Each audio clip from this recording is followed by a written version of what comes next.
time in the city. My hair plugs ain't pretty.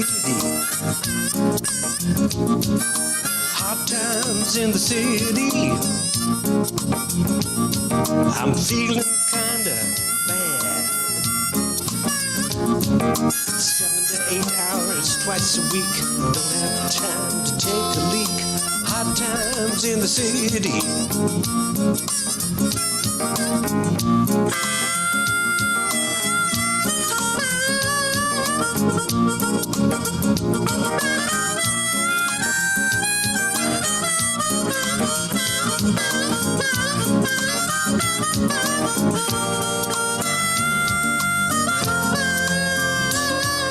Hard times in the city.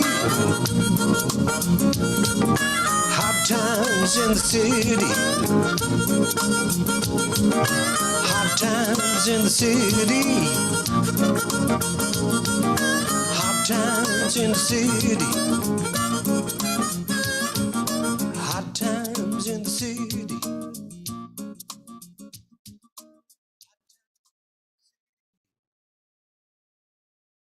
The AIDS diet plan helped me lose 28 pounds. AIDS helps control your appetite so you lose weight. Yet AIDS lets you taste, chew, and enjoy. And the appetite suppressant in AIDS is not a stimulant. AIDS helped me to lose 18 pounds, and it doesn't contain anything to make me nervous. Question: why take diet pills when you can enjoy AIDS? AIDS helps you lose weight without making you jittery.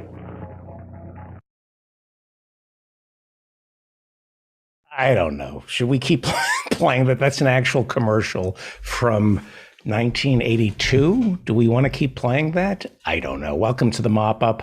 For February 24th, 2022, I'm David Feldman, coming to you from an air shaft overlooking a parking garage somewhere in Manhattan where the temperature is 31 degrees and cloudy. Russia has invaded Ukraine. This is Europe's first large-scale ground war in 80 years. 16 Ukrainian cities are now under siege. It was a multi-pronged invasion that began this morning as Russian soldiers attacked by ground, air, sea from northeast and south with from the north, the east, and south, with Russian paratroopers moving towards Kiev, the nation's capital, where shelling continues into the evening. The mayor of Kiev, a former heavyweight boxer, Vitaly Klitschko, has ordered a curfew that began at 8 p.m. this evening as air raid sirens shatter the evening air. The president of Ukraine, Zelensky, he's a former comedian, wearing a military uniform, went on national television today to warn of a new Iron Curtain that is about to descend over Eastern Europe. Zelensky, the president of Ukraine, said the invasion is an attack on all of Europe and warned this could be the beginning of a major European war.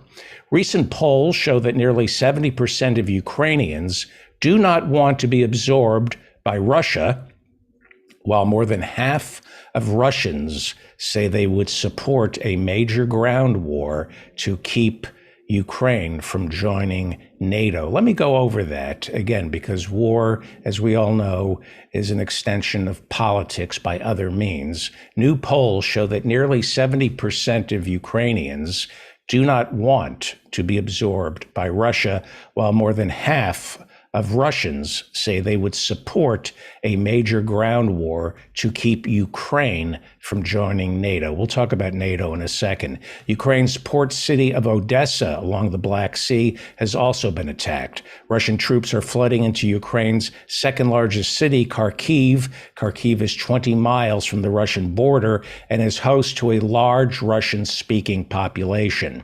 Back in 2014, when Russian-supported Ukrainian President Viktor F. Yanukovych was toppled, he fled to Kharkiv, where he was protected by the pro-Russian mayor. That is in Ukraine. Russian leader Vladimir Putin warned Western leaders today to stay out. He said, do not intervene or else they will face severe consequences. Putin added that Russia is a nuclear power.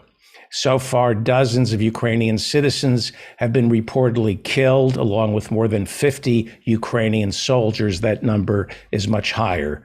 since we started the show. The Ukrainian military, fighting entirely on its own against a far superior Russian army, lays claim to shooting down so far 5 Russian helicopters, 7 airplanes, and destroying dozens of Russian tanks. Those numbers have probably increased since we started. President Biden and the rest of the NATO leaders have told Ukraine that no troops will be sent in to assist the Ukrainian people. Ukraine is not yet a member of NATO, where an attack against one member of NATO is considered an attack against all members.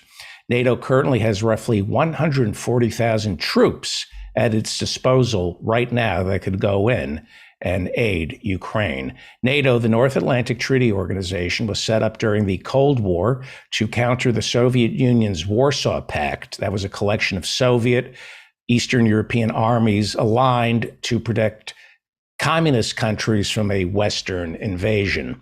Well, after the Soviet Union fell, the Warsaw Pact was disbanded, but NATO remained firmly intact, with NATO troops being deployed to Afghanistan after 9/11. Afghanistan does border Russia. It's just not part of, Afghanistan is not part of Europe. During the 20th century, the United States sent American troops into South American countries more than 35 times to protect its interests, 35 times that we know of.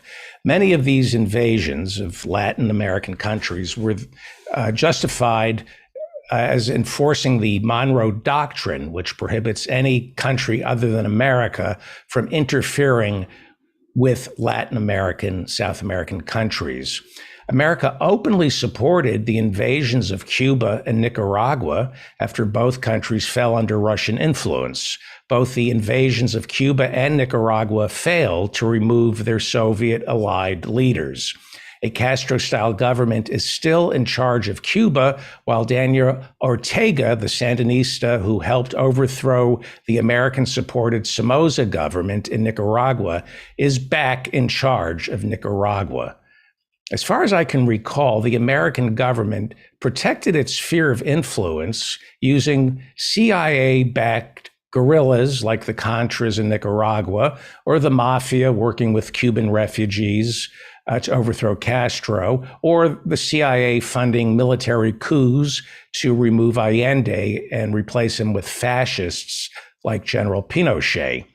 As for a full-scale invasion of a neighboring country, like what we're seeing Russia do to Ukraine, the only thing that comes to mind in recent memory is George Herbert Walker Bush's Operation Just Cause, the land, air, and sea invasion of Panama back in 1989 to remove General Manuel Noriega, who was an ally of George Herbert Walker Bush's, but we sent in the troops to remove Manuel Noriega. We captured him and flew him back to America and imprisoned him, charging him with international drug trafficking that he was most likely doing in tandem with our CIA and probably George Herbert Walker Bush. That was Operation Just Cause. I think that's the closest we've come most recently to invading a Latin American, South American country using our troops. That's the Grenada, Caribbean, but that's the closest I think we have gotten to what Putin is doing in Ukraine. That was the invasion of Panama, Operation Just Cause. In 1989, 23 American soldiers were killed in the month-long operation down there. Former Attorney General Ramsey Clark estimated at the time that as many as 3,000 Panamanian civilians were killed by American soldiers. This was against international law. Our invasion of Pakistan was against international law. The cornerstone of international law is that no member of the United Nations, which is headquartered here in New York City, no member of the United Nations can invade another country unless it is in self-defense. You cannot invade a country to prevent a possible invasion. You can only invade a country after the invasion has begun.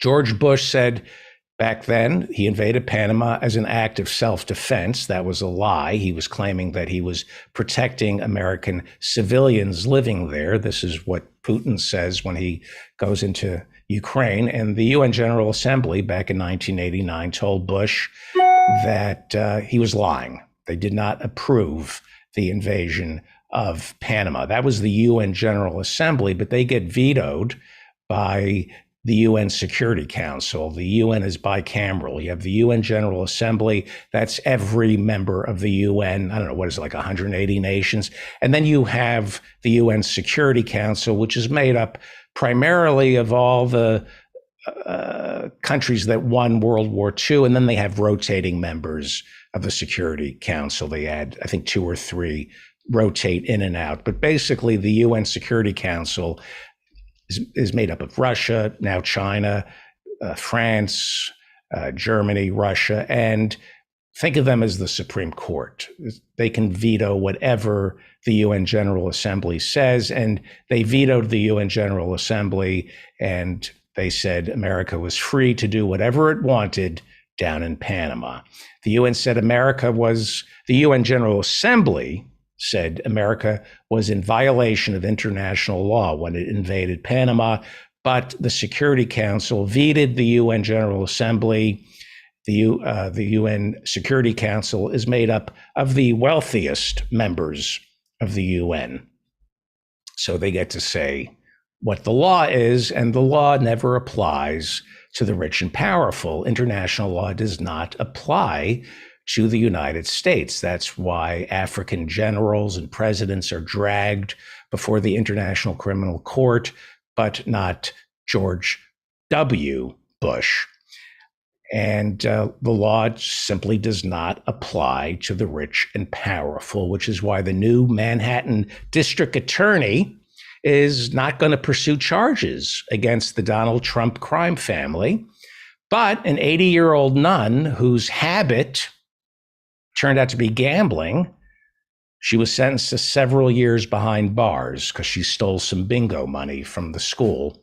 And the nun is 80-year-old nun, doing several years for stealing money from her school to feed her gambling habit. We send an 80-year-old nun to prison, but Donald Trump, George W. Bush, Dick Cheney walk free. So, Panama, the United States Constitution gives Congress, and only Congress, the right to declare war. But the War Powers Act of 1973 allows a president to invade any country he sees fit and then seek congressional approval if the operation lasts more than 60 days.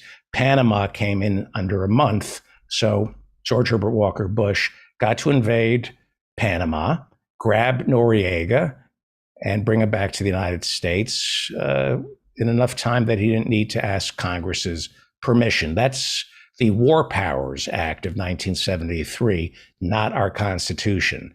The way war-making powers have been set up now in America, it's when it comes to war, it's easier to ask for forgiveness than it is for permission, kind of the way Silicon Valley operates. Getting a war authorization, getting a declaration of war from Congress is next to impossible. So it's easier to just go in, invade first, and then ask for forgiveness. The reason the War Powers Act of 1973 permits a president to invade without permission, we were told that a president has to be able to move swiftly. World events happen in the blink of an eye, and a commander-in-chief must act decisively and instantaneously. He doesn't have time for Congress to debate war. We need a commander-in-chief who can strike immediately. The ticking time bomb theory that a president must be free to commit troops anywhere, any place he wants without congressional debate. That is not what our founding fathers wanted. But in 1973, at the height of the nuclear age, we somehow got convinced that all war-making powers should devolve to the commander-in-chief. And then he asks for forgiveness after he declares war. And yet, that is not true about war. War doesn't happen in the blink of an eye. It doesn't. For weeks, Joe Biden was saying, Putin is about to attack Ukraine. Hey, everybody, Putin is about to attack Ukraine. He's going to do it a week from Wednesday or maybe 2 weeks from Thursday. We knew weeks in advance that Putin was at least amassing troops along the border, and we saw the troops along the border. A lot of us dismissed these claims that there was going to be a war, an invasion, but we knew something was happening, and Biden knew something that we didn't know. I'll talk about that in a second. I'm talking about the War Powers Act and the idea that we have to move so quickly that we can't ask Congress to perform its constitutional duty and declare war. We know if a war is maybe about to start. In fact, the chairman of the Joint Chiefs of Staff, Mark Milley, told Congress last year that there really is no such thing as a surprise war, a surprise need to go to war immediately. Last year, Mark Milley, chairman of the Joint Chiefs of Staff, told Bob Woodward that when Trump was refusing to leave office, he took it upon himself as chairman of the Joint Chiefs of Staff to call China and tell his counterpart over there not to worry. We have no plans of invasion. Calm down, stand down. There's going to be no war. And this upset the crypto fascists in the Republican Party who support Trump. They wanted to know why the American military was tipping off the Chinese military, saying that we have no plans to attack. And General Mark Milley, chairman of the Joint Chiefs of Staff, calmly explained that China would know if we were going to attack them. They would know before we would attack them. There's no such thing as a surprise attack. That if there was some kind of dust up over Taiwan, he said the Chinese could see our aircraft carriers moving into position. They would know that a war or an invasion was about to start. And he added, before there's a war, there is conversation. There's a conversation between the opposing generals. They set up the rules of engagement. This is as old as war, where they talk before they fight. In other words, there is enough time to get congressional approval of a war. The commander-in-chief does not have to act instantaneously. Pearl Harbor was attacked on December 7th. It was supposedly a surprise attack. Roosevelt, the next day, was able to get a declaration of war.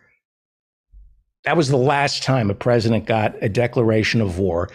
Supposedly after a surprise attack, they debated it. They had conversations. I think it was next to unanimous. And Roosevelt in one day got his declaration of war. The World Trade Center came down on September 11th.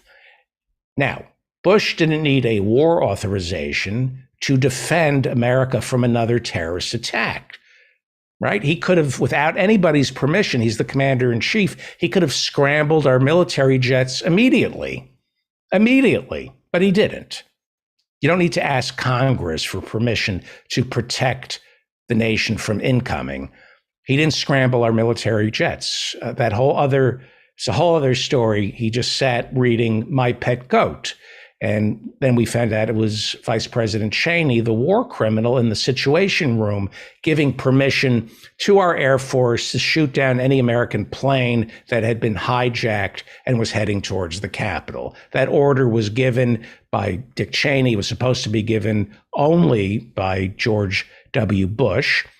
And Cheney usurped his authority. But you don't need to go to Congress to ask for permission to defend America, but invading another country, you need permission. Not anymore now because of the War Powers Act, but you should need permission. The invasion of Afghanistan, which, by the way, didn't attack us on 9/11, we probably should have gotten a war declaration before we launched our invasion of Afghanistan. Eventually, Bush got his war authorization to attack Afghanistan for 9/11. Would have been nice, instead of a war authorization, he had to get a declaration of war. Then we wouldn't have spent 20 years in Afghanistan. Then somebody would have pointed out the Taliban didn't attack us. Afghanistan didn't attack us. Osama bin Laden is from Saudi Arabia. All the terrorists were from Saudi Arabia. Osama bin Laden is hiding in Tora Bora, up in like undeclared territory straddling Afghanistan and Pakistan. Why are we going to occupy Afghanistan? It's the graveyard of empires. And, we had special forces who went into Afghanistan less than a month after 9/11. We reportedly had bin Laden without a massive invasion. We had the CIA and special forces who supposedly had bin Laden, and supposedly the Taliban was going to help the CIA find bin Laden, but we refused the Taliban's help. Instead, Donald Rumsfeld ordered the CIA to stand down, let bin Laden go. He wanted an invasion, and he got an invasion. He got a war authorization, a 20-year war in Afghanistan that, had the Bush crime family been forced by the Constitution to get a declaration of war, as the Constitution demands, we could have debated whether or not to invade Afghanistan. And, by the way, the Democrats were still in charge of the Senate. Tom Daschle, Senate Majority Leader, Democrat, was in charge of the Senate. Had the Democrats had any balls, which they didn't, which is why Ralph Nader ran against Al Gore in 2000, they would have stood up. They would have stopped the war by demanding a declaration of war. So, yeah. Ukraine. The Russians have invaded Ukraine. We were, on this show, we were kind of convinced that they wouldn't do that. Back in 2020, President Donald Trump got impeached after he told the Russian president on the phone that the shipment of nearly $500 million worth of arms would be delayed unless he was given dirt on then candidate Joe Biden's son, Hunter. Ukraine has been with us for quite a while. In northern Ukraine today, Chernobyl, the scene of the world's worst nuclear accident back in 1986, I believe, it's now been seized by Russia. Russia is reclaiming that cordoned off city. The town is inside a 1,000 square mile protective zone where nobody is supposed to go. Shelling continues there, and there is now worry that fighting could kick up radioactive dust that would once again spread into parts of Europe. The Russian stock market responded to today's invasion by losing 1/3 of its value. This may not be what Putin wanted. Here in the United States, the stock market started off its day losing as much as 800 points, but ended in the positive category. We'll talk about that in a second. Those are some of the facts from what I consider to be reliable sources. Now, during the past 10 years, Americans have heard mixed messages from our leaders when it comes to Vladimir Putin. 10 years ago was 2012. That's when Barack Obama was running for re-election against Mitt Romney, who during the debate warned that Barack Obama was taking his eye off the ball when it came to Vladimir Putin. Obama cockily responded something along the lines of saying, hey, Mitt, the 20th century called and it wants its foreign policy back. I actually think he did that line. I think he did that stock, hacky, stand-up line. like the 20th century called and it wants its foreign policy back. I'm pretty sure he said that, literally, word for word, because the Democrats in 2012 thought Romney was foolish for warning us about Russia and Putin. America, we were convinced, had other things to worry about. We were convinced that Russia is old news. This was back in 2012. We were told that Russia is no longer the Soviet Union and they've changed. We were told they're us. We've built them in our own image now. They're capitalists. Maybe it's not the democracy we would prefer, but it's a friend of Wall Street, and any friend of Wall Street is a friend of America's. Then, 4 years later, in 2016, the same president, Barack Obama, and his intelligence agencies began to worry that Vladimir Putin was interfering with American elections. It was 2016. Hillary was running against Donald Trump, and back then it was just assumed that Hillary Clinton was going to win. That's why the head of the FBI, James Comey, gave those press conferences during the presidential campaign, updating us on his investigation into Hillary's email server. Everyone assumed Hillary was going to win, and he just wanted to make sure the American people knew that when she became president, he, as FBI director, was going to be impartial, that he was going to hold her feet to the fire. Never held Donald Trump's feet to the fire because he claims that he never thought Donald Trump was going to win, but Hillary lost, Trump won. Because we now know that the last people to know what's happening in America are the people who are running it. The last people to know what's happening in America are the people running it. It turns out Hillary was hated just as much as Donald Trump. We knew that Hillary was hated, but we didn't know how much Obama was also hated. And looking back, we now realize that the American people saw Barack Obama, the Democrats, as dyed-in-the-wool corporatists. And we now know that Obama triggered a groundswell of populism that came from Bernie supporters and Trump supporters. The people in charge of the Democratic Party had no idea how much they were despised from the left and the right. Now, Trump did lose the popular vote. He won the Electoral College, and all the experts were stunned. It should not have been close. How is this possible? On Election Day, on November 9th? Was it November 9th? No, 9/11. Was it November 9th, 2016? Anyway, in November of 2016, Trump won, and the experts were stunned. How is it possible that Donald Trump did this? It was Pearl Harbor. It was 9/11.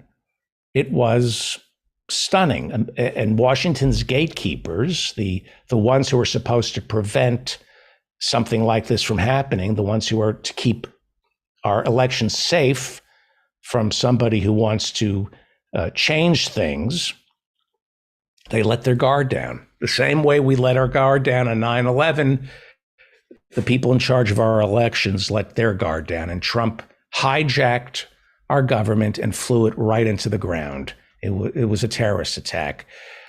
And there were people who serve as our political systems joint chiefs of staff. They're both Republicans, they're both Democrats. They represent not so much the status quo as the richest 1%. It was their job to make sure that nobody messes with our election, to make sure that they get to pick who the president is. When it comes to America's democracy, we have a battery of bipartisan anti-ballistic missiles aimed at any stray candidate who intends to wreak havoc on the ruling class.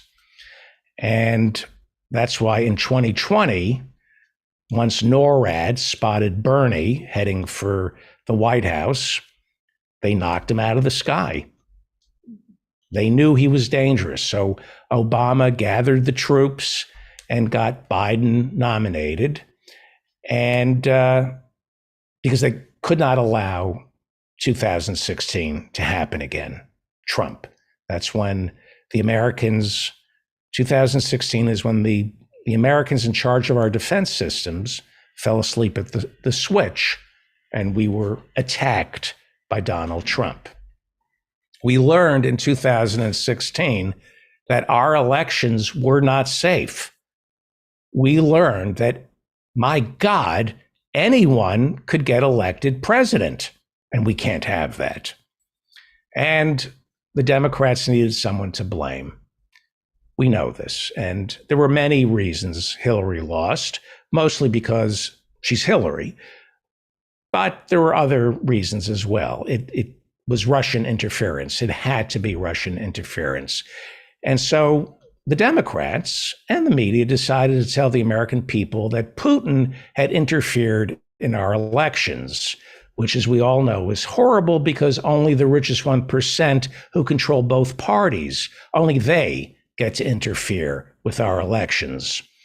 So by the time Donald Trump was sitting in the Oval Office, Barack Obama, who 4 years earlier said Putin was no threat to America, 4 years later, Barack Obama was now telling everyone, along with the stenographers and the media, that Putin had hacked our democracy. Hey, Barack, the 20th century called. They said they want back their foreign policy. It's amazing what people will say to further their agenda. Well, what is the truth about Putin? I don't know. I don't believe Trump won because of Putin. But I do believe Putin helped. He helped in ways I don't think any of us can understand. I think he helped with advertising on Facebook and Google. I think he helped providing Trump with compromise on Lindsey Graham and Mitch McConnell that got them to fall in line. We are talking ex-KGB agent here. I think an ex-KGB agent is a marvel at Oppo research and can hand Donald Trump a manila envelope that he could then drop on Lindsey Graham's desk and say, "You want me to talk about this?" And Lindsey Graham becomes a lapdog. Did he install Donald Trump in the White House? No. The same way I believe secondhand smoke contributes to lung cancer, it's not the same as actually smoking a cigarette. I believe that Putin interfered in our 2016 election. I believe he hacked our democracy, not as much as the Republican Party hacks our democracy, but since the GOP does hack our democracy, I have no doubt that they took whatever help from Putin he was willing to offer. You have seen the Mueller report. You have seen the emails back and forth where people from Putin's administration are offering compromise to Don Trump Jr., and they're holding meetings in Trump Tower. So Trump upset the leaders of both the Democratic Party and the old guard of the Republican Party, the Never Trumpers, the Bill Kristols, the David Frums, the Lincoln Project criminals, and of course the Bushes. They were all pissed that someone other than themselves had hacked American elections. Now, I've been doing this show for 13 years. I don't know all my listeners, but I know a lot of them. I don't have that many. I know them by name. I know a lot of my listeners are probably disagreeing with me. I know many of you believe that Putin had nothing to do with Trump winning the election. Absolutely nothing. I disagree. I know many of my listeners say, you know what, even if Putin did hack the 2016 election, who cares? America deserves it. I disagree. Now, I'm an American. Pardon my patriotism, but I love this shithole we call a country. This shithole is my home. We do horrible things all over the world. We are doing horrible things all over the world, including this podcast. But not all of you do horrible things. And many of you are fighting to stop this country from doing horrible things. And some of you, as long as you're white, don't end up going to prison for speaking out. I'm not going for patriotism here. I'm just saying, as an American, I prefer the Democrats and the Republicans hacking our elections to Vladimir Putin hacking our elections. Call me old-fashioned, but if our elections are going to be hacked, and they always are, I rather have them hacked by people who must live here in America and face the consequences. There is no question that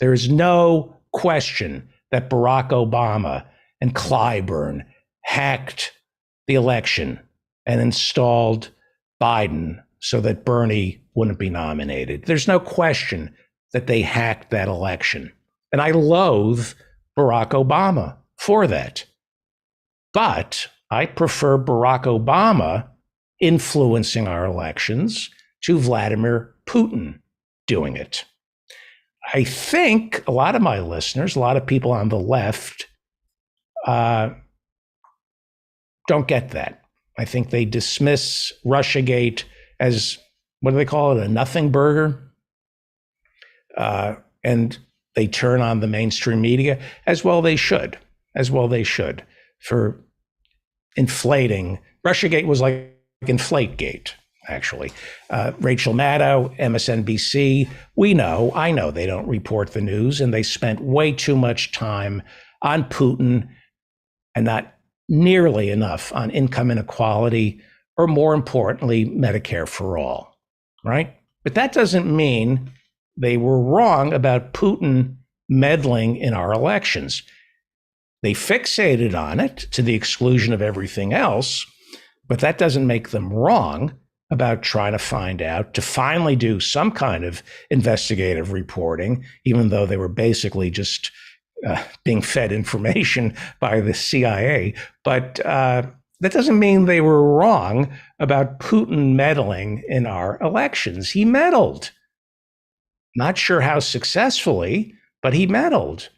Yes, America meddles in Russian elections, but Putin meddled in our elections. And here's the most important thing. If you hate Trump and everyone around him, as I do, I've hated him for 40 years. If you think he is a fascist who tried to destroy what's left of our republic, I happen to believe that, then you prosecute him. You go after him with everything you have the minute he becomes president. You destroy him legally and peacefully by any means necessary. The minute he's sworn in as president, you tie him up with lawsuits and investigations. You find any reason to prosecute Donald Trump. You look into the inaugural committee, you look into his Manhattan real estate, you look into his taxes, you look into the emoluments clause, you find every and any reason to lock this man up. You drag his presidency into the mud. You cost him time and money, and you destroy all his enablers. You make them rack up legal bills. You make them beg him for pardons. You make them compromise themselves by going on TV and like Giuliani and developing drinking problems. And just showing themselves to be the fools they are. You cost these people time and money because as bad as everybody is in our country, Trump is the worst of the worst, and you need to get him behind bars. And when you want to get somebody behind bars, you rely on something called prosecutorial discretion. When you are trying to put somebody behind bars, you look for whatever crimes they've committed and then pick the one that you think will be the most effective in front of a jury. It's up to the prosecutor to decide what crime he's going to pursue. Unfortunately, we had Robert Mueller. That's a whole other story. 4 years ago, I wanted Donald Trump out of office and arrested for crimes going back to the 70s because Donald Trump is a mobster and they're slippery and it's very hard to lock up a mobster. You usually have to wait till another mobster performs the act of justice in front of Sparks Steakhouse. It's very hard to lock up mobsters because they will stop at nothing to stay out of jail. So any way you can lock up a mobster, you do it. Al Capone was finally sent to jail for taxes. Of all the crimes Al Capone committed, it was a joke. You're sending him to jail for taxes? You, by any means necessary. And I said that if you can lock up Trump for colluding with the Russians, by any means necessary, whatever gets him behind bars, do it. What we're trying to do is lock up Donald Trump legally. Now, when Al Capone was sent away, nobody said, taxes? Really? Nobody pays their taxes. That's not fair. This is bogus. What about Roosevelt? He doesn't pay his tax. What about Harry Truman? He owed some money. You're going to lock up Al Capone just because, yeah, you're going to lock up Al Capone for any reason that you can to get him locked up, unless you like Al Capone, unless you believe that mobsters should not be locked up. But if you're going to lock up a mobster, you find anything you can that a jury will convict on and you lock them up. I remember as a kid reading about Al Capone going to prison for taxes, and I thought it was kind of funny.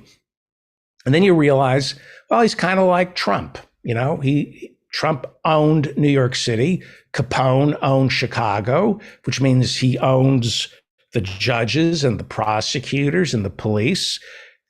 The feds have to step in by any means necessary. Taxes. You get him on taxes.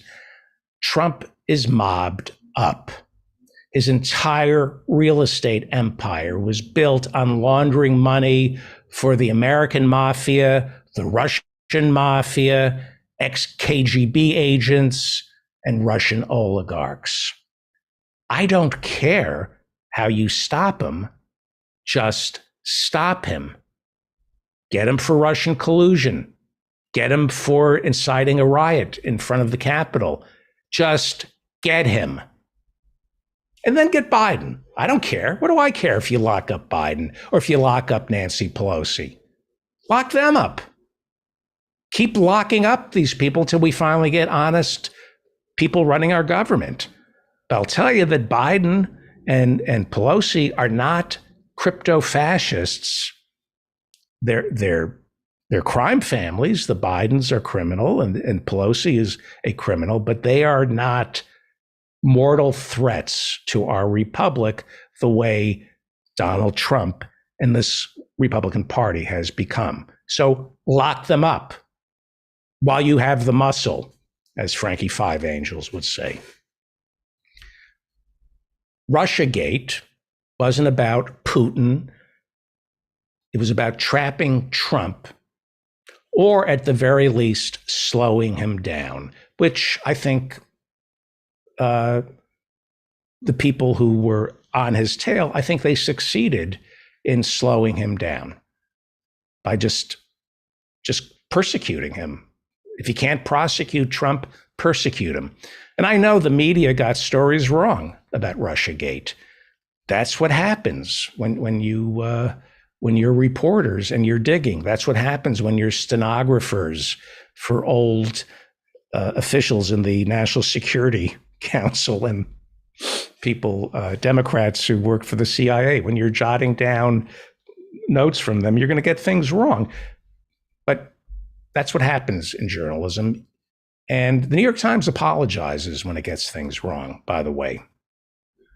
So as for Russiagate, just because something is a bright, shiny object that the Democrats use to distract us from the real problems in our country, that doesn't mean that bright, shiny object that's distracting us isn't actually true. Maybe Russiagate, maybe Putin isn't the most important problem facing America, but it's still a problem. Putin is a bad guy. Vladimir Putin is a bad guy. Now, just because our healthcare system kills thousands of Americans each week through medical malpractice that goes unchallenged, or from people being denied treatment because they can't afford it, just because our country is run by oligarchs who couldn't care less if we live or die, that doesn't mean Putin is a nice guy. If you shoot me in the face and then stab me in the arm, the shot in the face is what's going to kill me, but that knife wound to the arm is still going to hurt. And then if I stub my toe, well, I've been shot in the face, stabbed in the arm, and I stub my toe running, to let the medics in, that stubbing my toe, that's going to hurt. It's not going to be as bad as getting shot in the face. And that's who Putin is. Putin is the stubbed toe. I don't like stubbing my toe. It hurts. But it's still bad. It's not as bad as getting shot in the face or this analogy. I think this analogy is worse than getting shot in the face. Look, I think we can all agree that as bad as America is, it's still our shitty home. And just because we meddle in other countries' business, which we shouldn't, it's not okay for Putin to meddle in ours. Those on the right, the defenders of Trump, and those on the left who hated Hillary, I've noticed that they immediately deploy the what about argument. And I find it tiresome. I do. And it doesn't end. Yes, you were shot in the face, but you also stubbed your toe. What about getting stubbed in the toe? Why are you complaining about getting shot in the face when you've also stubbed your toe? That is how political discussions, that's where they've devolved to these days. This is like fourth grade stuff. Tucker Carlson, who never met an authoritarian who doesn't make him cream his pants, was saying this week that Putin in Ukraine is not so bad. He said, "Why do you hate Putin? What did Putin ever do to you?" And people are going, you know what? He's right. Then he goes on to say, Putin never tried to teach my child critical race theory. This is the whataboutism. This is, yes, he's invaded Ukraine, but He's not forcing critical race. What about critical race theory? Shouldn't we be worried about that instead? He never tried to call me a racist, said Tucker Carlson. Putin never tried to get me fired because he disagreed with my politics. Tucker Carlson said Putin never made the fentanyl our kids overdose on, or he never tried to snuff out Christianity. Not so sure about that. And he says, why? This is what Tucker Carlson says. Why are we supposed to hate Putin? And some on the left deploy the same argument. Why worry about Putin when we do the same exact things he's doing, or there are other things to worry about? Those on the left, those on the right, deploy this what about stuff when they say we should not be interfering in Ukraine. And that they may be right. I don't know. I don't know. Russia has invaded Ukraine. Is that a bad thing? Can we discuss today what the truth is about Russia invading Ukraine without moral certainty, without judgment? Just what are the facts? Seems like a lot of my friends have a lot of very strong opinions about Putin, Ukraine, and Biden. Seems like I have a lot of strong opinions about Ukraine, Putin, and Biden. But these opinions sometimes eclipse the facts on the ground. I'd like today's show, I'd like the discussion not to be whether or not we should be sending troops to Eastern Europe. I don't think we need to catastrophize. I don't think we need to go right to, should we nuke Moscow? We don't have to go there. I think we should probably discuss exactly what is happening in Ukraine right now. We don't know what the absolute truth is because the first casualty of war is the truth. Actually, that's not true. It's probably a soldier. The second casualty of war is the truth. I'm hearing a lot of conflicting arguments, not facts. A lot of Putin apologists on this show, and I've made this case. I've said that back in 2014 that Putin took Crimea and that it was no big deal. This is something I said back in 2014. I said it's no big deal because Crimea never really belonged to Ukraine, that it was a gift to the Ukrainians back in the 50s when Ukraine was part of the Soviet Union. I've said on this show that Crimea is mostly Russian speaking, and they welcomed Russia as liberators. That's something I said about 2014, about 6 years ago. Is it true? Maybe. I said it thinking that Putin wasn't going to invade Ukraine. I wasn't certain that he wasn't going to invade Ukraine, but I said I didn't think he was going to invade Ukraine. Last week on the show, we said that Putin only wanted Donetsk and Luhansk, collectively known as the Donbas region, where most of the residents speak Russian and would prefer being part of Russia and not Ukraine. We said that as recently as Monday on this show. Then on Monday, Putin recognized these two breakaway republics. And on this show, we said that while it was probably unfortunate, it was probably no cause for alarm. Howie Klein, who is pretty wise, when he was on the show Monday, he asked a difficult question. He said, does this feel like Germany taking the Sudetenland from Czechoslovakia? When the rest of Europe said it was no big deal because the Sudetenland was filled with German-speaking people who felt they were being rescued by Hitler. There was pushback when Howie said that. I think a lot of us wanted to believe Putin would stop with the Donbass region on Monday. I think a lot of people also just didn't care. I think a lot of people on the left said, you know what, who cares? It's none of my business. And that Russia has every right to invade countries along its border, especially since Ukraine wants to join NATO, which would make it aligned with an army of nations, 140,000 soldiers who are primed to attack Russia. That's true. That's true. Ukraine does want to join NATO. Russia doesn't want that. Russia has every right not to want Ukraine to join NATO.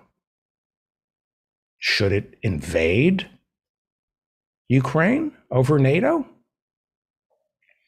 It's true that America would never allow a neighboring country to be aligned with an army that opposes American interests. It's also true that America invades other countries. We even invaded Afghanistan, which neighbors Russia. It's right on the southern border of Russia. Yes, it is true that Putin invaded Ukraine, but up until a few months ago, we had a 20-year invasion of Afghanistan right up against Russia. And we would never allow Russia to invade Canada or Mexico. It's out of the question. It's all true. But that doesn't make Putin's invasion of Ukraine okay, because all war is bad, ours and Russia's. Our invasion of Afghanistan was criminal. So is Putin's invasion of Ukraine. Our invasion of Panama was criminal. So was Russia's invasion of Afghanistan. So I think what's needed now, perhaps, is a little humility. I find it somewhat humbling to go to the internet and read what's happening in Ukraine. I did not think Putin would invade Ukraine the way he's invading it today. Biden did. And all I do on this show is trash Biden, who spent Thanksgiving in the home of David Rubenstein, head of the Carlyle Group, the largest war profiteer in the world. He knew there was going to be an invasion, but we all thought otherwise. We all said Russia has no intention of invading Ukraine. We were told that Russia always amasses troops along the Ukrainian border, that it's a seasonal thing. Every year this happens, as sort of a military training exercise, we were told. And this is just the Biden administration overreacting because it wants a war, or it wants people scared to think there's a war. So David Rubenstein from the Carlyle Group can make more money selling weapons to Eastern Europe members of NATO. For several weeks in the lead up to today's invasion, I think on this show, we pretty much said, don't worry, that Putin is not going to invade Ukraine, because the last thing Putin needs is another Russian quagmire like the one Afghanistan turned out to be. That's what I said. That's what I thought. I thought, why would he invade Ukraine?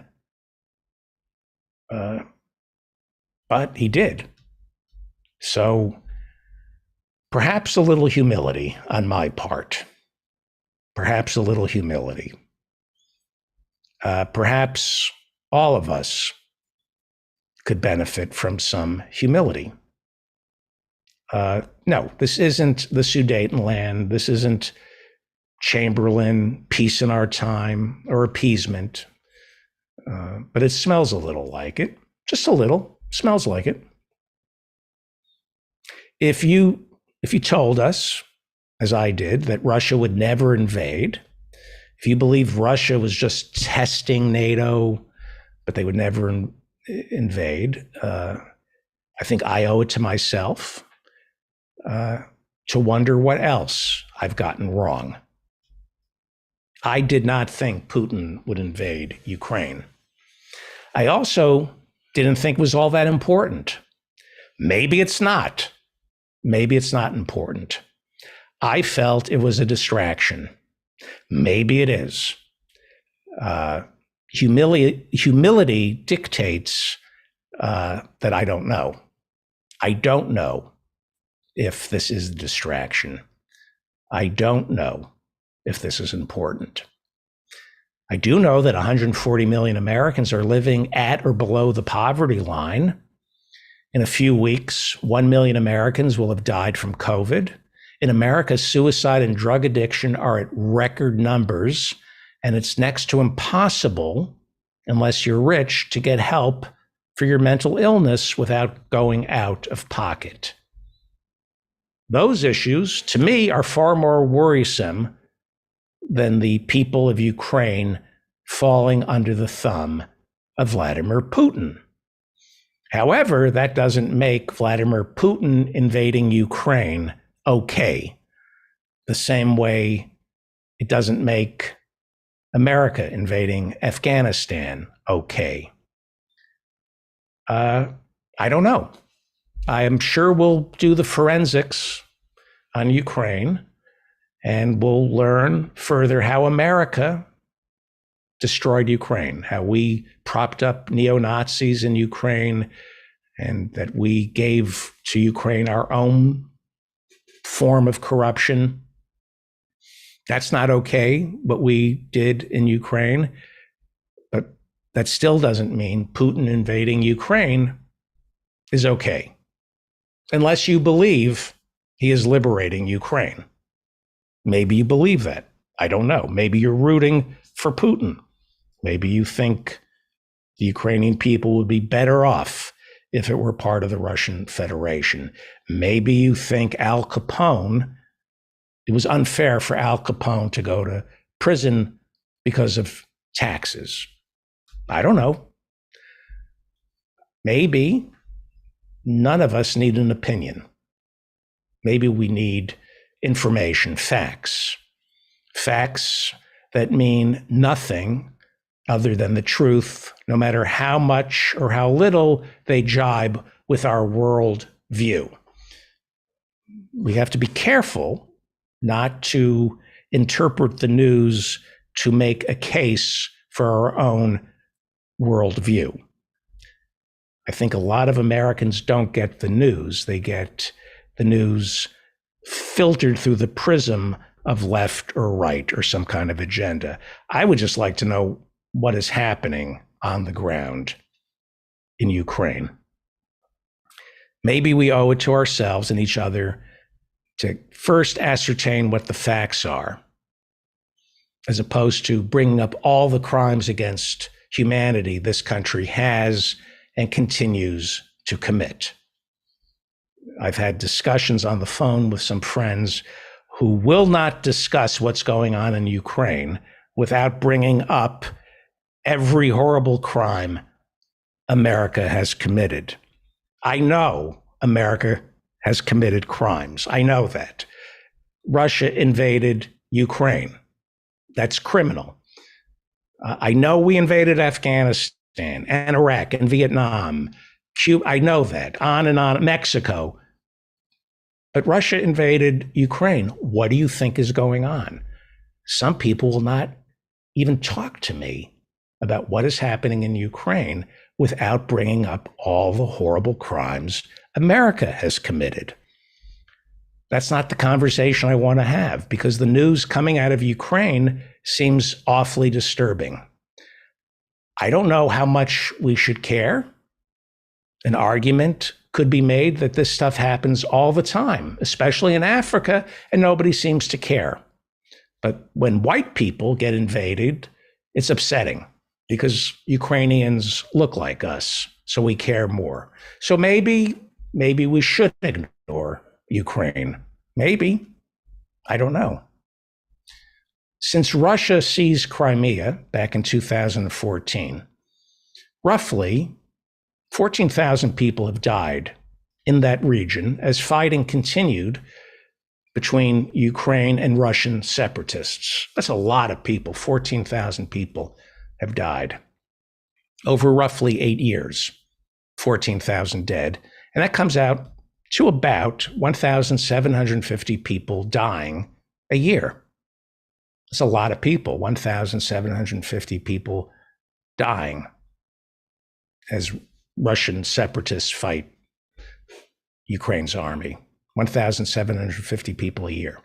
But that's nothing compared to the United States, where each year 115,000 Americans are shot by other Americans. 15,000 Americans each year are murdered with guns. 25,000 use a gun to commit suicide. And more than 1,000 Americans each year are shot to death by our police. I don't know.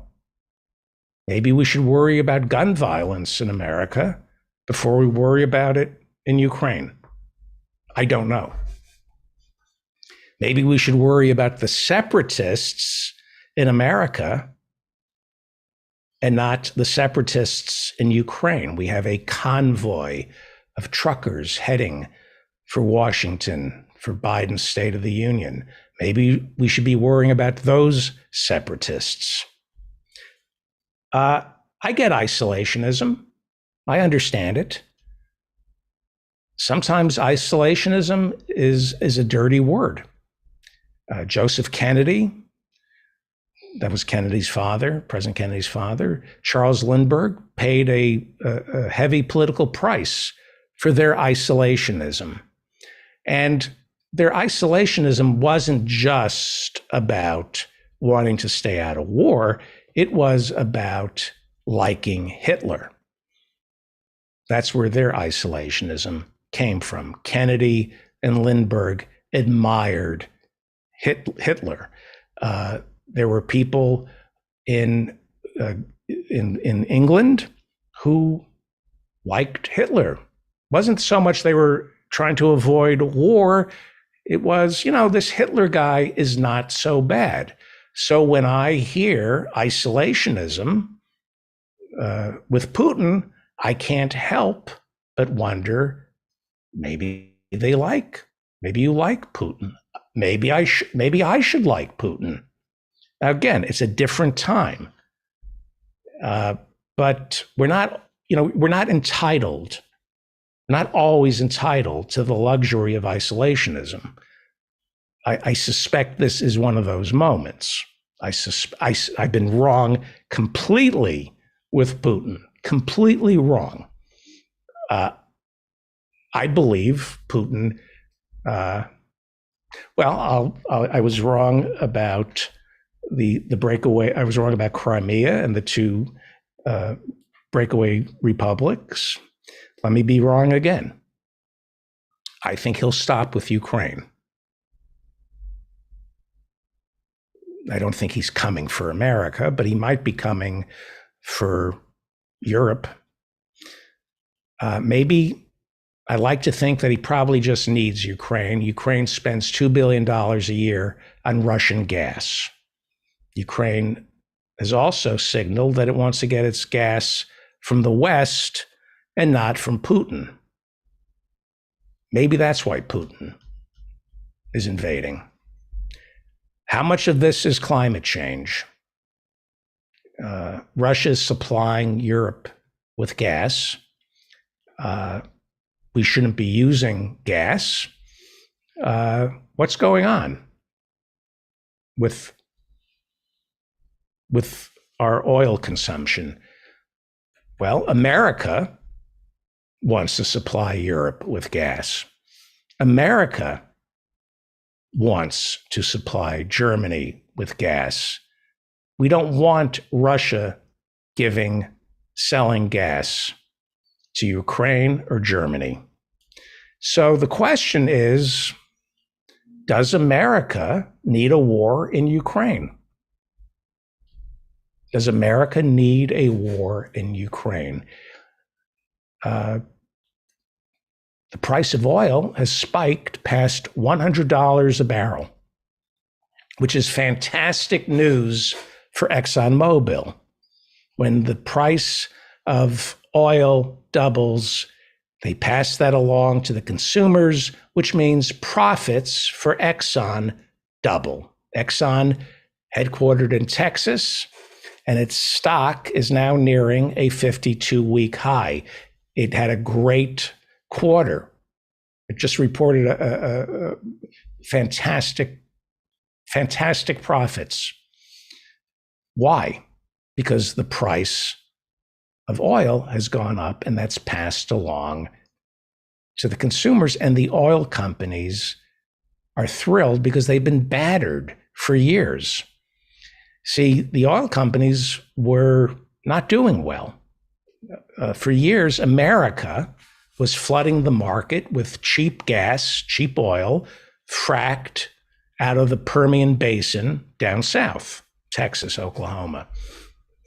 Well, the oil companies, they want us fracking the Permian Basin, but then they begin to suffer because, see, they want us to drill, so we drill, but then they complain that drilling results in cheaper oil. So the market, because, it's the free market, we stop drilling, right? Oil becomes cheap, we stop drilling, and then they complain that there are no oil jobs. So we have to start drilling again. But then the price of oil goes down, and they complain that they can't seem to make a profit. And the oil companies, for a few years, were not doing too well. But then, wait a second. If we go to war with Russia, or if we threaten to go to war with Russia, the price of oil will spike. A Russian invasion of Ukraine is a gift to the oil companies. Economic sanctions are fantastic for our oil companies, and especially American oil companies, because if you have economic sanctions and Germany can't buy from Russia, if the rest of the world can't buy from Russia, it's great for America, because since 2018, America is the world's largest exporter of oil. We are bigger than Saudi Arabia and Russia. When you look at climate change, stop blaming Saudi Arabia. We're to blame. It's our exports that are destroying the planet. It's not OPEC. America is the largest producer of petroleum. Why do they hate us? So, if Putin invades Russia, Biden shuts down the Nord Stream pipeline to Germany. Germany can't get their gas from Russia. They must get it from America.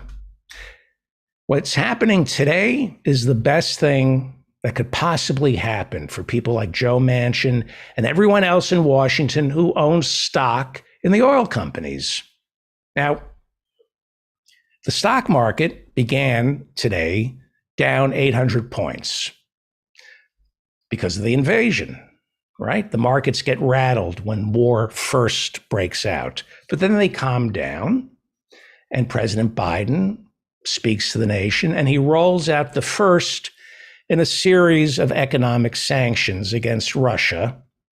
And when the market hears economic sanctions, they realize this is great. This is great for American petroleum interests. And the day ended with the market in positive territory, because there's money, as we know, to be made in war. When a country gets scared, when they see Russia invading Ukraine, all the surrounding countries start buying more weapons from America, and the price of oil starts going up. The invasion of Ukraine happened like clockwork for Joe Biden. His domestic policy right now is in shambles. Build Back Better, the multi-trillion-dollar Bernie Sanders-inspired social safety net bill, is dead. Much of Biden's promises are unkept. And we just learned that child poverty in America has jumped to what they're willing to admit. They say it's 17%. Child poverty in America jumped to 17% after that $300 a month child tax credit expired. The government says 17% of American children now live in poverty because of that. It had been down to 14%, but once the $300 a month ended, it jumped to 17% of American children living in poverty. That's what they say. If $300 a month is the difference between poverty and not poverty, we all know it's way more than 17% of American children living in poverty. I've heard it as high as 25%. So the Democrats can't get that $300 a month to American children. Biden can do nothing about it.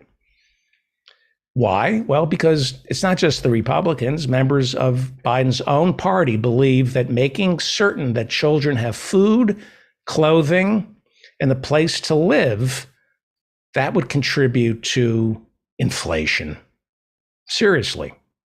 Spending more on the military, no inflationary pressure there. Well, you know what reduces inflation that nobody talks about? Taxation. Taxation reduces inflation. If there's too much money sloshing through the economy, you can raise interest rates or you can tax it out of the economy. But that's out of the question here in America. Because the richest 1% hate inflation and want to stop inflation, but not if it means paying more in taxes. The way you can bring inflation down is by taxing the money out of the system. The Washington Post reported yesterday that in the next 25 years, the American people will inherit $73 trillion from their parents. Half of that $73 trillion will go to the idiot children of the richest 1%. Half of the $73 trillion to be inherited will go to the idiot children of the richest 1%. Now, of that transfer of wealth, $73 trillion, of that $73 trillion, all but $4 trillion will not be taxed. They are going to take the government gets $4 trillion out of that $73 trillion, which means $69 trillion over the next 25 years will go directly to the idiot children of the wealthy, but no money for the children of America. About 25%, conservatively speaking, 25% of American children are living in poverty. But this government can't come up with $300 a month for them because that's a moral hazard. We're told it's bad for children to grow up with a sense of entitlement. Giving them that $300 a month, where does it stop? We can't have them grow up with a sense that everything's coming to them with no work, unless they're the children of the richest 1%, where everything they don't earn, they deserve to keep tax-free. Here's something that I didn't know. something like the first 20 million you inherit from your parents is tax-free. So you can get $20 million from your parents and it's tax-free. No moral hazard there. But $300 a month for America's poorest children, that's bad. Causes inflation, which, we could tax that inheritance, but that's not fair. If you're worried about inflation, you're worried about too much money coursing through the economy, you raise taxes. That's how you bring inflation down. We have inflation now. And because of this invasion of Ukraine, the price of gasoline is going to go up further. And so, what does my beloved Democratic Party propose? Get rid of gasoline taxes. That's what the Democrats are saying. That's how the Democrats plan to keep the House and the Senate in 2022, by removing taxes on the thing that is killing us, gas. Right? Stop taxing the thing that's killing us. No price freezes. We used to do that. We did that in the 70s. Whenever there was a war, John Maynard Keynes, the great economist, once wrote that being part of the committee that instituted price freezes during World War II was his proudest accomplishment. Our government has frozen prices in the past. We could do that, no, but the Democrats say get rid of the taxes on gasoline. Don't raise taxes on the oil companies, just get rid of the taxes. Don't use the high cost of gas to encourage people to buy electric vehicles or take mass transit. No, lower taxes on gasoline, which will give our government even less money to combat climate change. Lower taxes on gasoline, and that way you're encouraging more and more Americans to be more and more dependent on gasoline. The countries that tax gasoline the highest are the ones that are moving the quickest towards a carbon-free economy. The best thing that could happen for this planet is the price of gasoline to be unaffordable. Well, I don't know what the answer is other than humility. I do understand why many of you couldn't care less about Ukraine tonight. But keep in mind, I was wrong about Ukraine. I said Putin wouldn't invade, and he did. And Biden, I didn't listen to Biden. He not only said Putin was going to invade, he told Putin that if he invaded Ukraine, the American government would do nothing. That I don't understand. Why would Biden do that? I don't play poker, but even I know you don't show your hand. But Biden kept showing it. We will not stop you from invading Ukraine. Much like when the American ambassador to Iraq, April Glaspie, told Saddam Hussein back in 1990 that if he invaded Kuwait, America would do nothing. It was almost as if George Herbert Walker Bush was inviting Saddam Hussein to invade Kuwait. In the run-up to today's invasion of Ukraine, in interview after interview, President Biden repeatedly telegraphed to Vladimir Putin that America would not intervene if he invaded Ukraine. Why? I don't know. I do know that Jimmy Carter's national security advisor, Zbigniew Brzezinski, bragged that he tricked the Soviet Union into invading Afghanistan and lured them into a quagmire, just like Vietnam, that resulted in the fall of the Russian Empire. Zbigniew Brzezinski wanted credit for the Soviet Union collapsing, He said, had I not tricked them into fighting in Afghanistan, the Soviet Union would still be intact. So maybe Biden thinks he's luring Putin into a trap that will create unpopularity in Russia as the Ukrainian quagmire continues, and Putin will be dragged out of office. Maybe Biden wants this invasion to jack up oil prices for American petroleum producers, while at the same time getting Putin bogged down in a brutal war that drains his economy and his political capital, and that gives Western nations the right to impose economic sanctions on Russia that benefits our farmers, our petroleum producers. Maybe we're all children who don't understand how we're all pawns in this game of chess between Vladimir Putin and the military-industrial complex lobbyists from WestExec who now control Joe Biden's foreign policy. All I know is I don't like Vladimir Putin. So I don't know. I don't know what to think or what to fear. I do believe in accountability. I also believe in the truth. And I also believe that I live in America, and no matter how evil this country has become, this is still my country, my democracy. And when it comes to presidents like Putin, presidents like Trump being aided by Putin, I don't think we deserve to be attacked, defeated, or having our democracy shattered.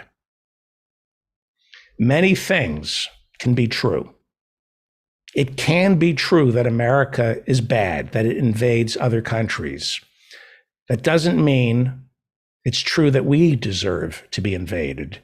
And it doesn't mean Ukraine deserves it either. Many things can be true.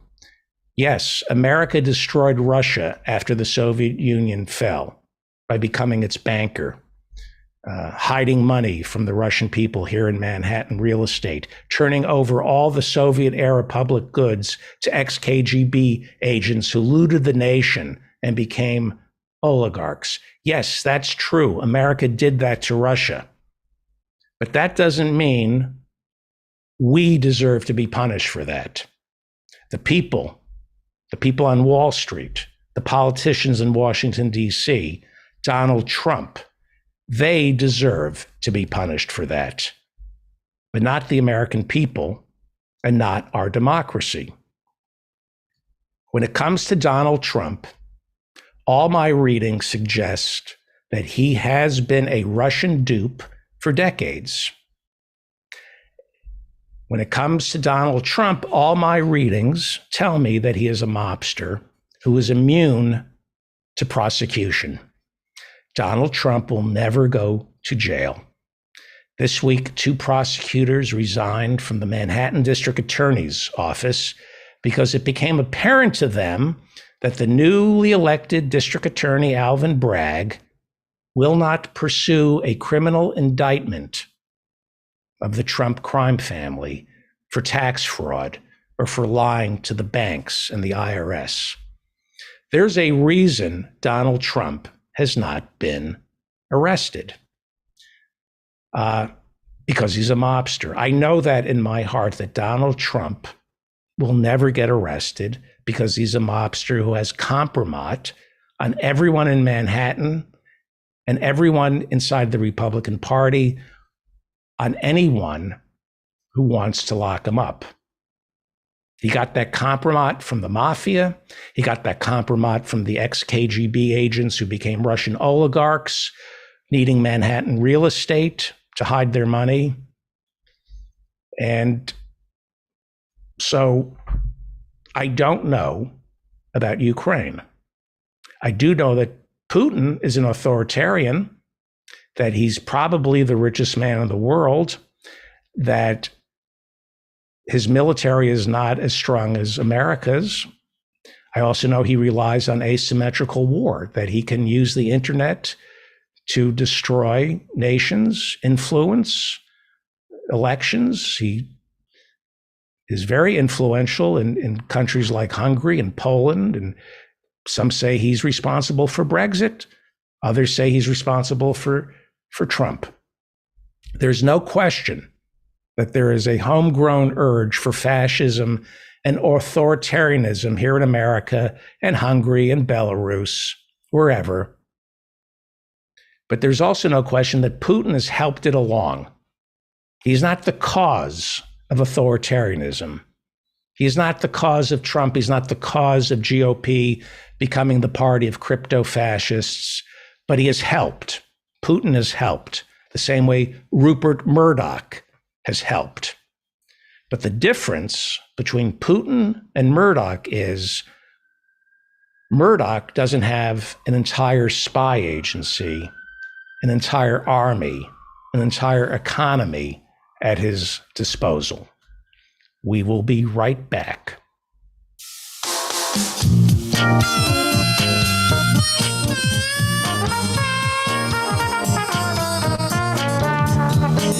Ain't no chairs in this Bessemer shop. Back in our day, don't ever seem to stop. A man went down 'cause his heart gave out. Get back to work, we heard them shout. They said the EMTs are coming, that's what they're for. And life slipped away on the cement floor.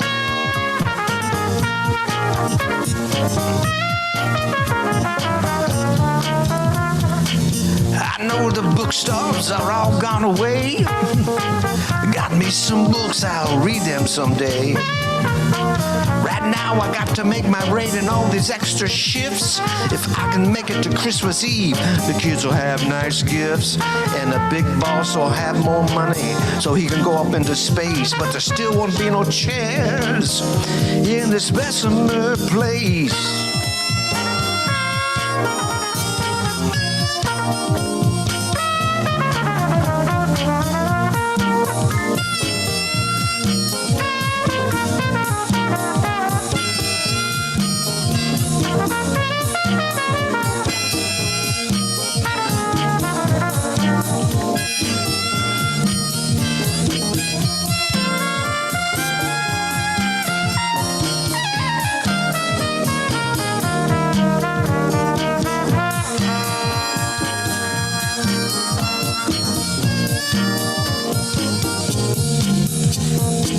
When I was young, my dreams were bold. Now every day my life's controlled. Last year we had a meeting and they made us go. They gave us all pins that said, vote no. But maybe this year union can give us a little more and put some chairs on this Bessemer floor.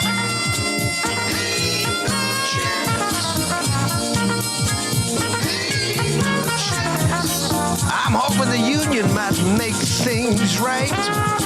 Some days I just don't have the strength to fight. This plant down here can take its toll. It'll break your body, it'll crush your soul. Feels like this packing ain't never gonna stop. And there still ain't no chairs in this Bessemer shop.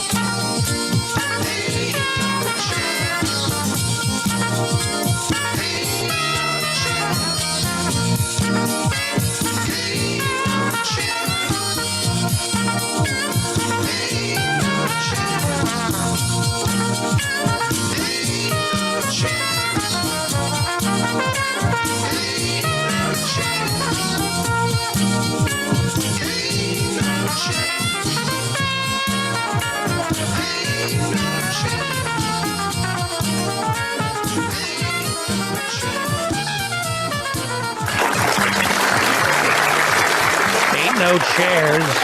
Professor Mike Steinel. Donate to the Amazon Labor Union. Go to amazonlaborunion.org and give Christian Smalls support. He is out there in Staten Island, out in front of JFK, trying to start the Amazon Labor Union, go to amazonlaborunion.org. And don't forget, tonight, if you're listening us tomorrow, tonight is office hours. Let's go to somebody who has not been here for a while, my old friend, Mr. John Ross, gentleman farmer, commentator. Are you sure you're finished talking? I could always keep going. You know what I would like to suggest is that you do a show where it is only you talking the entire time, because that way I would not have to listen at all. Because what happens is I start listening to you talking and you make me so upset with all this crazy. Sometimes you're okay. Sometimes you make some really good points, but sometimes you're just off on this nuttiness and I can't understand it and I can't bear to listen to it and I shut it off. And then somehow I'll fast forward or I'll muscle through it and I'll get to you have such genius guests and I'll hear some brilliant conversation. And I wonder how many conversations that I missed because I couldn't get through the David part of it. And, one of the reasons I haven't been on the show is because you have such brilliant guests that I feel like I would be dragging the show down. No. And I feel very strongly that that's your job.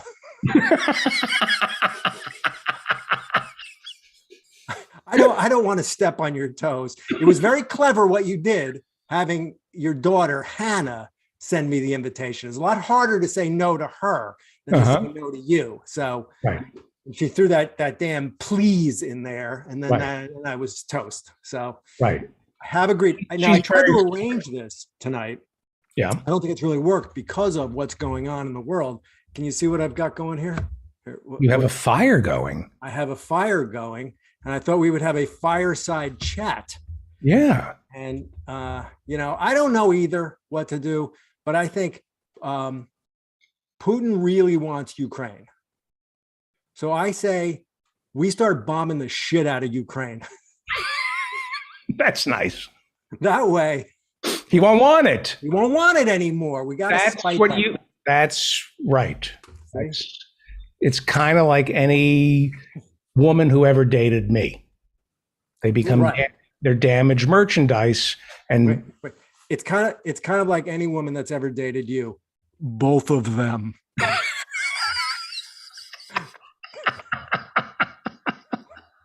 These are easy jokes, folks. Write this down. Anybody can do it. How have you been? I've been pretty good. You look great. Are you going to Florida? Are you going to play in the Grapefruit League? I went to Florida and won a baseball tournament. By the team. Again? What? No, we went in January. But last year you won. You were like MVP. No, I've been going with that team. That team's been going down there for 13 years. I've been going down there with that team for 4 years. We've never made it to the championship game. We made it this year. We won it this year. I was second in the MVP voting. Who won? What's his name? And how Jeff Whitehead. Get him on the show? But another pretty old guy.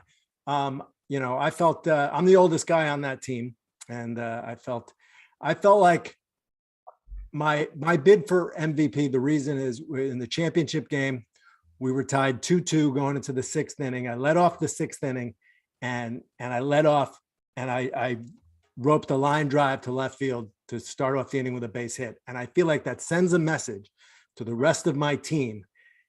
If that old broken down guy can get a hit off this guy, then I sure as hell can. And so we had a big inning. We scored 6 runs that inning and held on to win the game. If you had to play Little League, I dominate. What age could you compete? Obviously, you could compete against 6-year-olds, right? What age would you not be able to play Little League, or could you play all the way up until high school? Oh yeah. Little League, they're 12. They're tiny. Could you play? So could you play for a freshman high school baseball team right now? Yeah, I mean, In the league I play with, it's 30 and over, but you can have you can have any age, you can have younger than that, but they can't pitch, and you can only have X number, I think 2 on the field at once. So I play with some guys who are in their 20s. What time? At what point does the body break down? So you could play freshman high school baseball. Yeah, I think so. Sophomore year. JV, because you played JV baseball. Yeah, I mean, depending on, what position you want me to play, I'm not going to be able to play every position. There's going to be some guys throwing pretty hard, but, I make adjustments. You got to know what you can do and use your smarts. I've played on old teams that have beaten younger teams because we're just smarter and we know how to adjust. I mean, some of these kids are throwing hard now. They're throwing into the 80s, well into the 80s, and that's pretty quick. Right. So freshman college, no way. No way. Those guys are a cut above. Whenever you play with anybody who's had any kind of taste in the professional level, at any level where you're being paid to play, and in college you're kind of being paid to play because you're getting scholarships and whatnot. Right. When you start to get around those guys, the ball comes out of their hand and off of their bat just quantumly different. Mm-hmm. Did I ever tell you about the time? This is years ago when I was living in LA and played in the big tournament is in Arizona. That's like a week long at the MSBL. And if you get to the championship game, you play in the minor league park. So we played at Tempe Diablo Stadium, which is like, I think where the Giants play. And it's the grass is like carpeting. The bathroom in the dugout was, I went to go use the bathroom in the dugout and I stopped and I called the guys in. I go, you guys got to see this. It had the white paper sanitized for your protection. Around the soap was wrapped in paper. It was like a hotel. It had the rubber stuff on the floor so your spikes don't make any noise. It was just amazing. And the scoreboard, your name came up on the scoreboard and everything else. But anyway, so we're there in the afternoon and our game is going extra innings. And that night, the minor league all-star game is going to be played. So a couple of the players start trickling in early with their stuff, and they walk into the dugout and they're looking at us, and it is like a mountain lion looking at a house cat. It looked like they were, who are these like little leaguers with progeria doing in our dugout? Like we're in these tiny, like baggy uniforms, and these guys have like biceps the size of my thighs. Every single one of them is like 6'4" and just shoulders to there. And you realize even of those guys, 1 out of 20 of them is going to make it into the pros, and they're unbelievable. They're happy. You're happy. But you would be happy if I said to you, when you were 21, you can play baseball. You may make it to the show. You may not. Maybe the minor leagues. Would you have put your stand-up comedy career on hold instead of having Hollywood do it for you? See, right. Huh? I could be mean and played minor league ball, knowing that you probably were going to end up the same way. Your stand-up. Honestly, even if I was like 10 times better than I am, I might have like thought about it. Like if I thought that there was like that I would be able to compete, I knew I couldn't compete at that level. There were guys, I played with guys. I played against Jose Canseco a couple times. Right.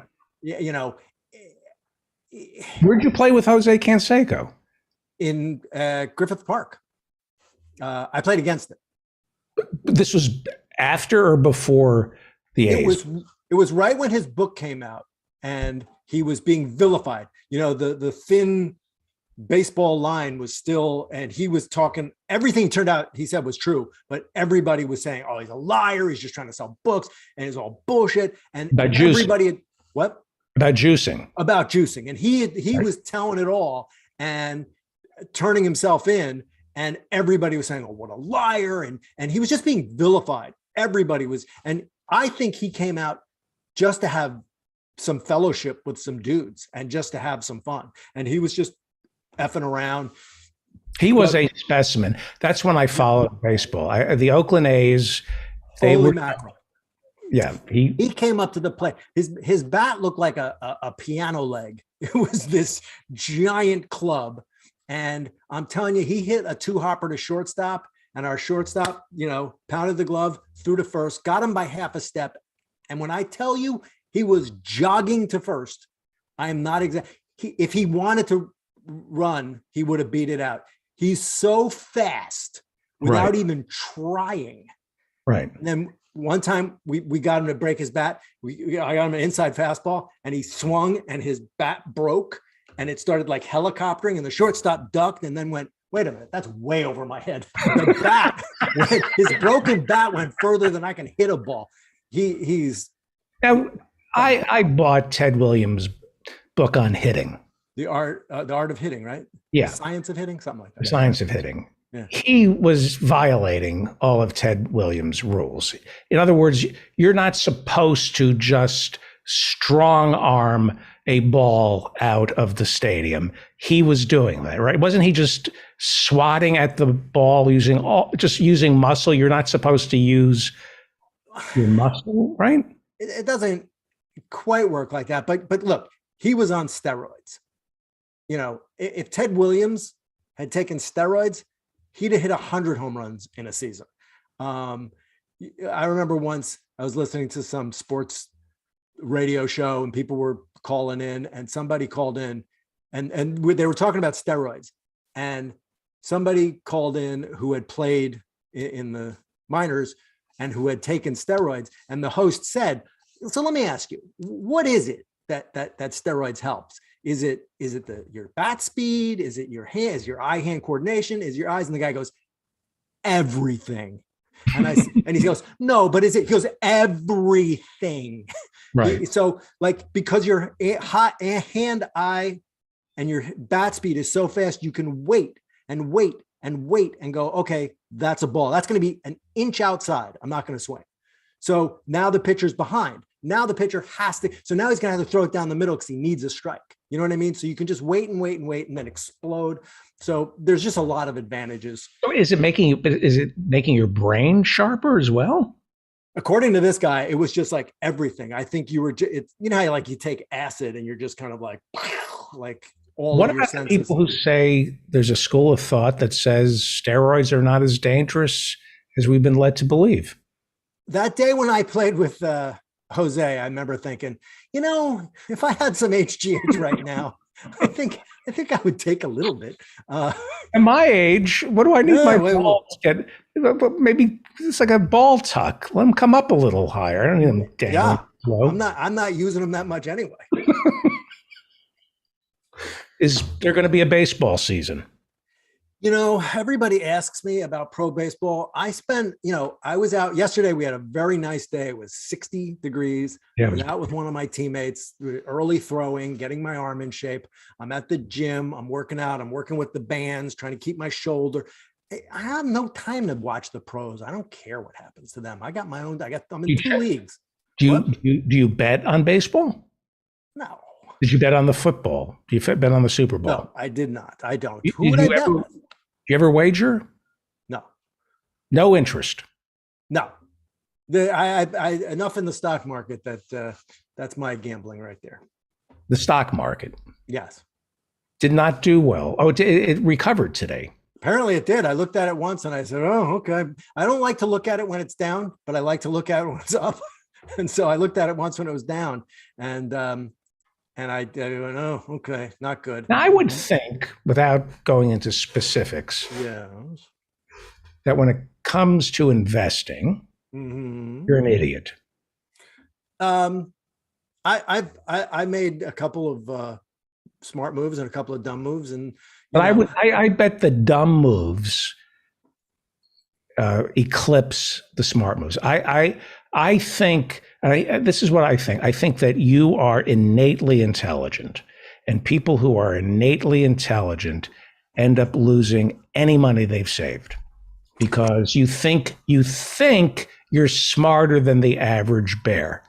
And the average bear, you see, this is No, like I know. doctors end up broke, movie stars end up broke, Canseco ended up broke because they figure, wait a second, I'm not going to get the same returns on a certificate of deposit as David Feldman. I'm going to go find a really smart guy who's wealthy, who's going to invest my money. And the guy is smart and he's wealthy because he knows how to steal your money. And I think you are really smart, John Frost. Well, You're stupid. I was smart enough to put a little money in with a little guy named Bernie Madoff, and I did all right. No, I know what you're saying. I've done very well. I think a lot of it is not necessarily luck, but just the fact that I've been in I'm very diversified, and so it's like, and I do have plenty of stuff that's in the market basket, kind of like this sector and this sector, and it's just big, mutual type funds. I'm also, yeah, but let's not talk about my finances. I can tell you about the worst investment I ever had. There was a company that was there's only really one company that does the glass for phones and tablets and TVs and computers and everything. And it's like Corning. And there was this other company that was making a new glass that was like bulletproof, like it couldn't be broken. And not only were they going to be for screens, they were going to be for solar panels. And solar panels were just becoming the thing. And I was watching this company and I go, well, I think this is a pretty good idea. But I didn't jump until they signed a giant contract with Apple, like a $500 million contract with Apple. And I went, you know what? I'm doing it. I'm following Apple in because they're not going to lose money. And I like about $25,000. And it turned out one day that they just couldn't do it. They could do it in small batches, but they couldn't scale it up. No matter how they tried, they couldn't scale it up. And it like one day I got a call from it went down to like pennies, and there was a sealed deal. Apple was made whole, but the rest of us, there was a class action suit. I think I got like 13 cents. So you lost that much? Yes. But I more than made up with it on a bunch of other things. I mean, look, I have a bunch of, look, I know they're horrible people. I had Microsoft at 35 and it was like up to 350. You know what I mean? So that more than makes up for it. It's down now. It's around 300 now. I find this conversation unseemly. Yeah, it is unseemly, but Helene Olin, I just want to say Helene Olin used to do this show and she would give out really solid financial advice.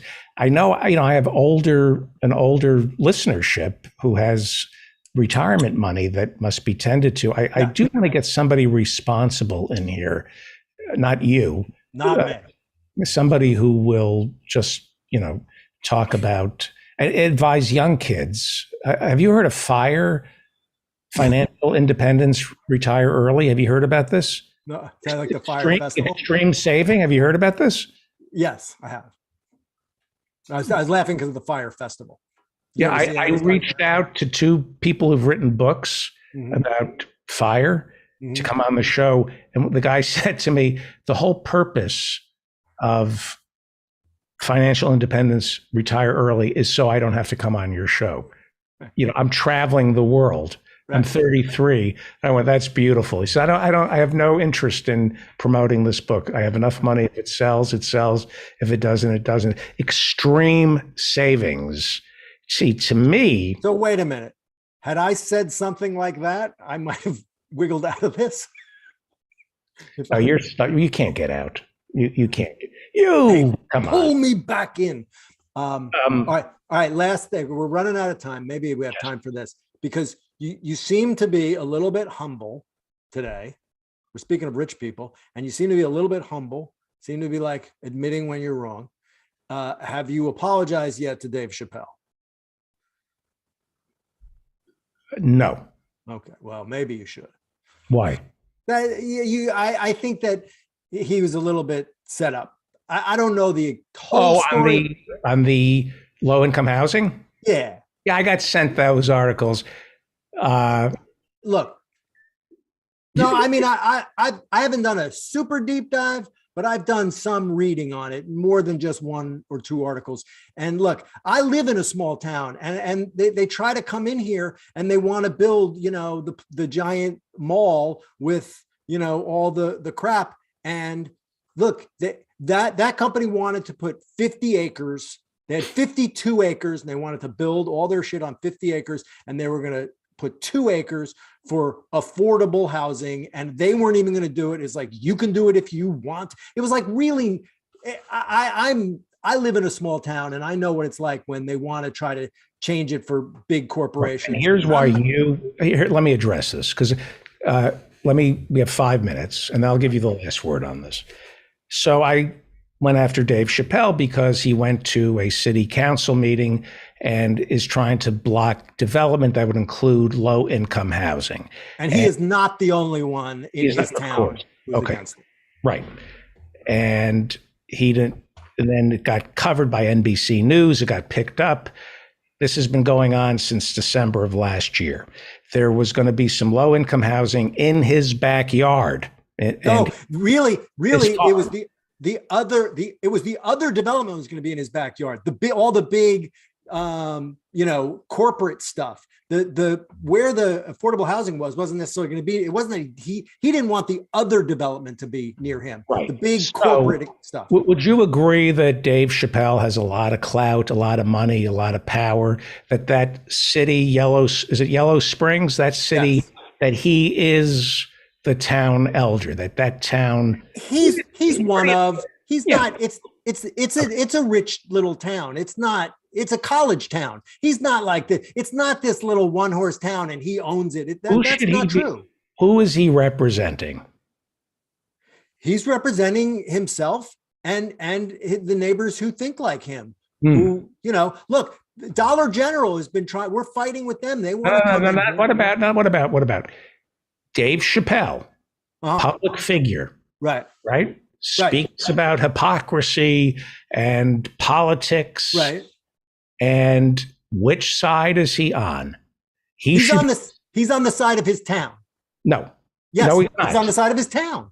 There are people who work in that town who commute to that town because housing is unaffordable. He is not speaking for the people who work in that town but can't afford to live there. The affordable housing they wanted to build was $250,000 and up. So don't you think using your clout and power as Dave Chappelle, instead of threatening to pull your multi-million-dollar investment in the town, you sit down with the city council and say, we need low income. There's a problem here in America. But he's been doing that. They've been trying to do what's best. How do we get it? And there was part of the town that gave away a big development deal. I see him going after transsexual people. Now what? Who's doing what about his? I'm saying I don't see him as a spokesperson for the houseless, the unhoused. But he's not claiming to be. He's claiming to do what's best for his town, and that he wasn't. That's what this corporation will do. They'll set this up with this little paper tiger of affordable housing and sick the liberal media on him because they want to take him down. Guys like you, I don't know every detail of it, but I did see everybody go after him, and I'm not sure it shakes out the way you say it does.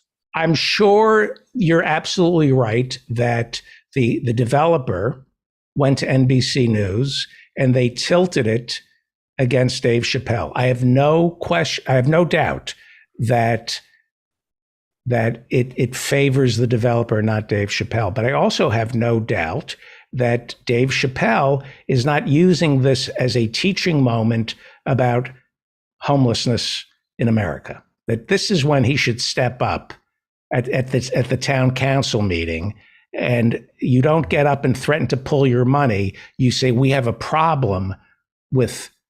Maybe so.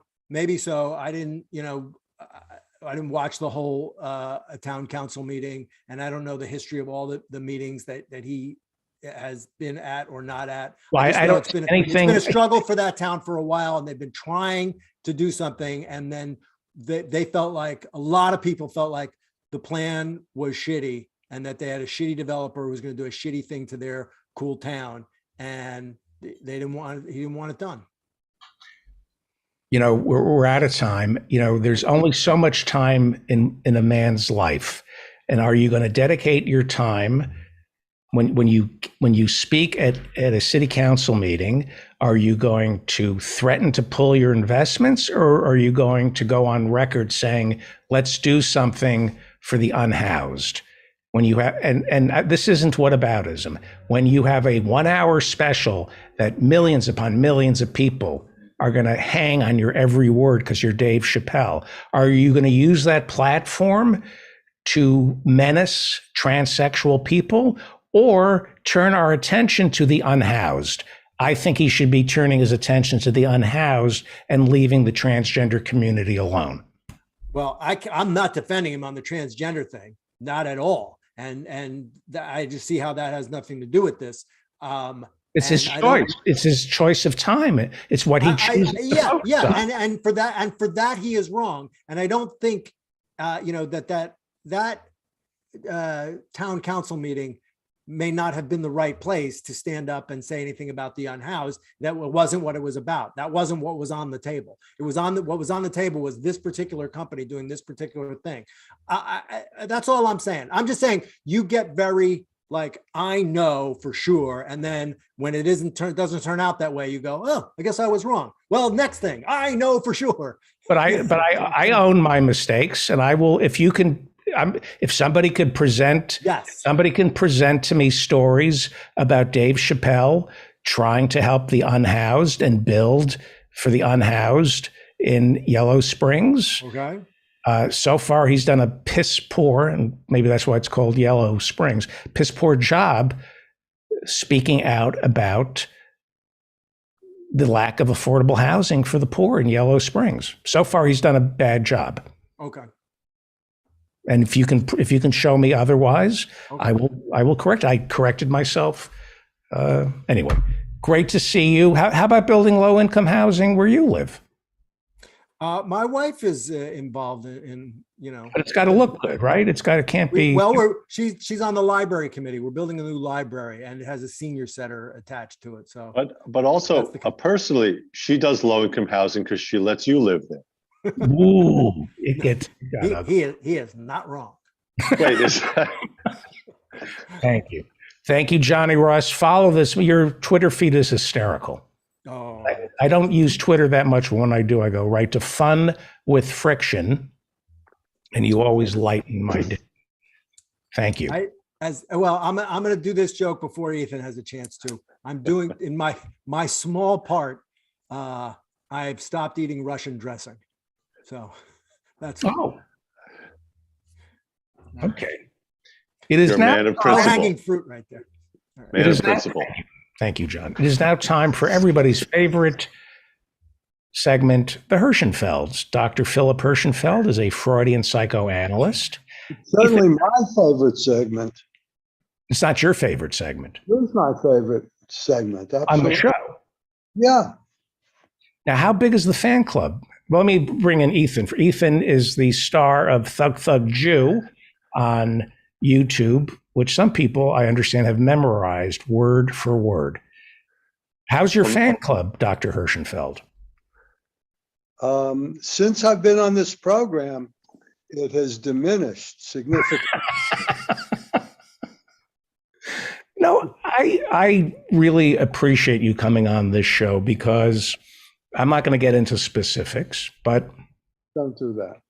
A important psychiatrist just got into trouble. I knew that this was not going to be avoided. This news item. No, because I don't want to. It's no judgments. I'm just saying. I thought this was definitely going to come up. When I read that this morning, I was like, Well, I thought how blessed I am that Dr. Hirschenfeld would come on this show, and things get said. I don't think things get said here that are, well, at least not during this segment. But things get said what he said, can I bring this up or do you? What are your thoughts? What are your thoughts on Ethan? What are your thoughts on this? Let me begin. If I may. Yeah. So I guess the chair of the Well, Columbia. let's get your father's permission first. Is it okay to talk about this? Permission granted. Okay. Permission accepted. Isn't that what I say if I'm captain of a boat, to let people on the boat? Something like that. Yeah. Right on the boat. All aboard. That's what you say. On okay, my show, it's all our board until you're here. Go ahead. I had a pregnancy termination joke, which ended with all abort. Right. Okay. So anyway, the chairman of the Columbia Psychiatry Department lost his job, and Well, he got suspended. I think it was beyond that, but I'm not sure. But in any case, he said something ridiculous and offensive and misogynistic and racist on Twitter. My first reaction was, why does this guy have to be tweeting? What don't you have a good enough gig? You have health insurance, you have tenure, you have respect, you have an income. You also need attention. That's for the comedians and the people who don't have health insurance. What the fuck is wrong with you? You have a 401k, you have a house in Hudson County also. You have kids, you have tuitions, and you're tweeting? The fuck is wrong with you? Just don't tweet. Just shut your mouth. Is it true that people rise to their highest need of attention and then they go away? You rise to the highest. This is like the Peter. It's like the Peter principle of attention. It's the show me your Peter principle, where people rise to their highest level of exhibitionism. Yeah. What is that about? What the need to? That's who I am. I mean, I need attention. I need let the chips fall where they may. I'll say something. If you don't like it, good. I got a rise out of you. You know, I'd rather you like me, but. That kind of gig. Now, Dad, you're in the same métier, but it's a very different gig. He's got this whole institutional and academic thing going on, and a political thing. Yeah. And if you have a gig like that, it's like being a judge. You can't have Twitter. What the hell's wrong with you? And then, as someone in your profession, in your niche of the profession, you would say, okay, what's going on with this guy? Yes. In a deeper way, that he has this self-sabotaging need. It's very self-sabotaging. I mean, he sabotages the woman, but it's also like, come on. That being said, what he said was horrible. I'm not an African-American woman, so I want to be careful here. But it was more stupid than it was malicious. Is that fair? I would agree. Stupid, yes. It was stupid and it was offensive, but I certainly would agree that it wasn't malicious. It was dumb and offensive. But he wasn't using, and again, it was an agglomeration of words, freak of nature, that can be construed and can be intended to mean various things. But if you parse out the word freak, of course, and if you look beneath the surface of the phrase, you could impute some very pejorative motives to putting those words out there. If you look at it from the other angle, it's a way that someone could say, wow. Simply trying to say, wow. But he said it in a horrible way. He said it in a horrible way, but I'm not making excuses for him, and I'm not a black woman. So I'm speaking out of ignorance. Nor are you a model. Or am I a model of? You're a model for certain things. I don't think. I'm not a model either. I do sniff glue.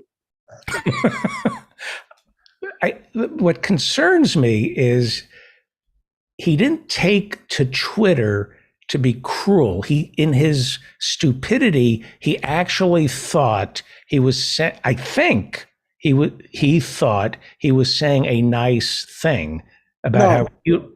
No, a clever thing that would garner him more attention. It's all narcissism is what it, look at me, look how clever I am, or look how something I am. And why do you need it? Well, that's his problem. He needed it despite all these other things that my junior partner enumerated that he had. But to David's point, in the most superficial read of what he said, he was trying to engage in this conversation about this woman's beauty and her rare beauty. But then you very quickly can get into that fetishizing of the other and territory that's very easily and quickly and correctly construed as racist, Right. and misogynistic. He stepped in it. He stepped in it. Now, calling one of what's changed, it concerns me because it goes against what I've said about cancel culture. That being, you don't get canceled for you should not get canceled for making a mistake, for being stupid, for that you get canceled for purposely targeting a protected class. I think you're absolutely right, and that was my other initial reaction was, okay, this was horrible and stupid. He needs to apologize. He needs to step away. He needs to do something. But then I instantly thought, Jesus, this guy's he's gonna have to fall on his sword, and his whole life is gonna be over. Then we've gotten to this place where you're right. I don't think there was malice there, and that should matter. It matters in courts of law what a person's frame of mind is when they do Mens stuff. rea, I believe it's called. That's right. Yeah, and it should matter. It should matter in these things as well. I know it's complicated. By the way, I want to say I was once also called a freak of nature, and it hurt me. And it was you, Dad. You called me that. We were driving to Boston from New York, and I ate an entire box of donut holes after a rest stop, which was easy for me. With a cup of coffee, I went there, and you said, "Okay, but." To me, a freak of nature is somebody who doesn't eat the entire box of donut holes. That's. But there was no malice. There was no malice. Really apologize, and I am going to give up my job over it. We should be allowed to say stupid things. We should. Not today. We are not. We are living in a really screwed up culture in many ways. But again, the word said, David, yes, that's why I'm saying he should have said that comment if you needed to. Say it to someone. You don't have to tweet it. You don't have to share it with every human available. Again, white fragility and white men, and I know what I sound like. That being said, a little empathy for people who are trying to learn. I think that again, all the problems in this world are my fault. I accept that. I'm an old white man. Although some people don't think I'm white, but I accept the fact that white men need to step aside, that the world will be better without us. I accept that, but that's not going to happen. And so a little empathy. About 4 years ago, when was the Me Too movement? 2017. So this was about 2015, 2016. And I'm not proud of this. I was doing a stand-up show in Brooklyn. There was a woman comic who was about my daughter's age. She introduced me at an alternative club. Let's say her name was Nadine. And I made the mistake of saying, how about a hand for Nadine? I'm really ashamed to tell you this. I think I told this before. How about a hand for Nadine? Isn't she? By the way, oh, okay. I was going to say you didn't have to. I was going to relieve you of if you didn't want to say the thing that caused shame. But yeah, I said, isn't she beautiful? At the time, I had been told, when my daughters were born, women told me every day, tell your daughter she's beautiful.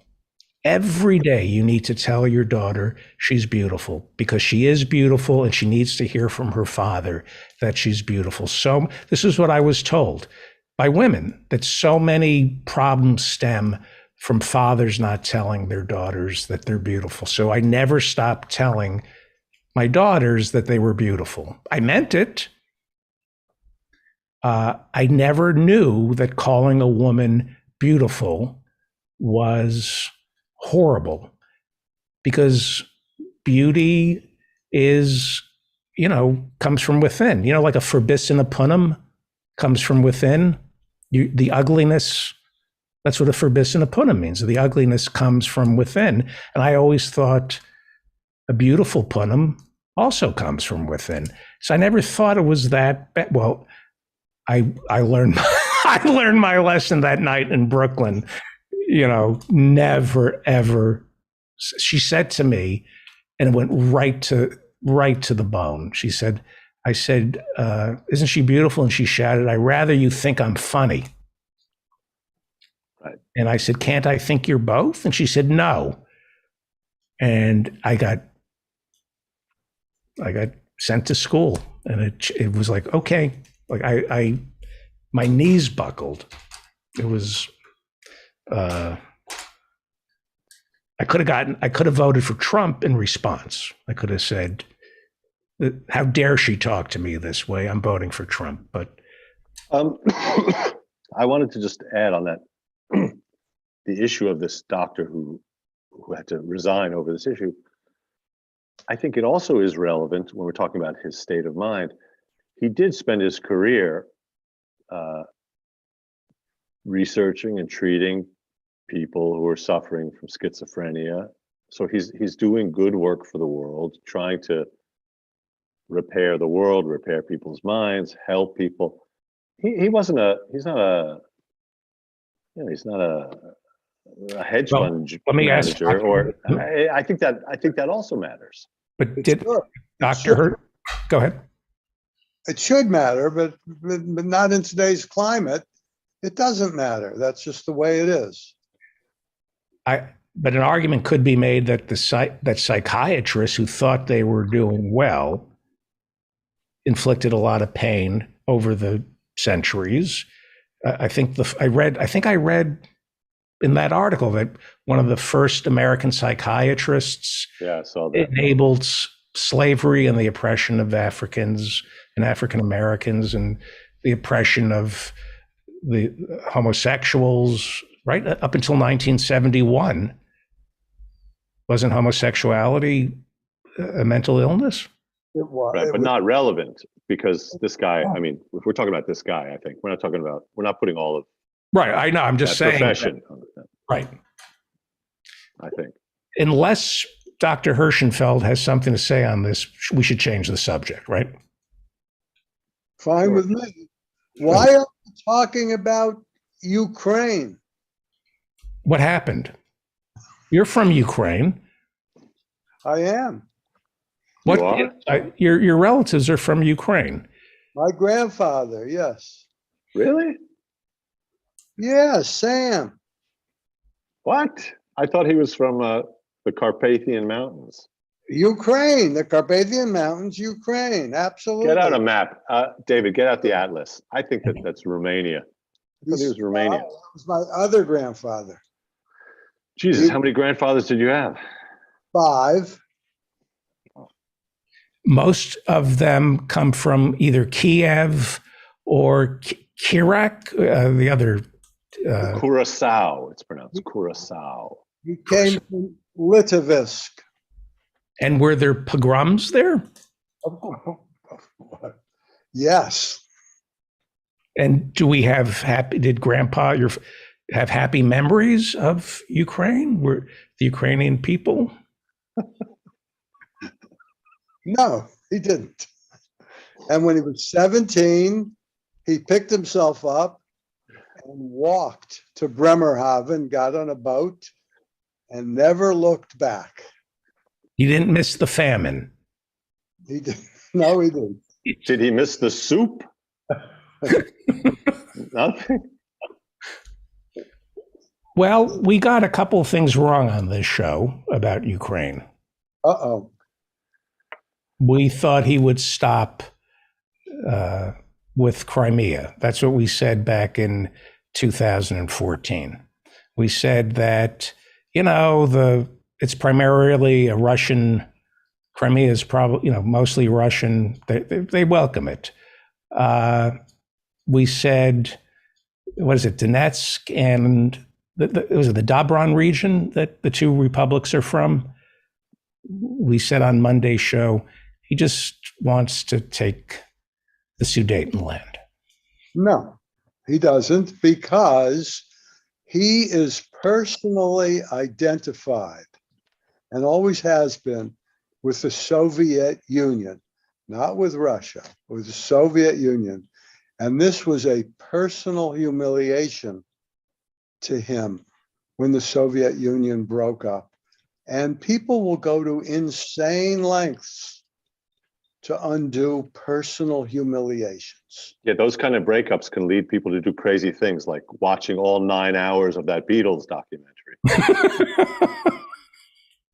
I say just get over the breakup. He wants to get back. He wants to get back to where he once belonged, get back. He wants to go acoustic.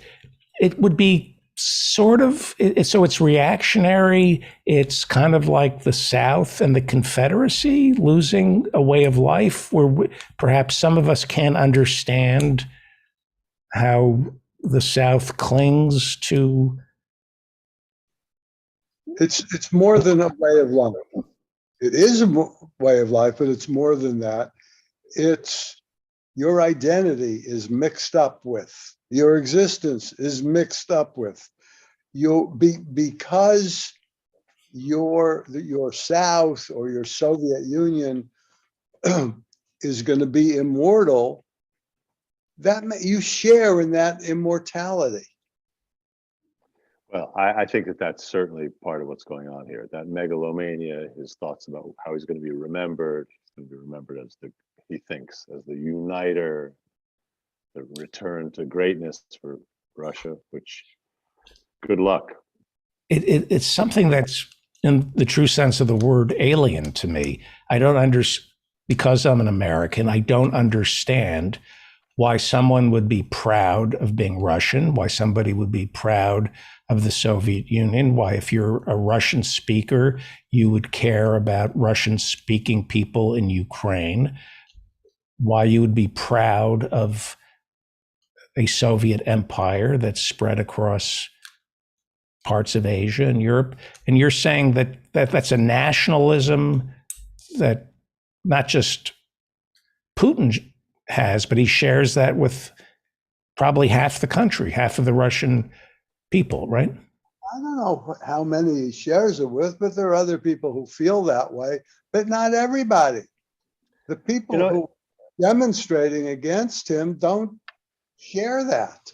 It's very similar if you look at the population here in our country. Some people like to live in an apartment. Some people like to live in a house. And the people who live in an apartment, they don't understand. Why is it so important to have a yard? But the people who live in the house and they need the yard is their whole thing. It becomes a huge part of their identity. Also, people who want, I have a loft. There's only one room. I like it like that. Like people who want 12 rooms, I don't understand. I'm with you. Why do you want all those extra rooms? What does that do for you?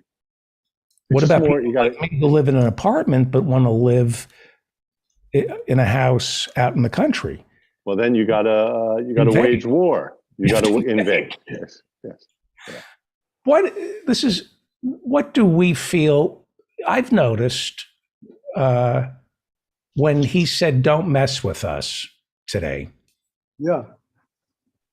Did he say that? Yeah. Do not. Got nuclear weapons. Wait, did he say don't mess with us? We have nukes, or he said don't mess with us, ... We have nukes. We're a nuclear power. Yeah. And again, he's bluffing. But again, I'm the guy who thought COVID was going to last a week. So. Dr. My Hershey, instincts. I don't know if it's because of my generation, but when I read that, intellectually, I go, we We just left Afghanistan with our tail between our legs, and but on a visceral level, Yeah. When I heard Biden's speech, I was like, yeah, get him, yeah, kick ass. Yeah. So we're being manipulated, right? They know this is as old as the Bible, right? Yeah.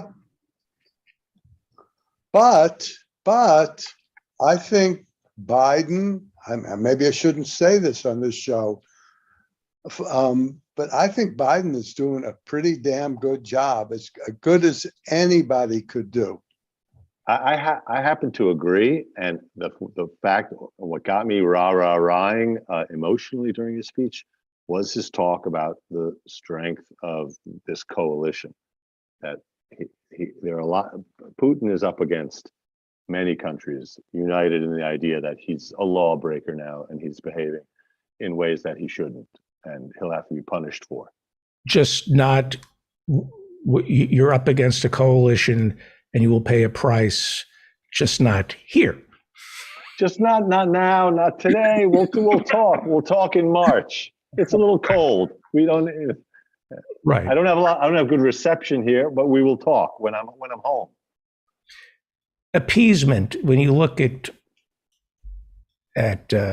Chamberlain, Lord Halifax, the people who were against Winston Churchill, who didn't. Oh, I'm sorry to.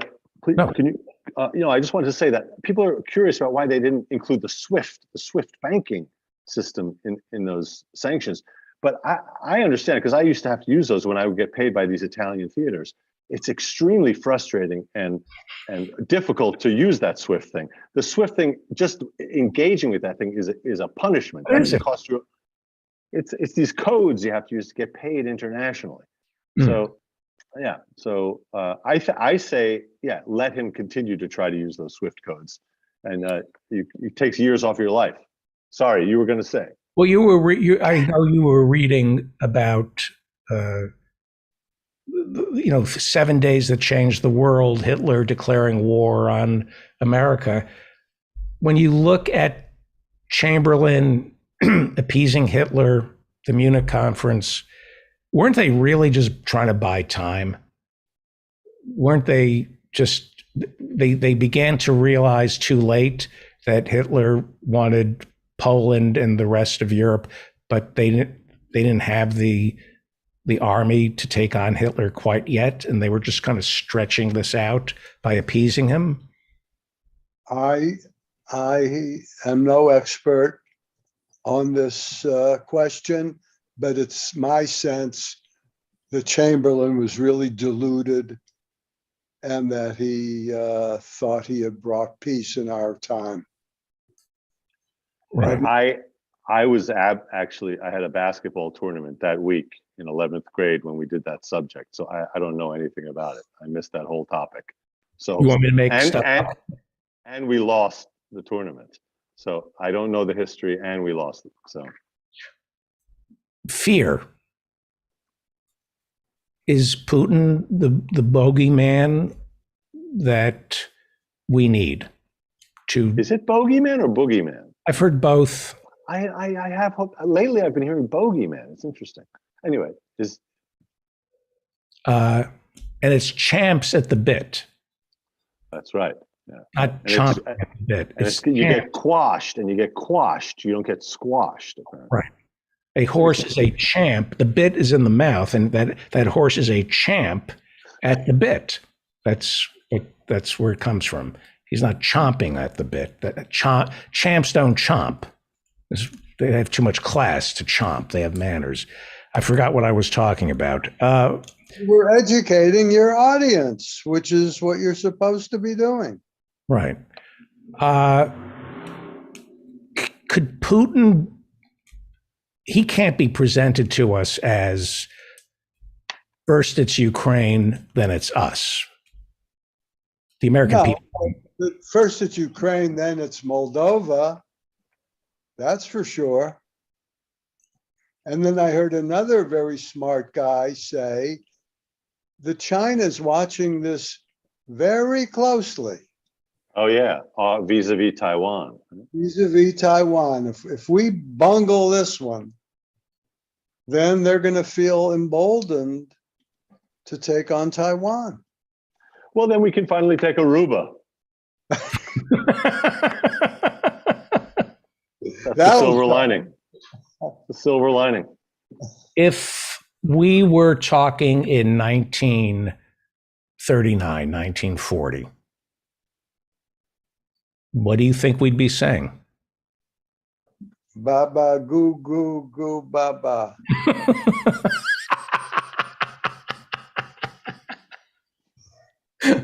All right, but if we were in a time machine, Yeah.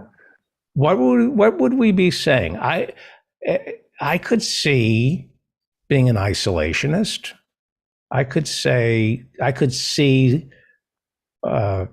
saying, really, we're going to send our blood and treasure over to Europe to help Great Britain and Belgium and France after all the crimes they've committed in Africa, in Vietnam. I mean, these are colonial powers. Why do we have to defend? I could see an argument being made not to help these countries. A lot of people did make those arguments. They were not our kind of people, however. We got to help them, basically, because all the good recipes come from there. Yeah. I think you may be right. I think Biden, I think Biden is, he said he's going to invade. This is going to happen. Yeah. And he was right. Yeah. And we were wrong here on this show. I poo-pooed it. Well, you're a big man for being able to admit that. Yeah. All right. Dr. Philip Hirschenfeld, thank you very much, as always. Ethan Hirschenfeld, why don't you plug some gigs? You're feeling better, right? I'm feeling quite a lot better. Mystery bug, viral, bacterial, we don't know. COVID, no, based on the swabs, but who the hell knows? But I'm feeling a lot better. Gigs, send me a message. I'll send you info on gigs. And meanwhile, March 13th, episode 15 of this season of SVU, Law and Order SVU. My episode's coming up. Yeah. Now, is March Madness? Hang on, let me do a joke. Oh, sorry. Yeah. Is March Madness your father's busy season? That's it. Speaking of his father, what I did this weekend is listen to Thug Thug Jew yet again. And I'm telling you, every time you listen to it, it's really funny. I don't know if you know this, but your kid's pretty effing funny. Not an objective opinion but thank you, Dad. And for me, it's an objective opinion. It's more objective. It hurts me to say it. I'm not proud that you're so brilliant. Thank you. Play it backwards, and there's some secret messages. John is dead, right? Well, I'm not going to give it away, but play it backwards. If you liked it forwards, you're going to really like it.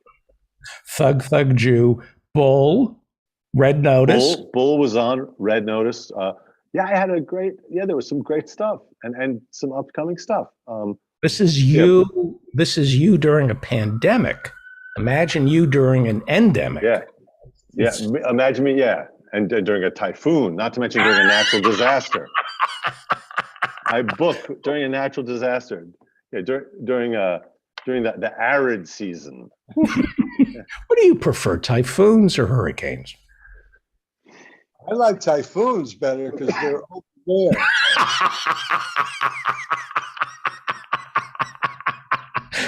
We'll end on that. That's good because that is the difference between a typhoon. That is good. Yeah. Comedy. What is it? Comedy. If if you slip on a banana, it's funny. If I slip on a banana, it's tragedy. That's why the typhoon joke from the doctor is so funny. Thank you, Dr. Hirschenfeld. Thank you, son of Dr. Hirschenfeld. And let me say thank you to both of you. And also, all joking aside, let's hope that things don't get way worse in Ukraine, and let's hope that over time they can mount a resistance and send Putin packing. Yes. Yes. Okay. Send luggage to Ukraine to send to Putin. Funny. Thank you. You're listening. Thank you so much. You're listening to the David Feldman Show, davidfeldmanshow.com. My old friend, Emil Guillermo, did not bring his wife today. No, it's just me today. It's just you. So we're going to play in honor of your wife. We're going to be back. We're going to play some Professor Mike Steinel. And when we come back, we will be joined by Emil Guillermo, host of the PETA podcast and columnist for ALDEF, the Asian American Legal Defense and Education Fund.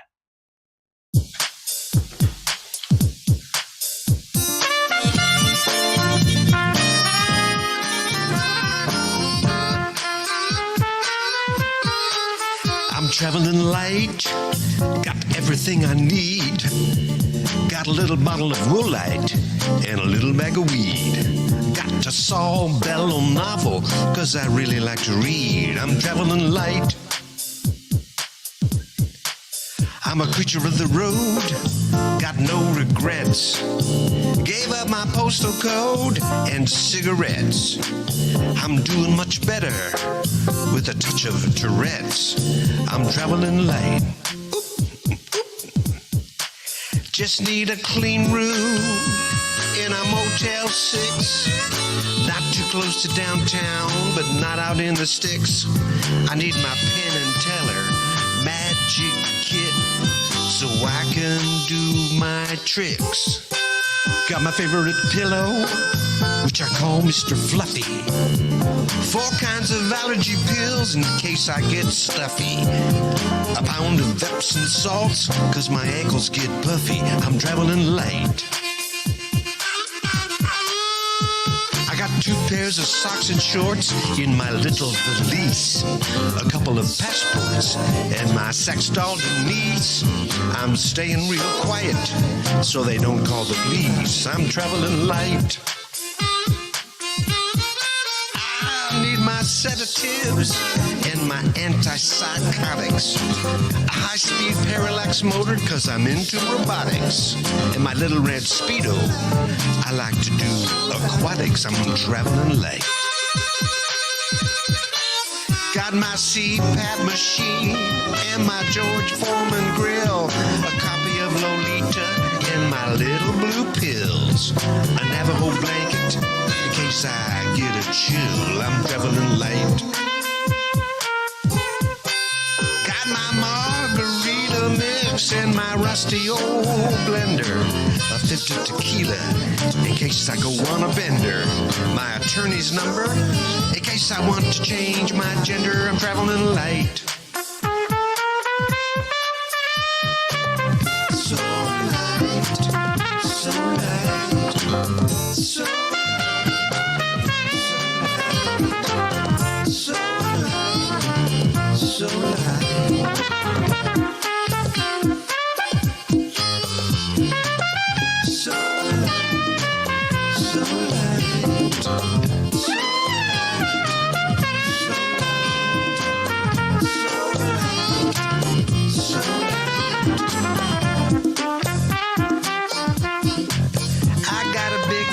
Twizzlers in case I had some visitors.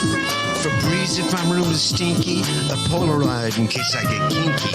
My Jesus bobblehead and my Star Wars bedspread. I'm traveling light. I got my rabbi costume and my portable dark room.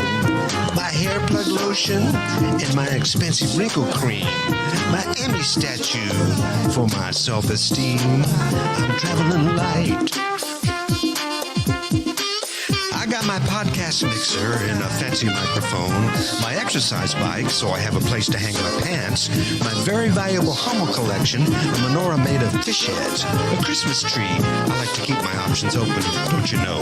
A shoe shine kit, a skill saw, a crossword book, a large supply of mechanical pencils, a year's worth of New York magazines I've been trying to get around to read, some scripts that I've been tweaking for those people in LA, and my enemies.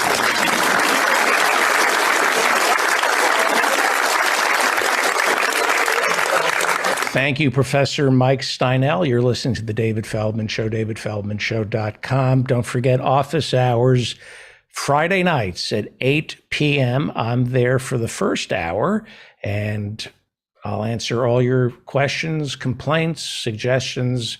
I make myself available to all our listeners. All you have to do is go to my website, sign up for office hours. All you need is Zoom or a telephone. There's a number you can call.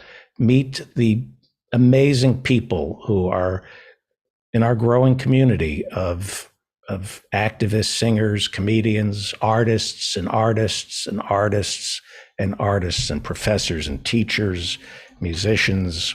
Office hours every Friday night at 8 p.m. Meet better people. Meet better people. We had a meeting last night. Dan Frankenberger, who I want to find out when you want to do community billboard, Dan.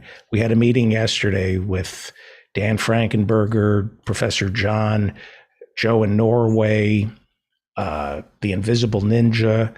I'm leaving some people out. I don't think Sarah or Hannah were there. I'm leaving somebody out. But we were talking about office hours, how it's just grown and become bigger than all of us. It's just this thing that has taken on its own life. And as long as you're left to center and not an a-hole, you're welcome to join us. Emil?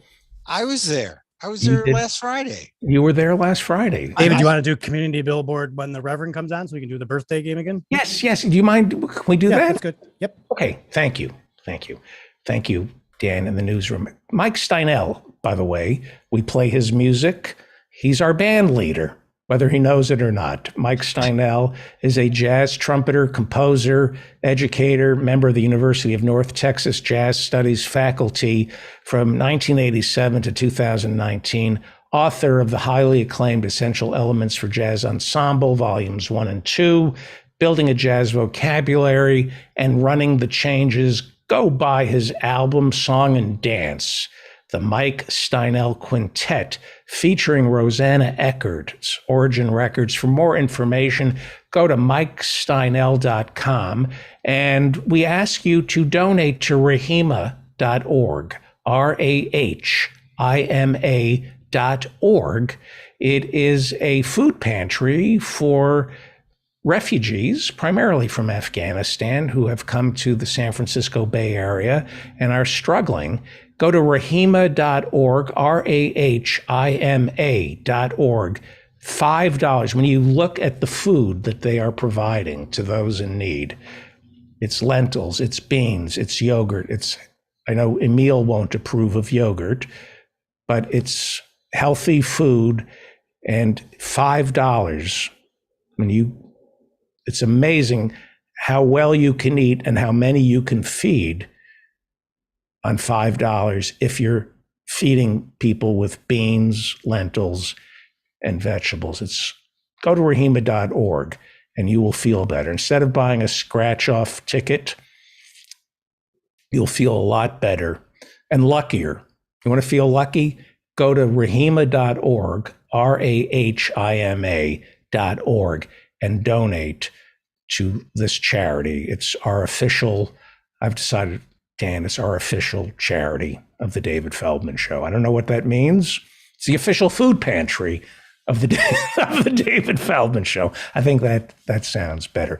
We are running 10 minutes behind schedule. Let us now go to California, where my old friend, it's you and John Ross. You're the my oldest friends on this show. Emil Guillermo is the host of the PETA podcast, People for the Ethical Treatment of Animals. And he's also a columnist for ALDEF, Asian American Legal Defense and Education Fund, Crimes Against Asians here in New York City. Oh yeah, there are a lot. There are a lot. I mean, over the last couple of weeks, you count Michelle Go, you count the young woman the other day. I wrote about her, the Korean American woman. It's just sad, and they got, there's a theme, right? There's a theme about, because the perps are, generally speaking, homeless people who are, off their meds, and we have to deal with that somehow. The system has to look at, this is what makes it hard, right? Because, we have a woman pushed off a subway, Michelle Go. We have the woman in Chinatown who was followed into her apartment. And then suddenly people start talking about things like, because it was in Chinatown, they want to build a homeless shelter there. They're saying it suddenly becomes a NIMBY, not in my backyard kind of issue, wherein we should be more compassionate. We should be reaching out, and it makes it very difficult. How do you respond to this? So, yeah, there are a lot of crimes against Asian Americans that have made the headlines the last couple of weeks. It was funny when I wrote that column on the Korean American woman who was killed in Chinatown.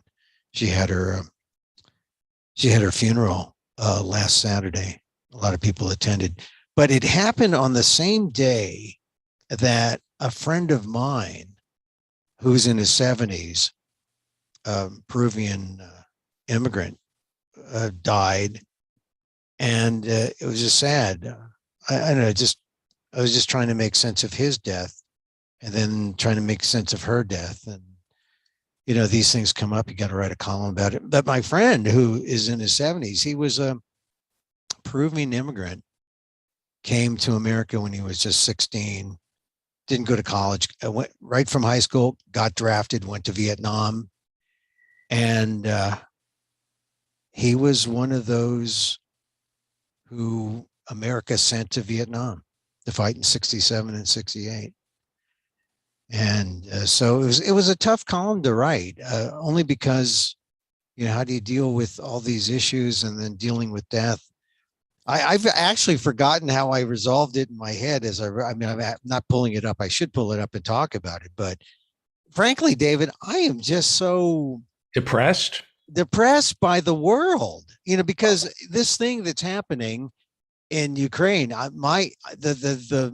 the word or the phrase that I'm trying to bring myself out of this depression about what's going on in the world is, you got to find your inner Ukrainian. We all have to find the Ukrainian in us all, because that's how you understand what's going on there and how it affects us. You on the East Coast, 5,000 miles away, me on the West Coast, 8,000 miles away, how it impacts us all. And it's really about, if you're a freedom loving, democracy loving American, and I know your audience is vast and worldwide, but primarily American, I think, in the US. If you are a democracy loving American, you should just be appalled by what's going on there. And you should, I think the idea of invasion, right? It didn't dawn on me until I realized, hey, wait a minute. This is not just Putin putting together the Soviet Union that was dissembled and everyone raced to freedom as soon as they got a chance. But he is really recolonizing, his part of Europe. And colonization, the Filipinos, we understand that. Your previous guest mentioned, hey, China's looking at this because they want to get back Taiwan. If the US isn't strong. And so, my message when I write my column primarily to Asian Americans is, hey, remember, and Filipinos, remember what it's like to be colonized. The Filipinos know that, to be America's first colony. And certainly my mother knew what it was like after colonization, when the Japanese, once the Japanese bombed Pearl Harbor, they bombed Manila and they took over and occupied Manila. And that's where my mom understood the word occupation, the occupation. They say that that's going to be the next phase. I don't know what's going to happen with Putin. He's gone in so quickly. And all right, let me ask you a question, because I agree with you. I'm not agree. You know what? I said on the show, I don't want to argue. I want to find out what is going on. So my saying I agree with you implies that there's some kind of argument as opposed to just a sharing of information. What I don't want to do with Ukraine is filter it through the prism of our own political agendas.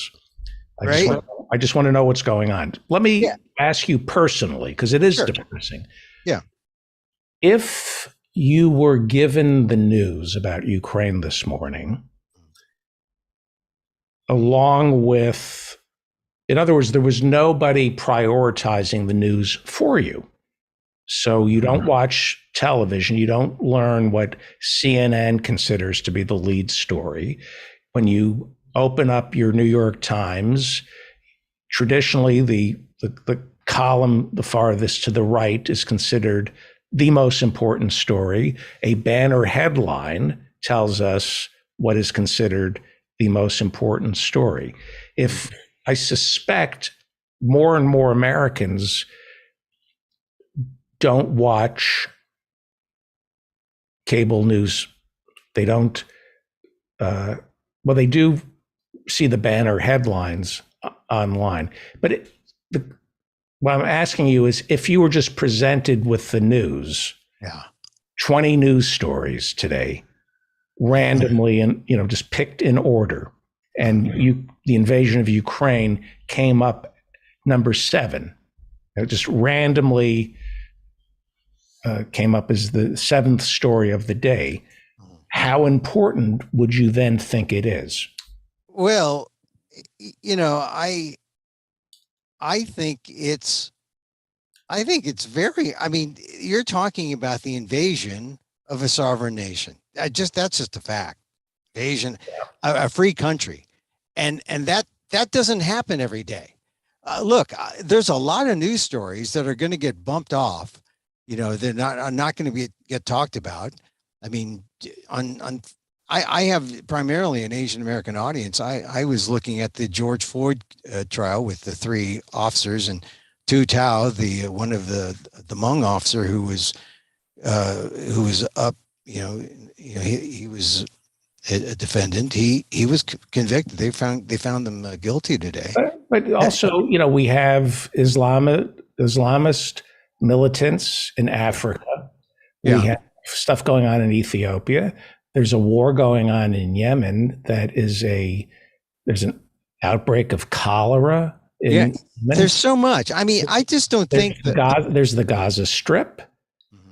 There's the humanitarian crisis going on in Afghanistan right now, where possibly hundreds of thousands of Afghanistan civilians are going to starve to death. Myanmar.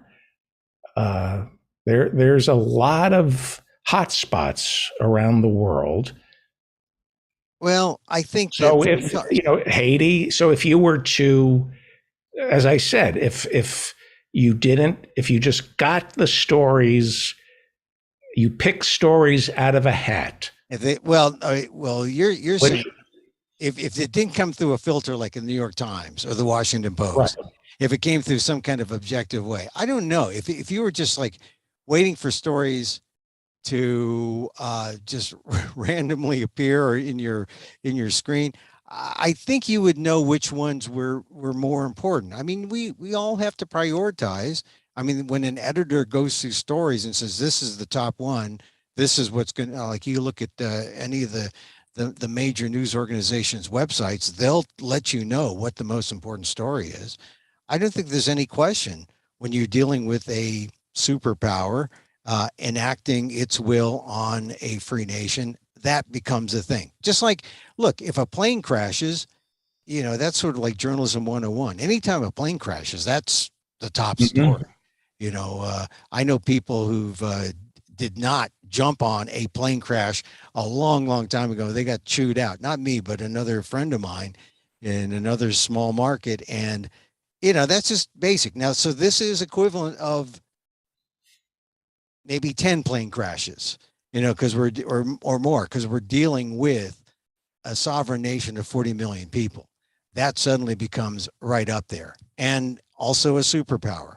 So I don't think there's any question that we're seeing history played out, and that adds to it all, because we are going to see how everyone responds, how the free world responds.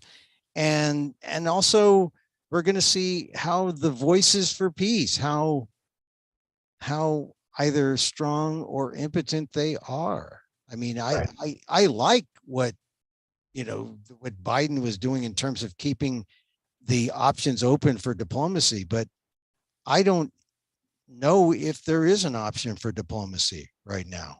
Okay. I think just not to be argumentative, but just to be informative, there are currently, this is a list of countries at war.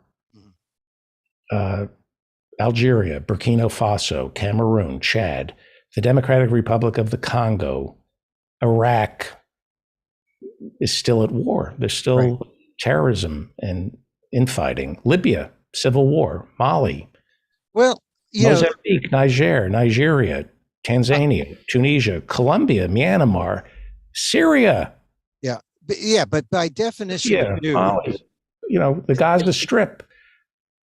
Yeah, but by definition of news, the currency, the fact that it just happened. I mean, we thought maybe it was over, not over, but it had, we were still in invasion creep last night, that until about maybe 10 o'clock Eastern time, 7 o'clock my time, that we saw the UN gather, and that was the first indication that, it's on. The invasion's on. So by currency, that becomes, you have to make it the top story. It's not a matter of ideology. It's not a matter of political agenda. It's just, this is big. You don't ignore it. The others aren't not big, but imagine this is going to happen even to this story. As it goes on longer, we will forget it. Yes. How many Americans can tell us who the president of Afghanistan or Iraq were or are? Well, look, they can't even identify or locate Ukraine on the map. I mean, that's an old thing where it will find this place on the, they can't find it. They don't even know how big Ukraine is. And so isn't the second largest country in Europe? They say, what? I didn't know that. This is all about leadership. This is why leadership is so important. Americans don't know, including me, what to believe until I hear from Tucker Carlson. So I know what not to believe. Right. I need to hear from Bernie. I need to hear from Elizabeth Warren. I need to hear from Jacobin and The Nation. People say, make up your own mind. Right. You've got your own. You've created your own silos there. I mean, I subscribe to Jacobin.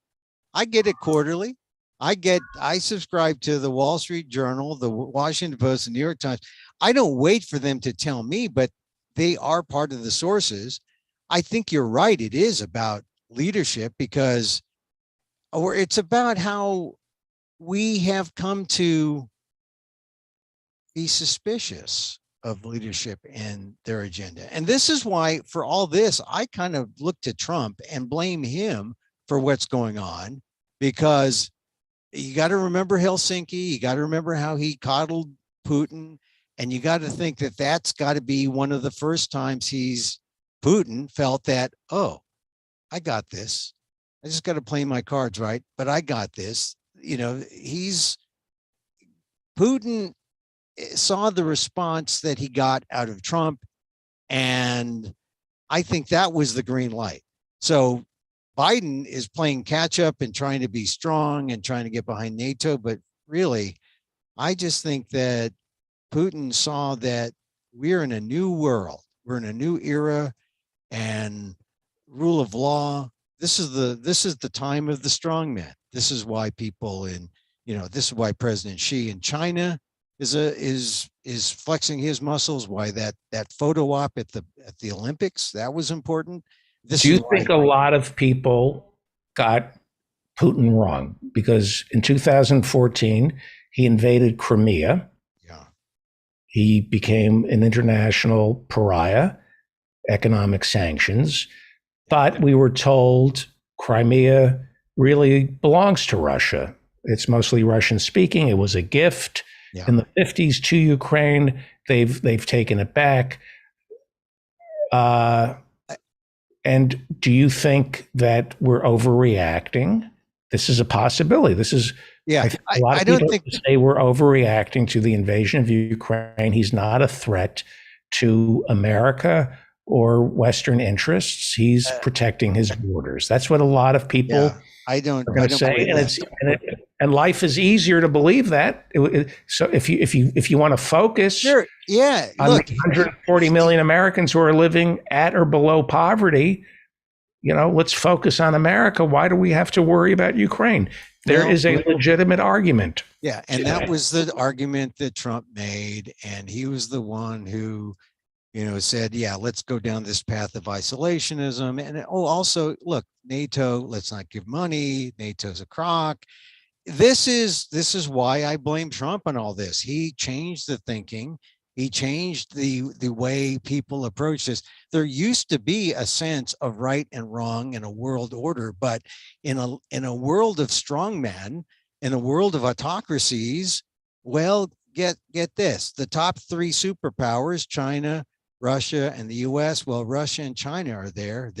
They look strong, or they're appearing strong. And where's the U.S.? The U.S. to them appears weak, and that's why they have taken this equation and said, "Now's the time to strike. Now's the time to flex the muscle." Right. And I think this is a problem where we are now. What if you're a member of PETA? Not only a member, your wife helps run PETA. You're the host of People for the Ethical Treatment of Animals. What if you come to your foreign policy from a place that all war, as Mr. Swanson wrote in his book, all war is a lie, that you always say war is bad, that you always come from a place of peace, and that war, no matter who fights it, who wages it, war is always wrong, and that it is the absolute last resort, and that going to war is showing weakness. When we invaded Iraq, we showed weakness. When we invaded Afghanistan, we showed weakness. That a truly strong nation does not have to resort to physical violence. And that if Putin invades Ukraine, you don't show force with force. What if we come from that moving forward, that there are other ways, smarter ways to deal with aggression? Would you agree that there are? I do agree. This is why I'm depressed by this. Like I said, I mentioned Thich Nhat Hanh earlier when, we opened the discussion on this. I'm trying to think of how people who really believe in peace, how would they go forward? I believe in peace. I believe in non-violent means, and that's the challenge. Already we've lost, the Ukrainians say they've lost about 137 military personnel. There's already so one of the ways America could lead the world is in insisting on an end to the sale of arms. To stop, that we must stop selling arms to other countries, and other countries must stop selling arms to other countries. That when countries have weapons, they tend to use them. Well, I think that would be our business model in America is arms. That is what we seem to do best, is sell arms to other countries and make movies that celebrate our arms. So I don't. Maybe the UN should make it a crime. Maybe we need to make it a crime to sell weapons or provide weapons to other countries, not just America, but Russia and China. And that if you are selling weapons to other countries, you will be isolated. There will be economic sanctions if you provide arms to other countries. Wouldn't that be? That could be that. I don't disagree with you. I don't like the fact that we have this so-called military industrial complex, and that we just gave Ukraine $1 billion about a couple of weeks ago. So like I said, I don't know what the answer is. I don't know. Smart people who deal with this all the time don't know what the answer is.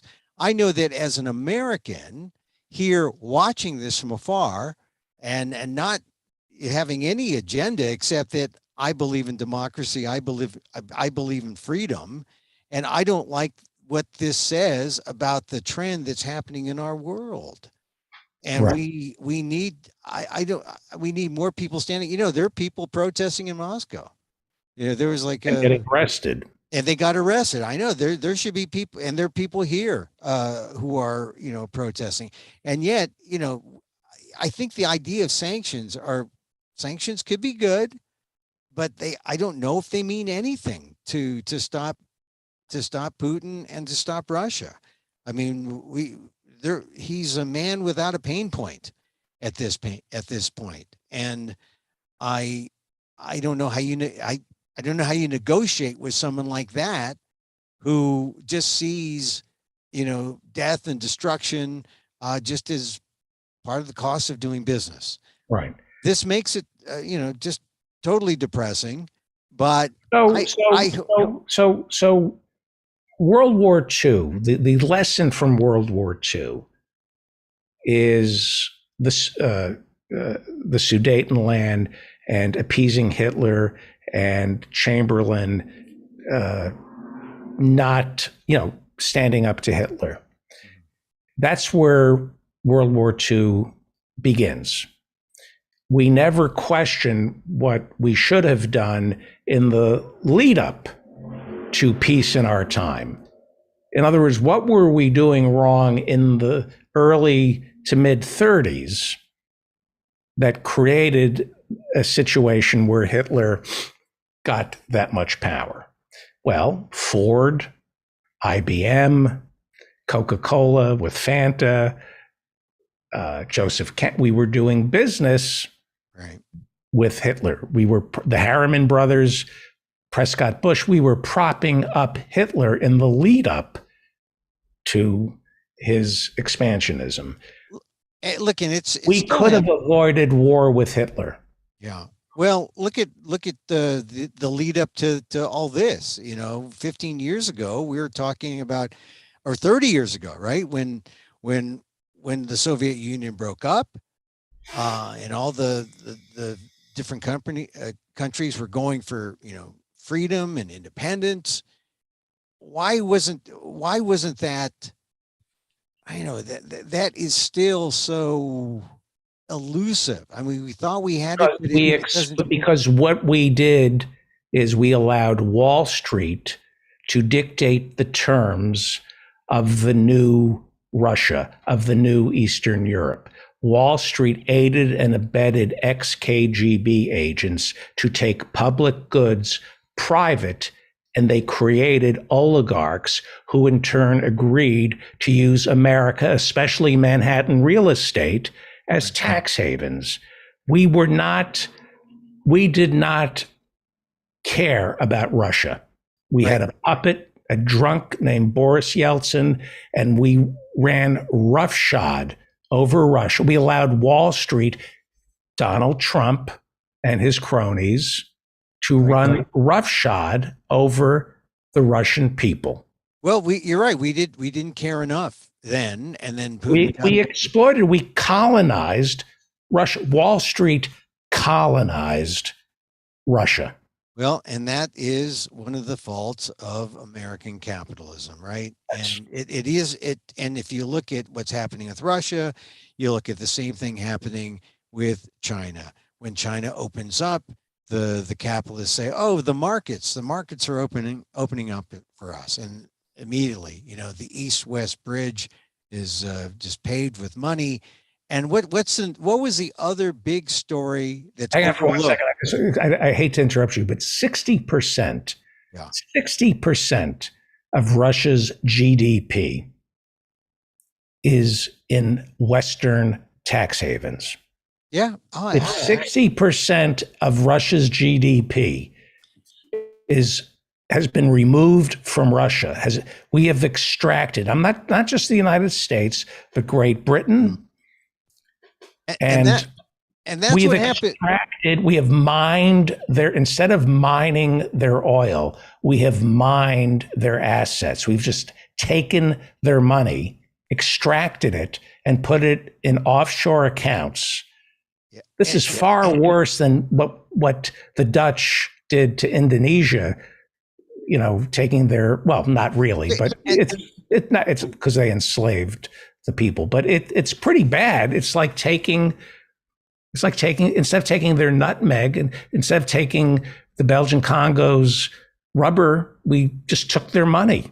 Yeah, look, I'm saying this is what happens when your government doesn't know what its corporate citizens are doing, or maybe they do, and I'm sure some of them do, but some of them don't. And then, of course, the American public. What do we know? What are we told?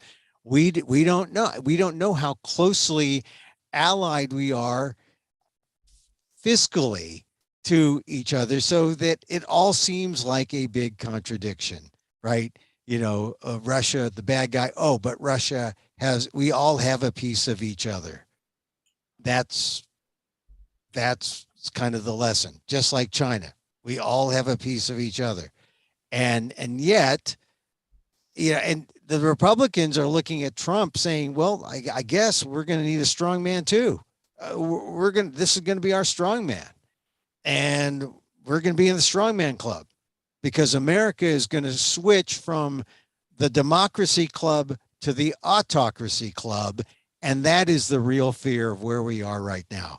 AC, autocracy club, versus DC, democracy club.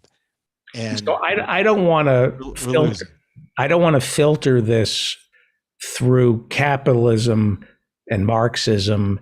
I know we have a lot of leftists here who are going to say this is what capital does and always does. They're right. You are absolutely right if you explain away our history through greed and the corruption of capitalism. That when the Soviet Union fell, we had no interest in spreading democracy throughout Russia and their old republics. We saw it merely as opportunities to feather the nests of our own oligarchy. Now Putin is the blowback to all of that. Yeah, but it is true though.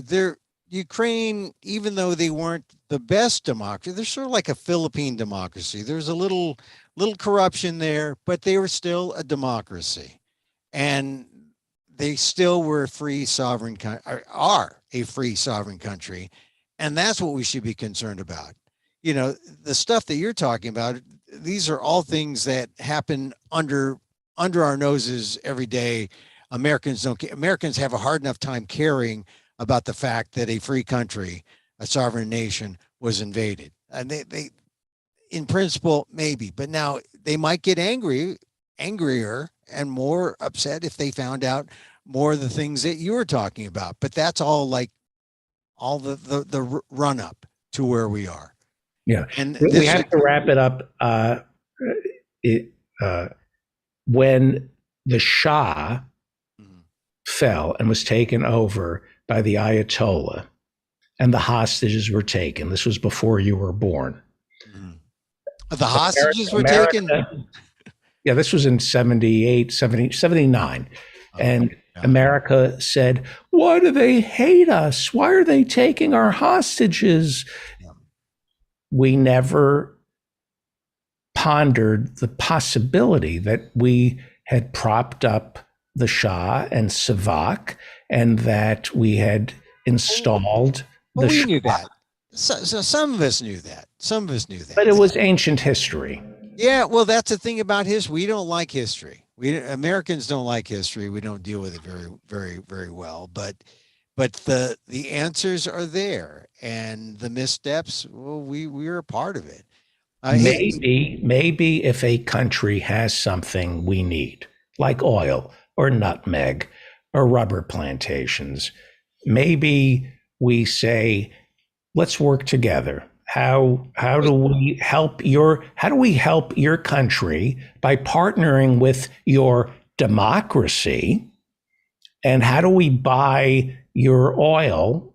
Unfortunately, let's say we forget the fact that oil is evil. How do we take your natural resources? Resources, yes. Equitably, fairly, so you benefit and we benefit. But the oligarchs in America don't think that way. They want all of it. Well, yeah. And they just want to suck. They want to drink your milkshake. Well, it is true that, when they talk about the Russian oligarchs, and I hope people are picking this up when they talk about the sanctions against the Russian oligarchs. Well, we got American oligarchs too.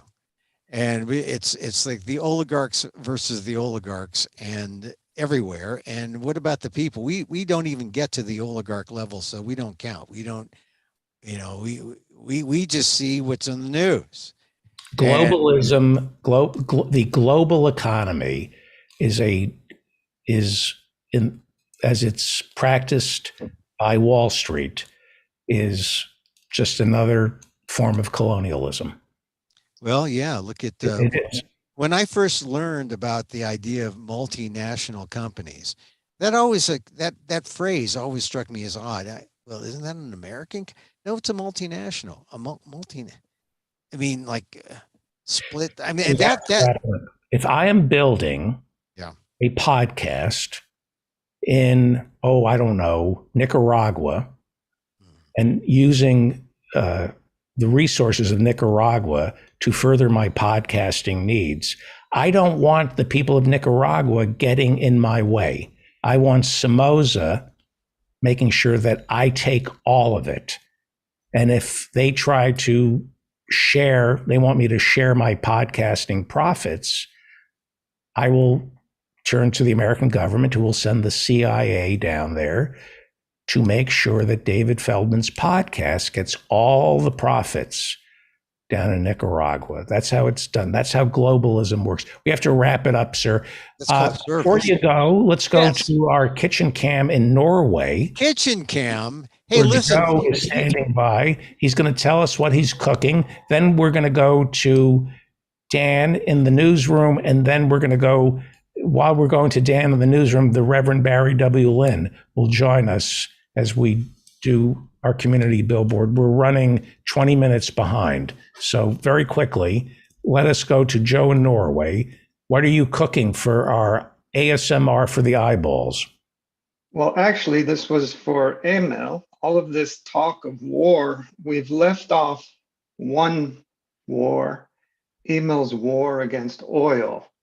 Oh, so, I've changed my mind, Joe. I plan to test out, to fight your no oil jihad. I have planned 2 versions for these beans, these flat green beans, with shiitake mushrooms, a little bit of garlic, some cracked pepper, and dill. and a little citron. Okay. I'm going to cook one with oil and one with just water saute. 4 minutes each, and then we'll see what they taste like. For those of our new You'll listeners, have to trust me. Thank you, Joe. We're going to be watching you. For those of you who are new to this show, Emil is a world-class vegan who has accused me of not being a good vegan because I have oil in my diet, even though nothing has died.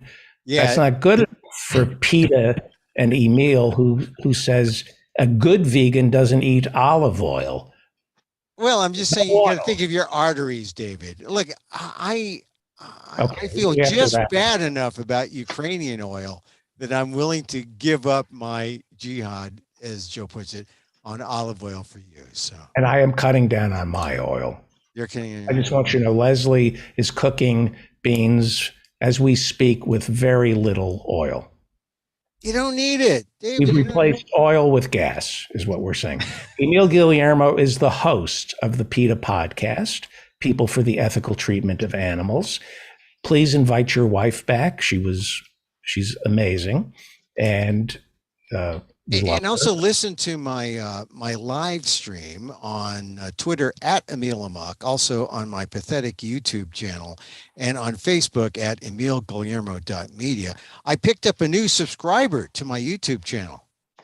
That's you're doing better than I am. No, your live stream, ever since you've taken that prostate medication, your live stream has never been stronger. So thank you, David. Thank you. I love you, Emil. And follow Emil on Twitter and watch his live stream, Emil Amok on Twitter. And Emil. And read him over at ALDEF, the Asian American Legal Defense and Education Fund. Before we go, thank you, Emil. Thank you. Hey, and also, I did want to talk about, for the first time, the FDA approved a condom for anal sex. It was in the New York Times. It's one of the overlooked stories. And here's the thing. It was funded by the NIH, and they did not test on animals. And so you put, what I do is I put the condom inside of me, eat beans, and make balloon animals with it. That works. Or, or you can use a baggie. You just put a bag, But this is the first time. This is an overlooked news story. Today's, Thursday's paper. FDA approves a condom for anal sex, not tested on, actually tested on real people. All right. Right. And you should use it so nobody gets pregnant. Of course. Thank you, Emil Guillermo. Now I want to introduce the Reverend Barry W. Lynn. For 25 years, he ran Americans United for Separation of Church and State. He is a lawyer, a barrister, a member of the Supreme Court Bar. He's also an ordained minister in the United Church of Christ, and we're running a little behind schedule. And when I say a little behind, it has nothing to do with what Emil was just talking about. I apologize. It would have shocked me if you had connected the two. But let us now go to our newsroom, where Dan Frankenberger is standing by with Community Billboard. He's going to tell us what our amazing community is up to, Reverend, and then you and I will compete once again on birthdays in the news. Are you prepared? Certainly, I'm totally prepared. Let me put a little money in the kitty. Wow! It hurts when you put money in. Here we go. I think it does. Take that, kitty. So I have a few announcements for the Community Billboard today. On Saturday, whoa, still more money coming in. More money. On Saturday, February 26th at 4:30 p.m. Eastern, Valley Vox has their next show coming up, and they're going to feature special guest Arjun Hundal from the acclaimed podcast Deep in History. Great. Valley Vox will take a trip back into the left with the new Oliver Stone documentary JFK Revisited Through the Looking Glass, based on recently declassified files. Join us and participate with Arjun in live Q&A by contacting Valley Vox. You need a free Zoom ticket at Valley Vox on Twitter, or email valleyvoxtheater@gmail.com. We have a fantastic quote from the chat room earlier today from John Hayes. He says, if Putin gets COVID and ends up with a ventilator, let's call him Vlad the Inhaler. Vlad the Inhaler. That was very good. Okay, hang on for one. Oh, I don't have my. Hang on. You traded the money for the laughs, didn't you? I did. Hang on. All right. We also have some sad news this week. The legend, Amazing Jonathan, passed away. Yes. On Tuesday.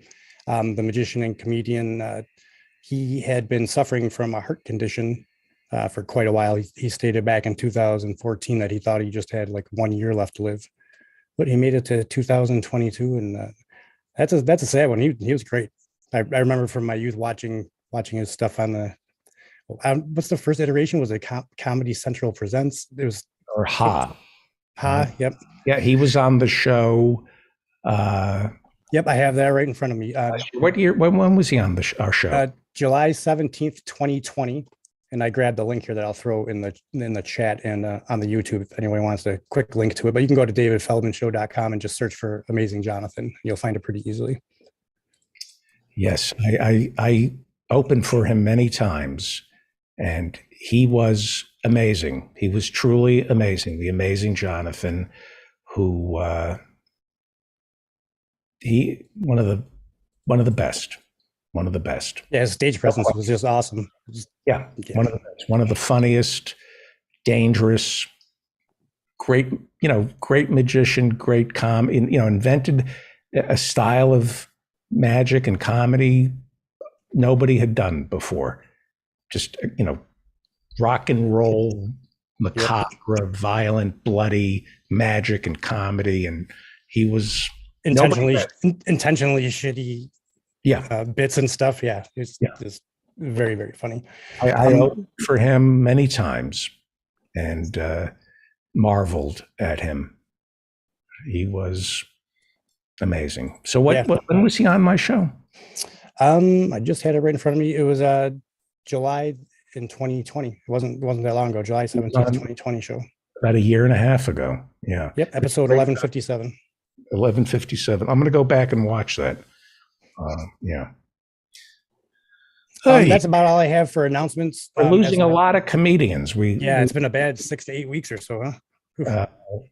Louis, Bob, the Amazing Jonathan. Who am I leaving out? Norm. Yep. These are young guys. Yep. These are young guys. It's been a tough year. Yeah. 2 years. Well, as you get older, it gets worse. It doesn't slow down. It kind of accelerates as you age. You begin to turn to the obituaries first to see if you're there. But I'm in denial. I am in denial about all this stuff, so I don't think about it. That's what I do. Should we do birthdays? Yep, we can do birthdays. Do you have anything else? I had a Sopranos trivia if you want to do that, or we can just go right to the birthdays. Yeah. How does Olivia find out that Tony is seeing a psychiatrist? Do you know this question, Reverend? I do not.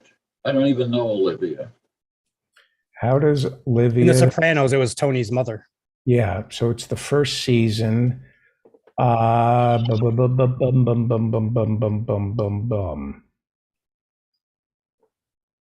does? I know she tells Junior. How does she find out that her son is saying? Does he tell her? No, you're on the right track. Anthony Jr. tells her, and I have a little blurb about it.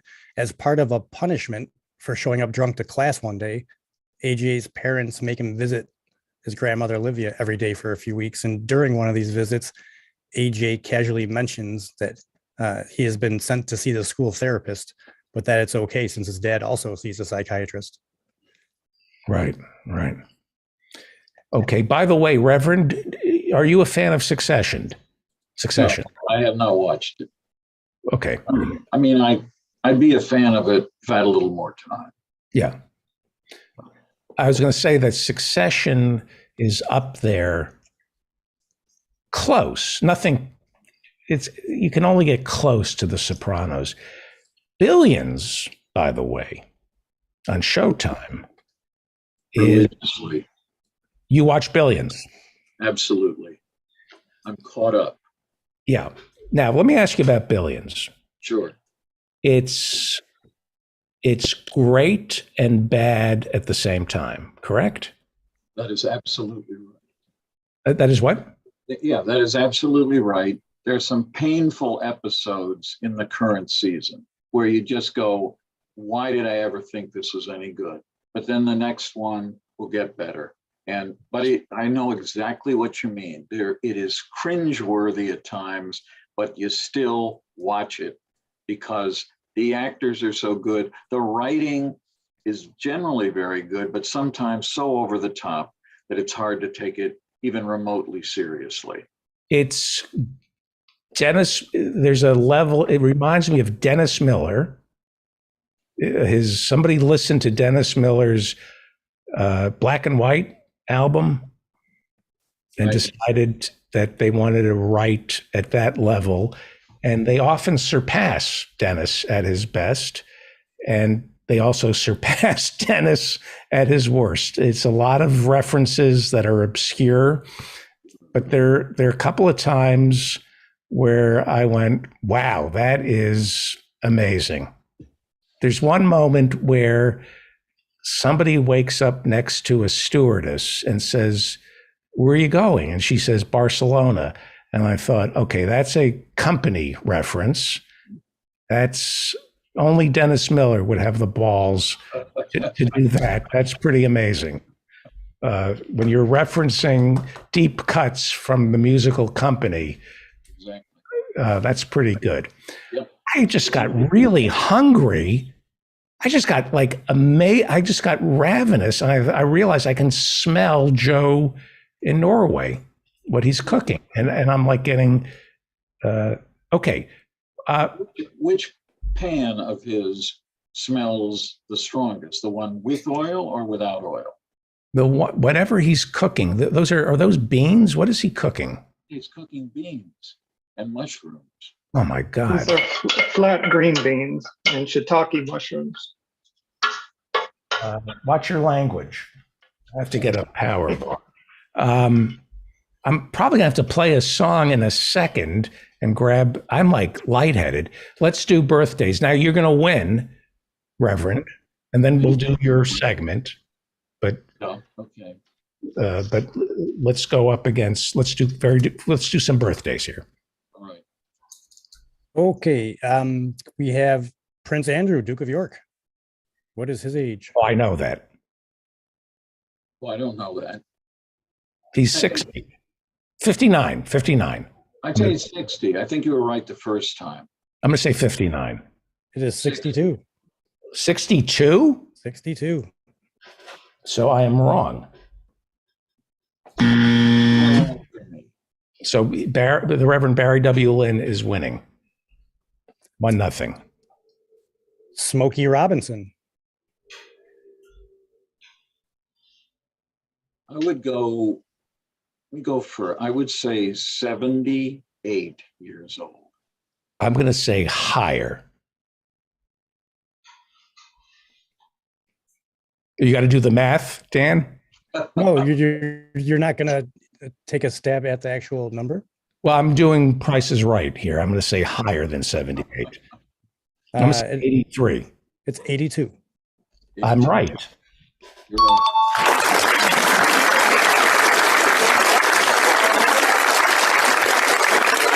It's tied 1-1. All right. Cindy Crawford. Cindy Crawford. You guys know who she is? I'm gonna guess the age now, and you have to say higher or lower. I'm gonna say 54. Oh, thank you. I believe we're talking lower. 54? You say lower? I think you're wrong. Lower. 56. I'm correct. 2-0.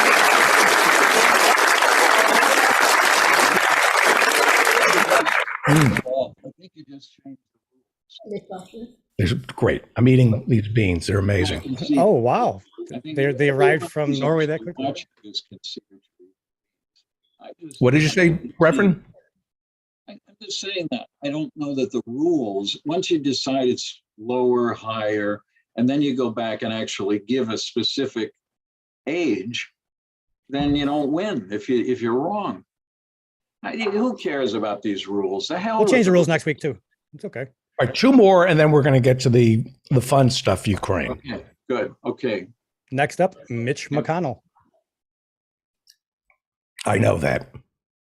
You said that the first one. I think he's 76. Nope, 82. He is 80. Hmm? You said-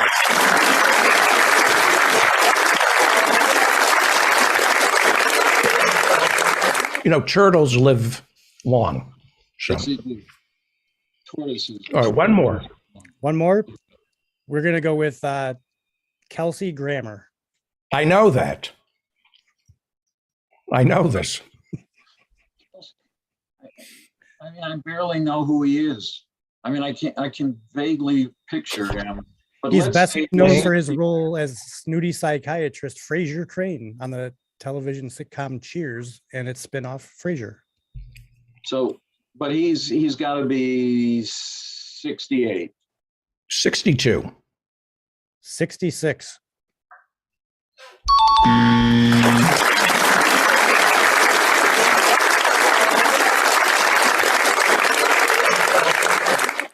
Dan Frankenberger, how do people contact you while I eat these amazing beans? If you want to get anything into the community billboard, just email dentfeldman@gmail.com. And now we should go to Joe in Norway real quick with the results of his taste test. Joe? Well, I don't know which looks better to you. Tastier. The one on the right looks better. They both taste great, but I think there's a little bit more flavor that's been conveyed with the oil. Is that on the right? Still good. Also, the coloring. This is the oil. This is the water saute. Yeah, I mean, and how much oil did you put in that? Oh, maybe too much. How much You can oil? just use just a couple teaspoons. And what kind of oil is it? I used extra virgin, but you can use sesame oil. You can use butter, what have you.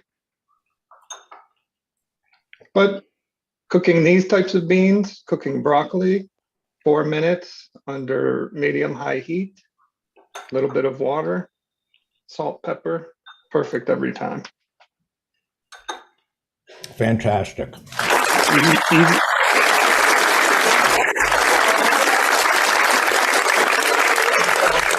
Okay. Thank you, Joe in Norway. Oh, look at that. I got lightheaded, Reverend. I'll be back later with the professors to make some war pickles. War pickle. So, Reverend Barrett. let me talk about quizzes for a minute. You know, for years, I did an hour every Friday on radio with Colonel Oliver North. And he actually, many people don't believe this, but he actually had quite a sense of humor. And so we used to create quizzes for each other. And we were going to do a quiz, and regrettably, we never got to actually play it because he left radio, I think at his own volition, about guns. So I went out and I purchased at a bookstore a Jane's guide. Jane's are military guides to aircraft and everything, down to weapons that you can carry yourself. And I had created a series of beautiful, trivial questions that I didn't think anyone, even someone as militaristic as North, would know. And I had planned it. I was so sure it was going to happen, but then he left radio and I never got to play it. And I don't have the book anymore because what the hell would any normal person do with a Jane's book to firearms? And the answer is nothing except give it away and get 25 cents off your taxes. Exactly. Exactly. What is on your mind, sir? Sorry to keep you waiting. No problem. Like, this is the most irritating thing I've seen on social media today. We can talk about Ukraine, but this is the thing that really ticks me off. So many people today, and I'm a sucker for these things, you know, you change your image on Twitter or change it on Facebook because of some event, like you got vaccinated and you want to proclaim I've been vaccinated 3 times, or anything relating to the LGBT community, rainbow flag, anything at all. I put them on my picture. So today, incessantly, people say they want you to put a little scroll around you that say, I stand with Ukraine. And I'm not going to do that because I don't even know what that means. It sounds to me, I said to one person who I did write back and say, I'm not going to do this. I said, because it sounds to me like what the NRA members say after there's a school shooting. Thoughts and prayers be with you. That is meaningless. That is meaning that I don't know what the hell I stand with Ukraine really means. And I don't think most of these people do, but it's a big thing. The only heroes today were the 1,800, I think it's up to now, 1,800 Russians who knew that they weren't supposed to demonstrate against the war, but who did so. And some of them, even the ones on camera, were treated brutally. It's people who stand up for peace, who live in Russia, who stand up. I'm going to stand with them. I'm not going to stand with the victims because I don't even know what people mean. I've got so much flack last week on this show and in social postings talking just about why is it that we're so sure that we will do anything. We will even give Joe Biden virtual carte blanche to do anything that he wants about this. Now, today he reiterated that there would be no military force by the United States in service of Ukraine. And I hope that's true, but I do remember vividly how Lyndon Baines Johnson, when he was running for president against Barry Goldwater, specifically he tried to prove that he was a peace lover. And he said no American boys would ever fight a land war in Asia. And it went on and on and on. I think Woodrow Wilson said the same thing when he was running for re-election about World War I. Yes, yes, he did.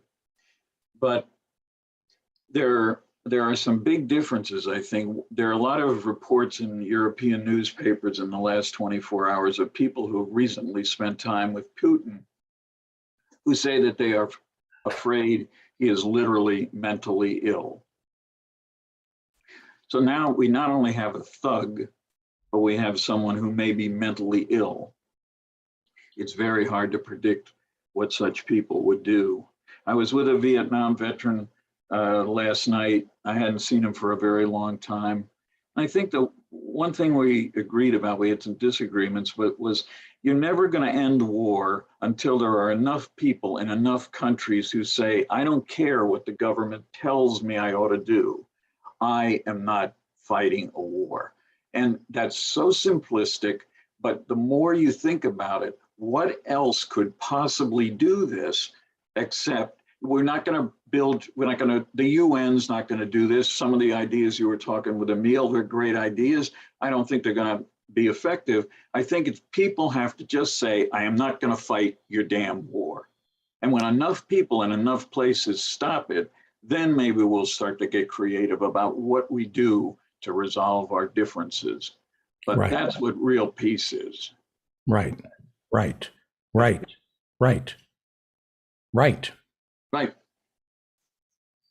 Enough. What Go ahead. when we turn on the news, we don't hear peace activists. We don't hear Medea Benjamin. We don't hear Code Pink. We don't hear the Reverend Barry W. Lynn. Nobody is on the news right now calling for peace. The immediate reaction to the invasion of Ukraine is, do we invade or not? Do we sell weapons? How many weapons do we give to the Ukrainian government? Nobody talks about peace, do they? Or am I wrong? No, no, you're absolutely right. I mean, we're so excited that we predicted this. I mean, I think 3 weeks ago on this program, you asked me, did I really think that Putin would invade? And I said yes. And but everybody's self-congratulatory about this. Biden gave a speech that wasn't terrible today, but he certainly didn't say everything he should have said. He did repeat that we were not going to use American troops in Ukraine. But everybody's so happy that we didn't allow there to be a false flag. That's the big claim today. We were out there in front. We said there's going to be a claim that the Ukrainians have attacked Russia, and that's going to be a lie. And then was a lie, and he didn't even use it. But that can't be the best we can do to figure out what to do. So we've imposed banking restrictions in some cases, but as I understand it, not in all. And we still haven't dealt with oil. We haven't dealt with the amount of oil that comes not just to this country, it's relatively small, but to places in Europe.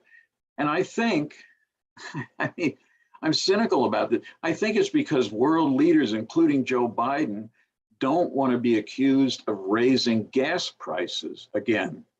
So they don't want to mess with that at all. And the other thing, sanctions, and I know you and Emil were talking about this too. Yes, sanctions are very interesting and they're very good. Sometimes they work, but sanctions that are imposed, and there's an MSNBC report that said he's not only considering more sanctions, but also that he's considering certain cyber security attacks, including ones that will derail trains and destroy the internet in Russia. But that's wonderful. But the people who have access to money and the people who have all the oligarchs that who are still going to have vast holdings, they're not going to be the people hurt by that. The people who are going to be hurt by that are the average Russian citizens who didn't, if they had had a vote on it, would not have wanted to go and invade Ukraine at all. So when we think about these global things that are not sending arms or directing our military troops there, we can't get to this. I don't think we should get to the point where we say, well, anything else is okay, without recognizing that it is the poor and the people with no power and the people who are otherwise defenseless who bear the brunt of anything negative done because you've got a power-hungry leader in your country, or possibly with Putin, a person who is literally a madman. Right. We're all so smart. We all understand geopolitics and the chess moves, and nobody says what you say. No war, period. No war. If he does this, we do that, and then we respond this way, and then we do the economic sanctions that punish the people of Russia who end up hating us more. If 60% of Russia's GDP is in a offshore tax haven, seems we could get rid of Putin very quickly if we really wanted to. We could just truly freeze all those assets, and the people underneath him would come for him. But we're doing business with him. He's got so much money in Manhattan real estate, so many investments held in Delaware and the Dakotas and Nevada and all our other tax havens. America is the biggest exporter of oil in the world as of 2018. We are also the world's largest tax haven for criminals. We are bigger than Switzerland. The United States we have a lot of that Russian money, and our economy is being propped up. Wall Street, our real estate is being propped up by Russia's stolen money. And It is a very sad but very true statement about the nature of the American economy.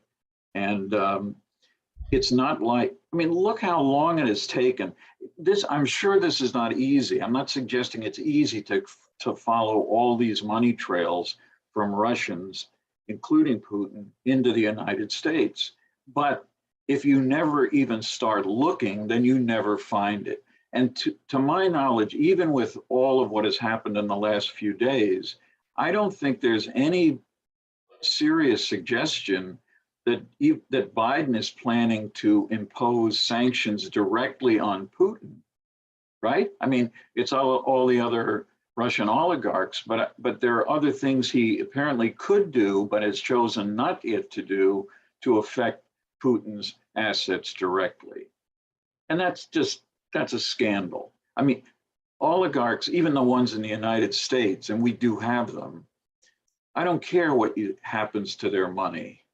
It's never honestly gained. And the more you can hurt oligarchs anywhere, and now with a special interest, make sure that the Russian oligarchs, including Vladimir Putin, get to suffer the slings of economic pressures totally. You know, David Rubenstein runs the Carlyle Group. They are the largest war profiteers in the world. They also are some of the largest oil investors, climate change creators. President Biden spent his Thanksgiving in the home of David Rubenstein, who also runs the Kennedy Center. He also runs the Foreign Relations.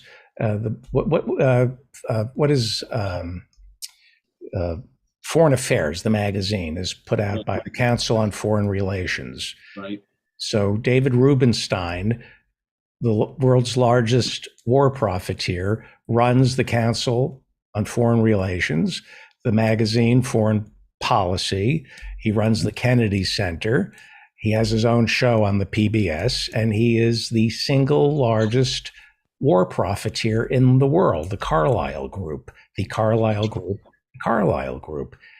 And his investments, if you look at where he invests their money, it's a network of intrigue.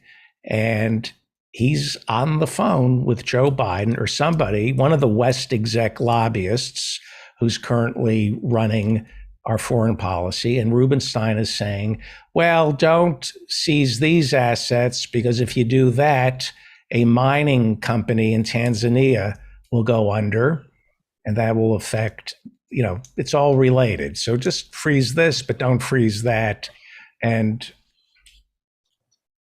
scare the American people enough so they buy more weapons. Exactly.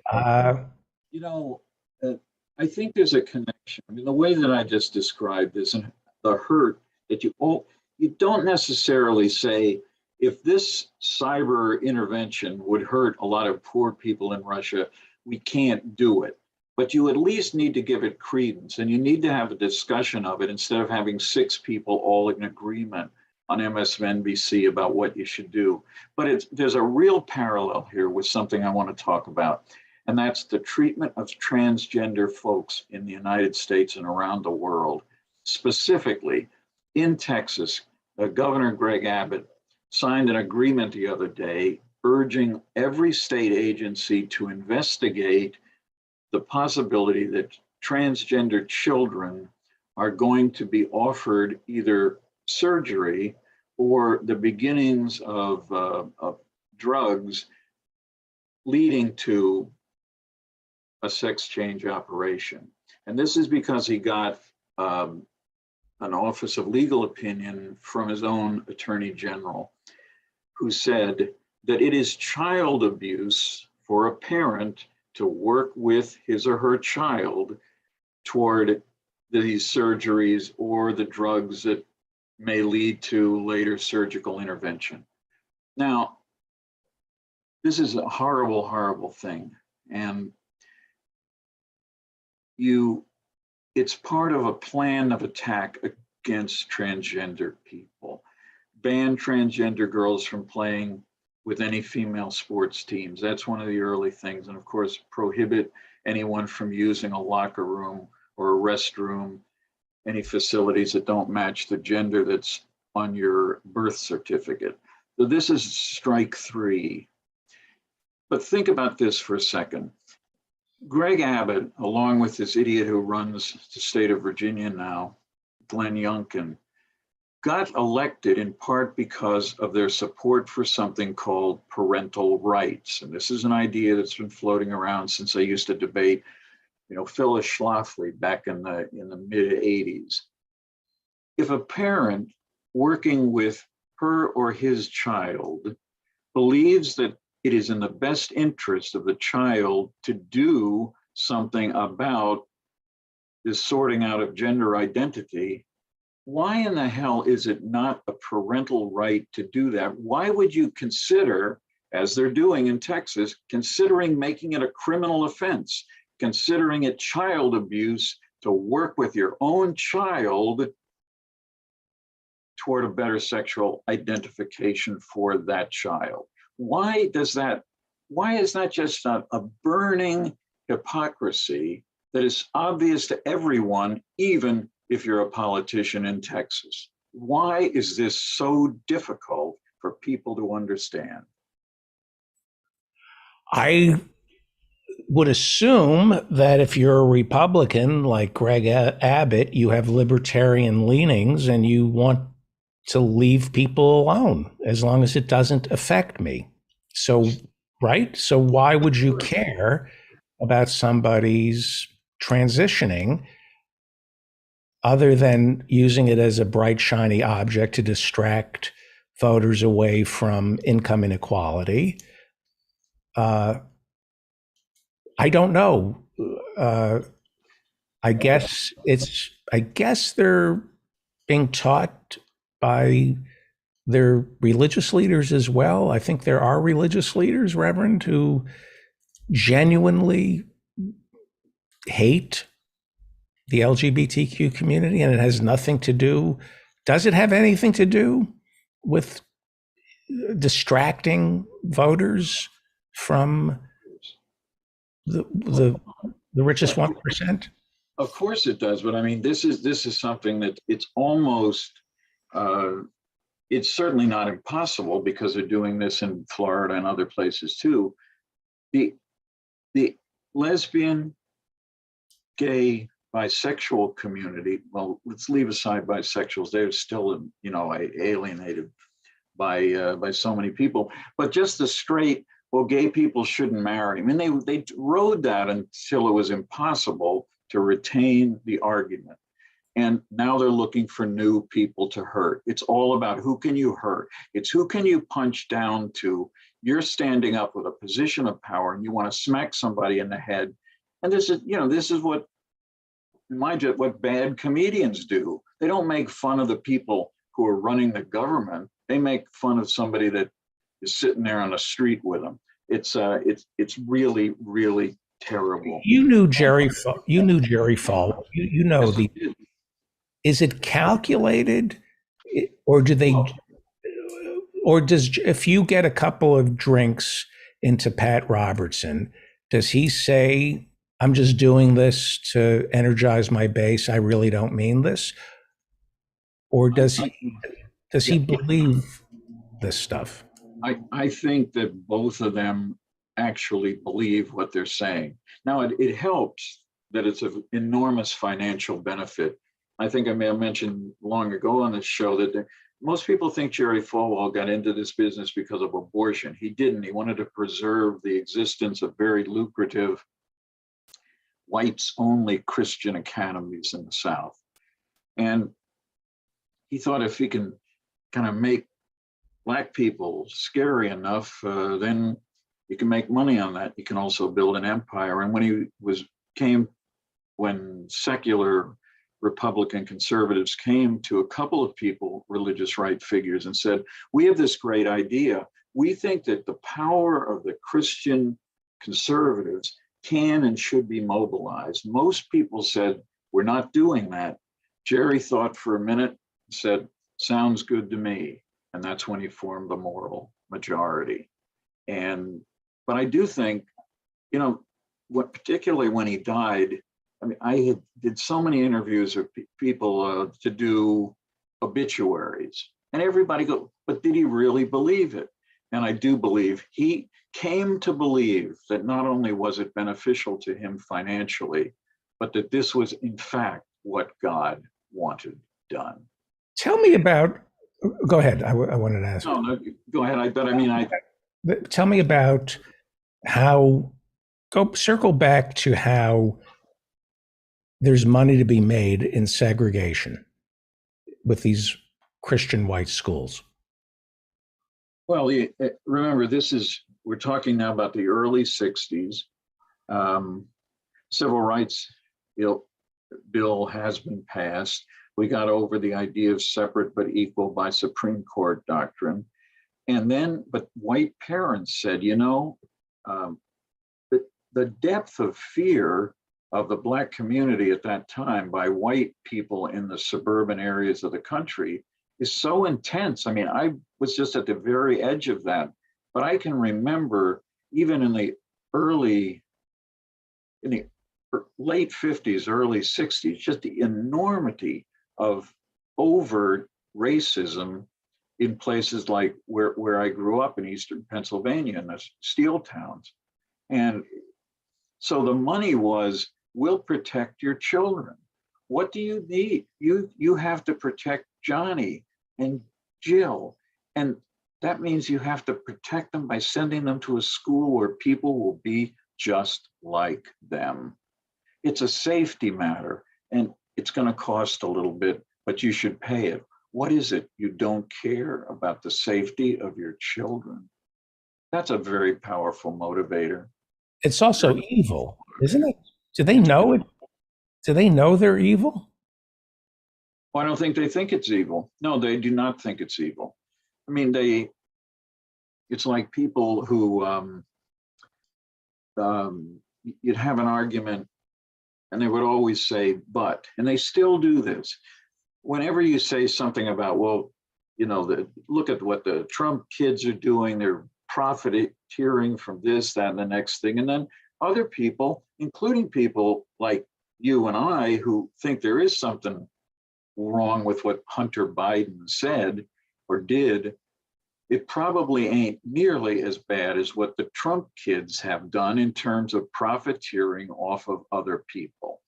But if you find one little thing, one glitch, then they will say, well, maybe we did something wrong. It's like they excused, Christian conservatives excused Donald Trump for all of his philandering, sexual assaults. And you would get somebody like Franklin Graham on CNN, and CNN would ask him a question about, aren't you offended by this? And he'd say one of two things. Either, well, you know, he's running for president. He's not running for my he's not going to be my pastor. Or they would say, well, that was a long time ago, as if that just means nothing happens. And then nobody ever follows up in questions and said, but you know, he just denied it yesterday. So if he did it, and you can forgive that, but then he lied about it and said he didn't do it, and that was just yesterday, why don't you at least condemn him for being a liar? Those questions never even get asked. And so they don't have to be answered. But there's plenty of money in guilt tripping people about how they're not doing enough for their own kids. And I think that's where the profit comes in with these segregated religious academies, which still exist to this day, just not quite as overtly. So there's public schools are as segregated, if not more, than they were back in the 50s. Oh, at least, sure they are. Sure they are, because the public schools, this ward in Washington where we live is possibly the most integrated ward in the city, you know, because it's on the border of Maryland. And so there's a lot of that, but this is still a highly segregated school system all all over DC, and it gets even worse in Los Angeles and Philadelphia and other It's places. almost as though there was a time when I was growing up where people were racists were terrified of sending their kids to school with people of color. Now that we're in I mean, our schools are pretty much an apartheid state. I'm not. Yes. I haven't. I think it's Jonathan Sokol who wrote that 15 years ago, and it's gotten worse since he wrote about this. Now, you no longer have to be afraid of Black people because the schools are segregated. Now you have to be afraid of your fellow white person. For the first time, I don't have kids who are young enough to go to a public school. But when I watch these school board meetings, the first thing I think is, I don't want my kids going to school with these people. And I can't help but wonder, first of all, I think we've over-reported these school board meetings. I don't think, they're 20,000 school board meetings every week, and they find the one or two people who act up and they blow it out of proportion. I can't help but think this is part of a plan to destroy our schools and privatize all those services and turn it over to the oligarchs. It's in the best interests of Bill Gates and the charter school people for us to see crazy white people screaming about Nuremberg laws and the masks. Absolutely. No, it's absolutely true. I thought that was true, that this is a very rare phenomenon. But one of my brother-in-laws is actually on a school board in Western Pennsylvania. And in talking to him about the kinds of issues he's got the same issues, possibly without the craziness of the participants on film, but the same issues and the same censorship of textbooks and efforts to get people not to study Black history, like saying it's all critical race theory and all. Those are the same things that are happening in a lot of school districts that don't get the attention that the ones that you and I see on television, every time they don't have some other murder that they can attribute to someone. So yeah, it's they called Trump a merchant of chaos. They've called Putin a merchant of chaos. Yep. What they want is just to throw everything up in the air and keep people wondering what's coming next. Well, there's good news on that front. I think you were talking a couple of weeks ago about the one big idea that the Democrats need to promote, a dramatic change in the healthcare system. But now there are two things they have to add to anything. Maybe that's not the right approach, but I think a lot of people would agree with you. Remember a few weeks ago when Matt Gaetz decided that he should announce on television, one of these really far-right channels, that if the Republicans gain control of the House, since the Constitution doesn't say who the Speaker of the House should be, the Republicans should name Donald Trump Speaker of the House. And that was a little crazy, but then Mark Meadows had also said that, and Marjorie Taylor Greene has now said that. To elect a Speaker of the House, you have to get one more than half of the people to vote for him.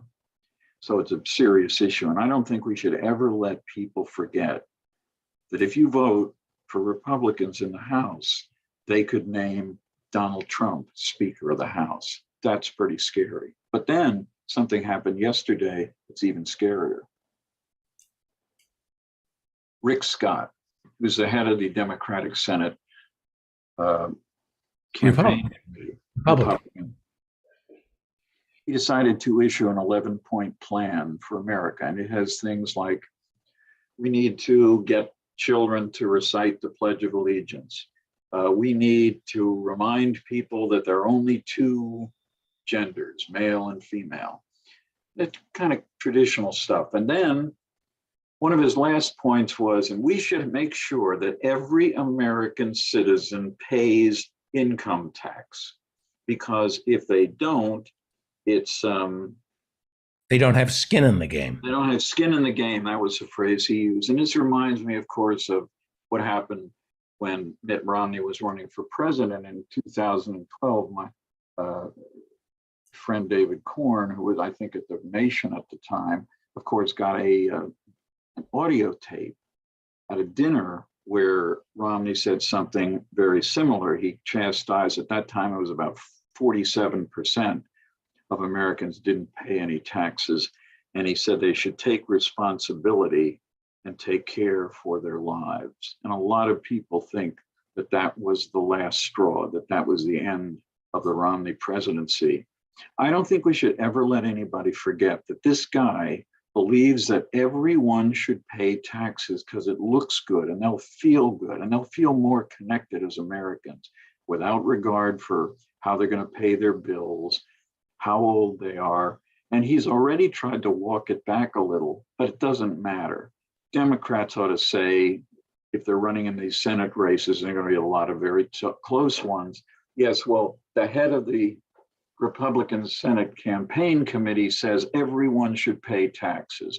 The biggest single increase in the taxation of American citizens in the history of the country.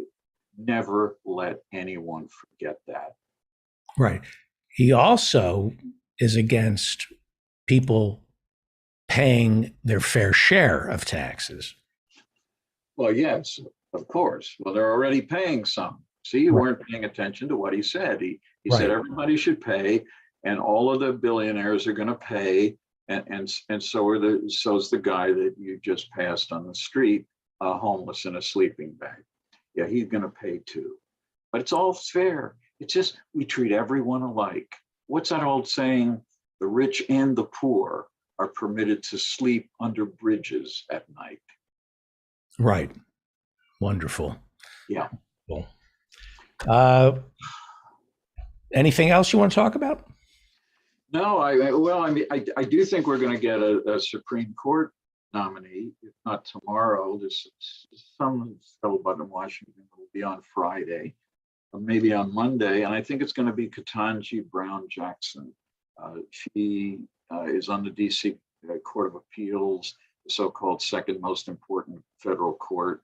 They handle a lot of environmental cases, a lot of very important cases. She got on the bench there in the circuit court 6 months ago and got 3 Republicans to actually vote for her. So they would have a little trouble trying to explain why they would vote against her now. And Manchin and Sinema, of course, voted for her too. And I think that she is probably the most liberal of the remaining candidates, more liberal than the South Carolina district court judge that Biden's close friend Jim Clyburn likes so much, or Leandra Kruger, who's on the California Supreme Court. I mean, they're certainly, relatively speaking, liberal, but I think Ketanji Brown Jackson is more liberal. I just think that the very best of all the candidates that were mentioned on that first day has already been eliminated, and that's Sherrilyn Ifill. Sherrilyn Ifill not only didn't go to an Ivy League law school, but she also was the president of the NAACP Legal Defense Fund. She litigated. She was in the trenches, and it's not to say that the other 2 finalists here haven't done good things, although there's some question about how pure they might be on some environmental issues. But that's who I think it's going to be, Ketanji Brown Jackson, and I think she is in fact going to be relatively easy to nominate. And I'm just sorry that we can't get away from making it a near requirement that you went to an Ivy League law school, unless you're, of course, Amy Coney Barrett, who went to Notre Dame and who, you know, is not so good. Anyway, so that, I mean, that's really all I wanted to say. I'm So if she's Catholic, is this because we only have Catholics and Jews on the Supreme Court? Did you know that? Is Amy Coney Barrett? I think she went to Notre Dame. Yeah, but well, she taught there, but I think I think she's an evangelical Catholic. She could be an evangelical Catholic, but yeah, you're right. It's yeah, because Protestants just, I guess we just lost. We just lost it. No, can you imagine a person who is a Buddhist, a Hindu, a Muslim being considered for the United States Supreme Court? I don't care what your religion is. I'd like you to practice it on the Supreme Court. Just obey the core tenets of your religion, whatever it is. I would be happy. Exactly. And you probably would. And can you imagine a humanist, an avowed humanist, or even better, an avowed atheist being considered for any position in the federal judiciary? I mean, there are a few. There's a Buddhist in Congress. Did you know that? Hank Johnson from Georgia. But I mean, it's not like they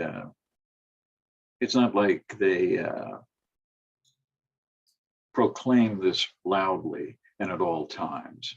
But that's it. I mean, and now the biggest thing I learned, aside from the things we've talked about and everything else in the newspaper, was that I have been pronouncing Lindsay Lohan's name wrong, along with almost everybody else. And her name is Lindsay Lohan. Well, I'm glad you cleared that up. Yeah, well, she cleared it up actually, because she's now on Instagram or TikTok or something, and she spoke to people and said, "My name is Lindsay Lohan." Lindsay Lohan. I'll try to get that wrong. Yeah. Well, the Reverend Barry W. Lynn is a reverend, an ordained minister in the United Church of Christ. He's also a lawyer, a member of the Supreme Court bar, and for nearly a quarter of a century, he ran Americans United for Separation of Church and State. Go to barrywlynn.com and watch and read his work. And soon there'll be a book out, I hope. So do I. Yes. Because otherwise, these stories could get lost. Right. It's called paid to piss people off. And I'm not accepting advance payments for it. I'm not that desperate, but I'm thinking about it. Get me my church. Get me my church on time. Thank you, Reverend. Stay out of trouble. Please. Only good trouble. Right. You are listening to The David Feldman Show, davidfeldmanshow.com. Coming up, the professors and Mary Ann, and Friday night, office hours. If you want to meet better people, come to office hours. I promise you, you will meet a better class of people. We will be back with the professors and Mary Ann.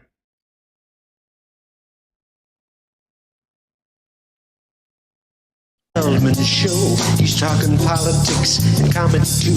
He'll tell a dirty joke, he knows quite a few. He's just a lefty from way back. He's a union man with an Emmy for writing. Some days he's mad and he feels like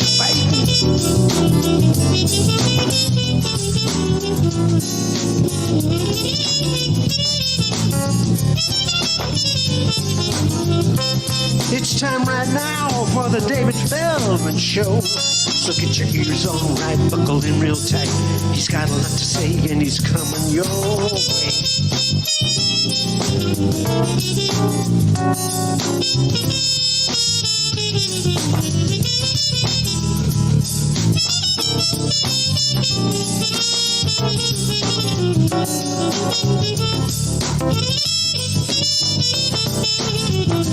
Yes,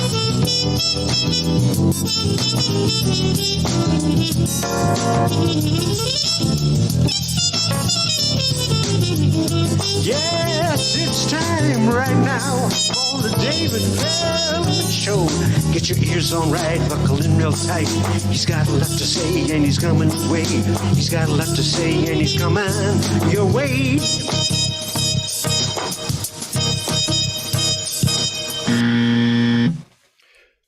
All right.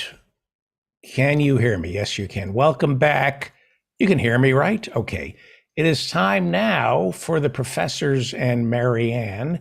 Joining us is Professor Ann Lee, Professor Marianne Cummings, Professor Jonathan Bick.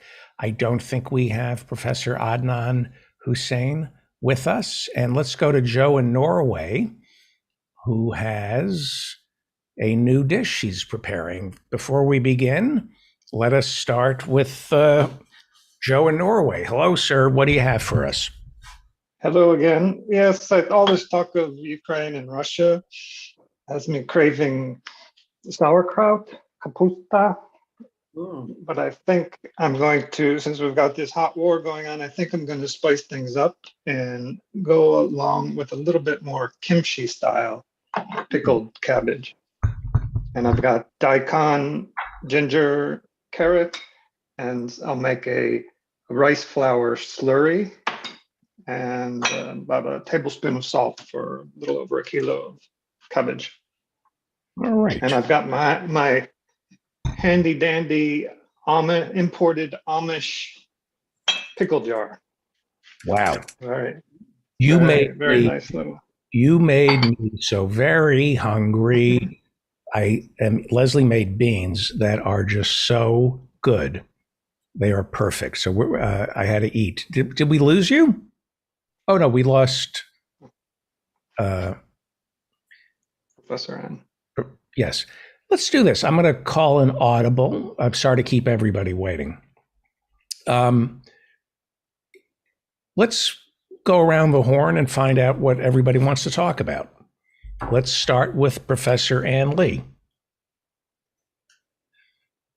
Hey there. Hi. Day for international politics. Did something happen? It's I don't know. Hard to tell actually. It was sort of interesting to see how the reporting went.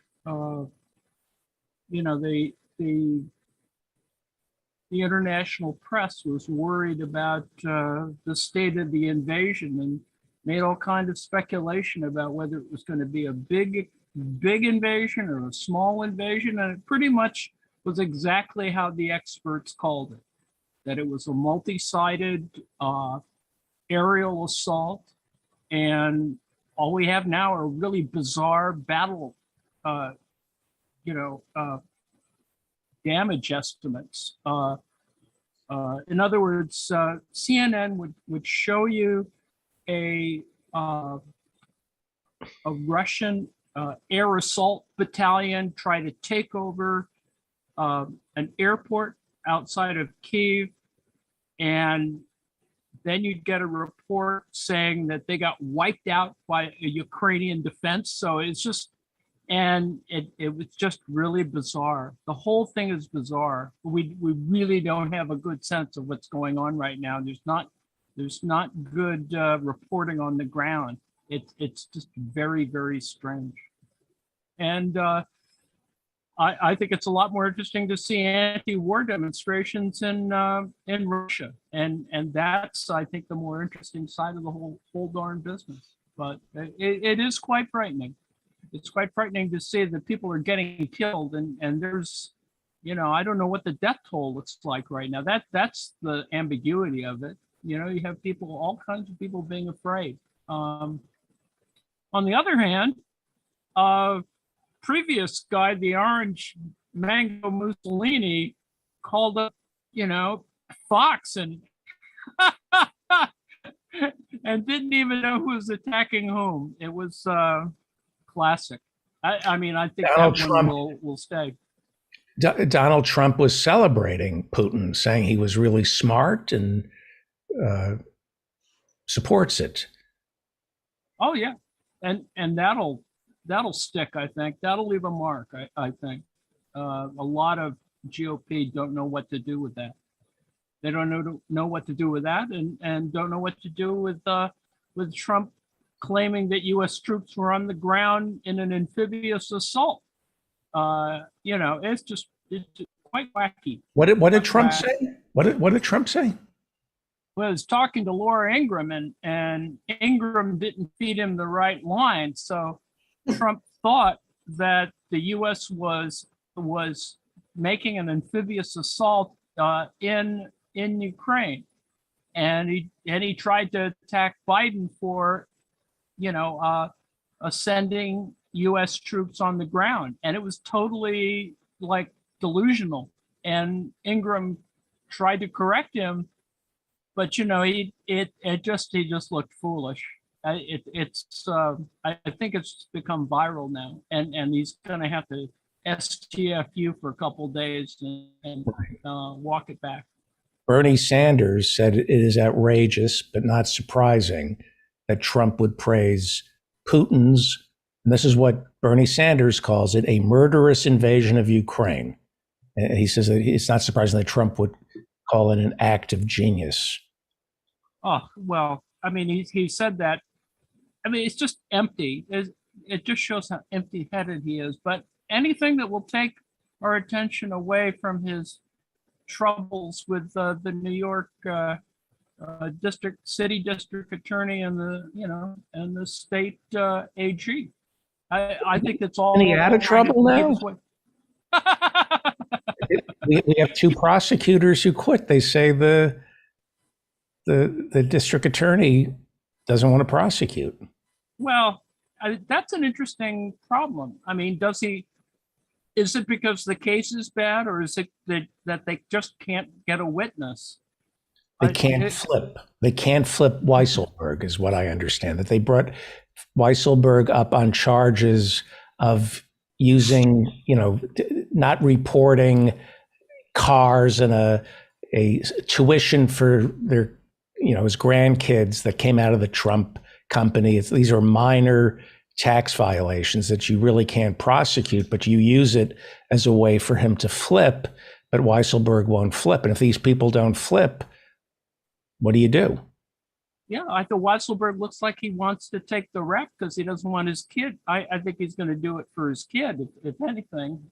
But the other accountant, the deputy controller, whatever he is, supposedly had the goods as well. And so I don't know what the deal is there, or they just couldn't get him to flip either.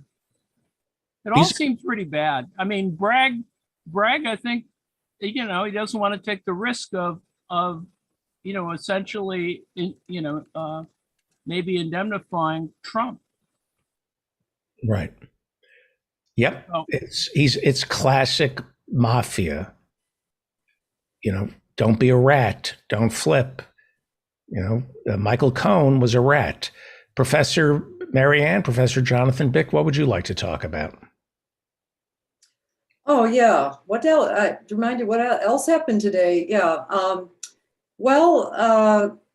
Looks like the Biden administration has gotten the war that they've been, pushing. And I mean, seriously, before we even talk about that, I mean, I think we need to have a little bit of background, what brought us to this situation. And by the way, Howie Klein's Done with Tyranny has had some really interesting articles by this guy, Eric Zuss. I don't know if I'm pronouncing his last name, but anyway, basically, there was a violent coup that overthrew the democratically elected government. And as was revealed at the time, or not long thereafter, it was basically our State Department, specifically the Undersecretary of State or the Assistant Secretary of State, Victoria Nuland, who was at that famous phone call. You can see it, I think it's still up on YouTube, where basically she's talking to our ambassador to Ukraine, how this how this coup is going to go down and which guys they're going to put in there. And we can't have that guy because he's an overt Nazi, but this guy is more, I mean, she's sitting there talking to him, but the famous line from that phone call was when she said, F the EU, you know, just basically. So, so they did have a violent- Obama. This was during the Obama. This was during Obama. And I'm going to talk about that in another minute because I found an article that was very revealing. I think at the time, 2014, I was scrambling to find my next job. I was trying to put together stuff. So I wasn't really paying attention. I vaguely knew about it. I looked into Victoria Nuland because in 2015, she was going to be the likely Secretary of State under Hillary Clinton. Now, just to know who she is, her husband, Robert Kagan, was one of the original authors of the PNAC paper, Project for a New American Century. All right, so she's a thorough neocon, very, very hyped up to use military force to get America's way in the world. So within about 11 days after this violent overthrow, the president fled into Donbass because he was from that region, and that region overwhelmingly supported him. That was the Ukraine and Russian-speaking provinces area of Ukraine. Yeah. Yes. So Yankovich. So what happened after that was that the new government immediately started putting in all of these anti-Russian laws. Now, they talked about the anti-Russian language law that got a lot of press at the time, that you no longer were allowed to conduct official business in Russian. But what wasn't getting so much press at the time was the purge laws that they were putting in place. They wanted to purge every person suspected of anti-Ukrainian ideology, which could be expanded to just about everybody who identified ethnically as Russian and who spoke Russian. So there was an immediate uprising of two of the Donbass regions, and they declared they officially declared they were separating from Ukraine. Okay, so the Ukraine forces pile in all with a few what they call volunteer battalions. In the Wikipedia page, that's what they call it. It was the Azov battalion. And they started a hot war, okay? So that went on, and that was like, you know, there were thousands of people killed. On September 5th of that year, there was something, the EU countries, that was France and Germany, and with Russia, sat down with the two warring sides and came up with the Minsk Protocol. This is in September. I mean, violence broke out again, but then there was a follow-up to that later, I think in February of 2015. So that was basically, the agreement was basically that both sides would disarm. Now, you know, the two breakaway republics had gotten, in the meantime, Russian troops and some Russian troops, but mostly a lot of Russian equipment. So, this was a real war going on. And what was settled, that if the two sides signed on to, the Ukrainian government signed on to this, that the two regions would come back and be part of Ukraine, considered part of Ukraine, but have autonomy. And in exchange for everybody disarming, and then the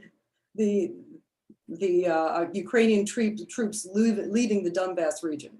So that's been it for the longest time. I know, I'm hungry. I want to have whatever Joe in Norway is cooking. I know it did, but no, it's interesting. So anyway, this is. So the Russians speaking. So of course the U.S. has pretty systematically rejected the Minsk Accords, but notably this last, Eric Zeus wrote about this in December.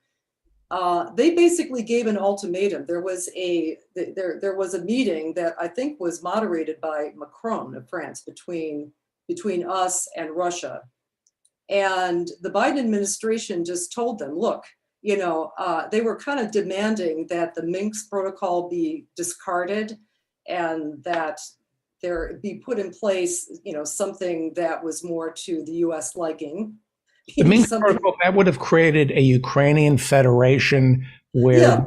where the two separatist republics and Ukraine would have to. Well, it'd still be in Ukraine, but they'd have autonomy. They'd get to keep their language. They get to keep, they get to self-govern, kind of like, I wouldn't say this was completely analogous, but like Northern Ireland, and but that was completely rejected. In the meantime, NATO has announced that they actually have plans to include Ukraine, and the UK last summer had a destroyer in Russian waters in the Black Sea. I mean, this has been crazy. There has been this provocation that has gone on nonstop, almost like these people want to have a war. Now, it's horrible what's going on. I don't think people were scared enough what we were doing leading up all last year to this. But I said, even if Russia's clever and people in our State Department are clever, you don't control the pieces on the ground. The Ukrainian government doesn't control completely their volunteer battalions. In fact, there were skirmishes between the battalions and the proper Ukrainian government. I remember reading about this years ago. But the two provinces, they believe they're fighting for their lives and for their country. So they're not going to, you have these people with these beliefs. How can you make something peaceful come out of this unless you have people, all of the nations with any power in the world coming to the table and negotiating in good faith a settlement that is agreeable to the people who are there. And the US declared that they don't want to have any part of this. I don't know what happens. But what Professor Ann Lee was saying just recently was, be careful. I saw an article just up on my Yahoo feed that there was this viral video of a plane getting shot down, which they claimed was getting shot down outside of Kiev. Turned out to be footage of a plane getting shot down outside of Benghazi in 2011. Right. So, I want to, one more thing I just want to mention. There is a website that's actually pretty good. It's crisisgroup.org, and I'm going to put the link because what they have is actual data. So there's a European, I can't remember the letters, but it's there are monitoring groups that have been monitoring the actual bombings in the Donbass region for the last several years. So you go to that website and you can see all, the bombings and especially the last group sort of showed the number of bombings that occurred in both breakaway provinces. What was notable was that for the last year and a half, after the last ceasefire, the bombings have gone way down. In other words, this past year has been relatively peaceful compared to earlier years in the Donbass region. So, what's going on? It's so unnecessary. We need adults in our State Department, and we've got these freaky neocons. Right. So about 17% of Ukraine identifies as ethnic Russian. That's quite a bit. Yeah.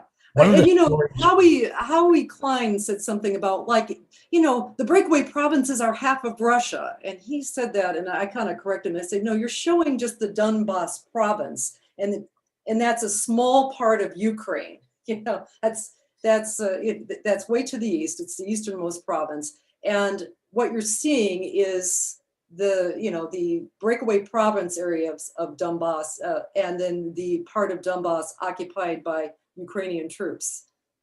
So, so it's not a very big piece of Ukraine. Yeah, the Donbass region, as I understand it, something like close to 40% of the Donbass. Those are the two tiny republics. They're not majority ethnic Russian. They're below 40%. So one of the stories that I don't seem to be seeing is the oppression of Russian-speaking Ukrainians. And is that a story that's being suppressed in the West? Are we hearing? Well, it's not being there's a lot not being circulated in the West. I mean, most people with an opinion can't even find Ukraine on a freaking map. So, Right. But most Ukrainians speak some sort of idiomatic Russian. So it's Zelensky, just, the president speaks just Russian. stupid. It's It's the a same stupid Cyrillic. claim. It's the I same mean- Cyrillic. It's this, they're related languages. So, Does that give Professor Lee? Putin says one of the reasons he's invading is to protect ethnic Russians. Are they being persecuted? Is that There are probably more Ukrainians in Russia proper than the reverse proportion in Ukraine Yeah. itself. there's about It's just 700,000 idiotic. Russians in that area.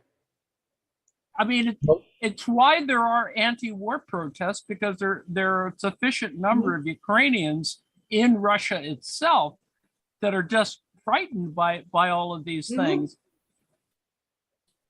And also you can see by the number of cars fleeing to the west of Ukraine this morning.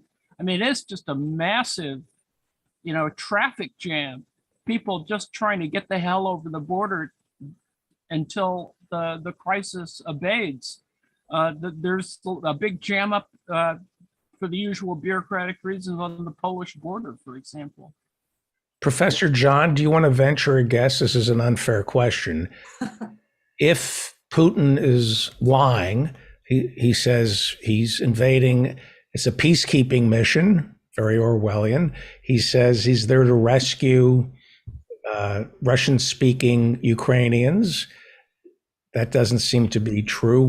Can you venture a guess as to why he's invading Ukraine? You're muted. Let me. Okay, I got it. Can you hear me now? Yes. Okay.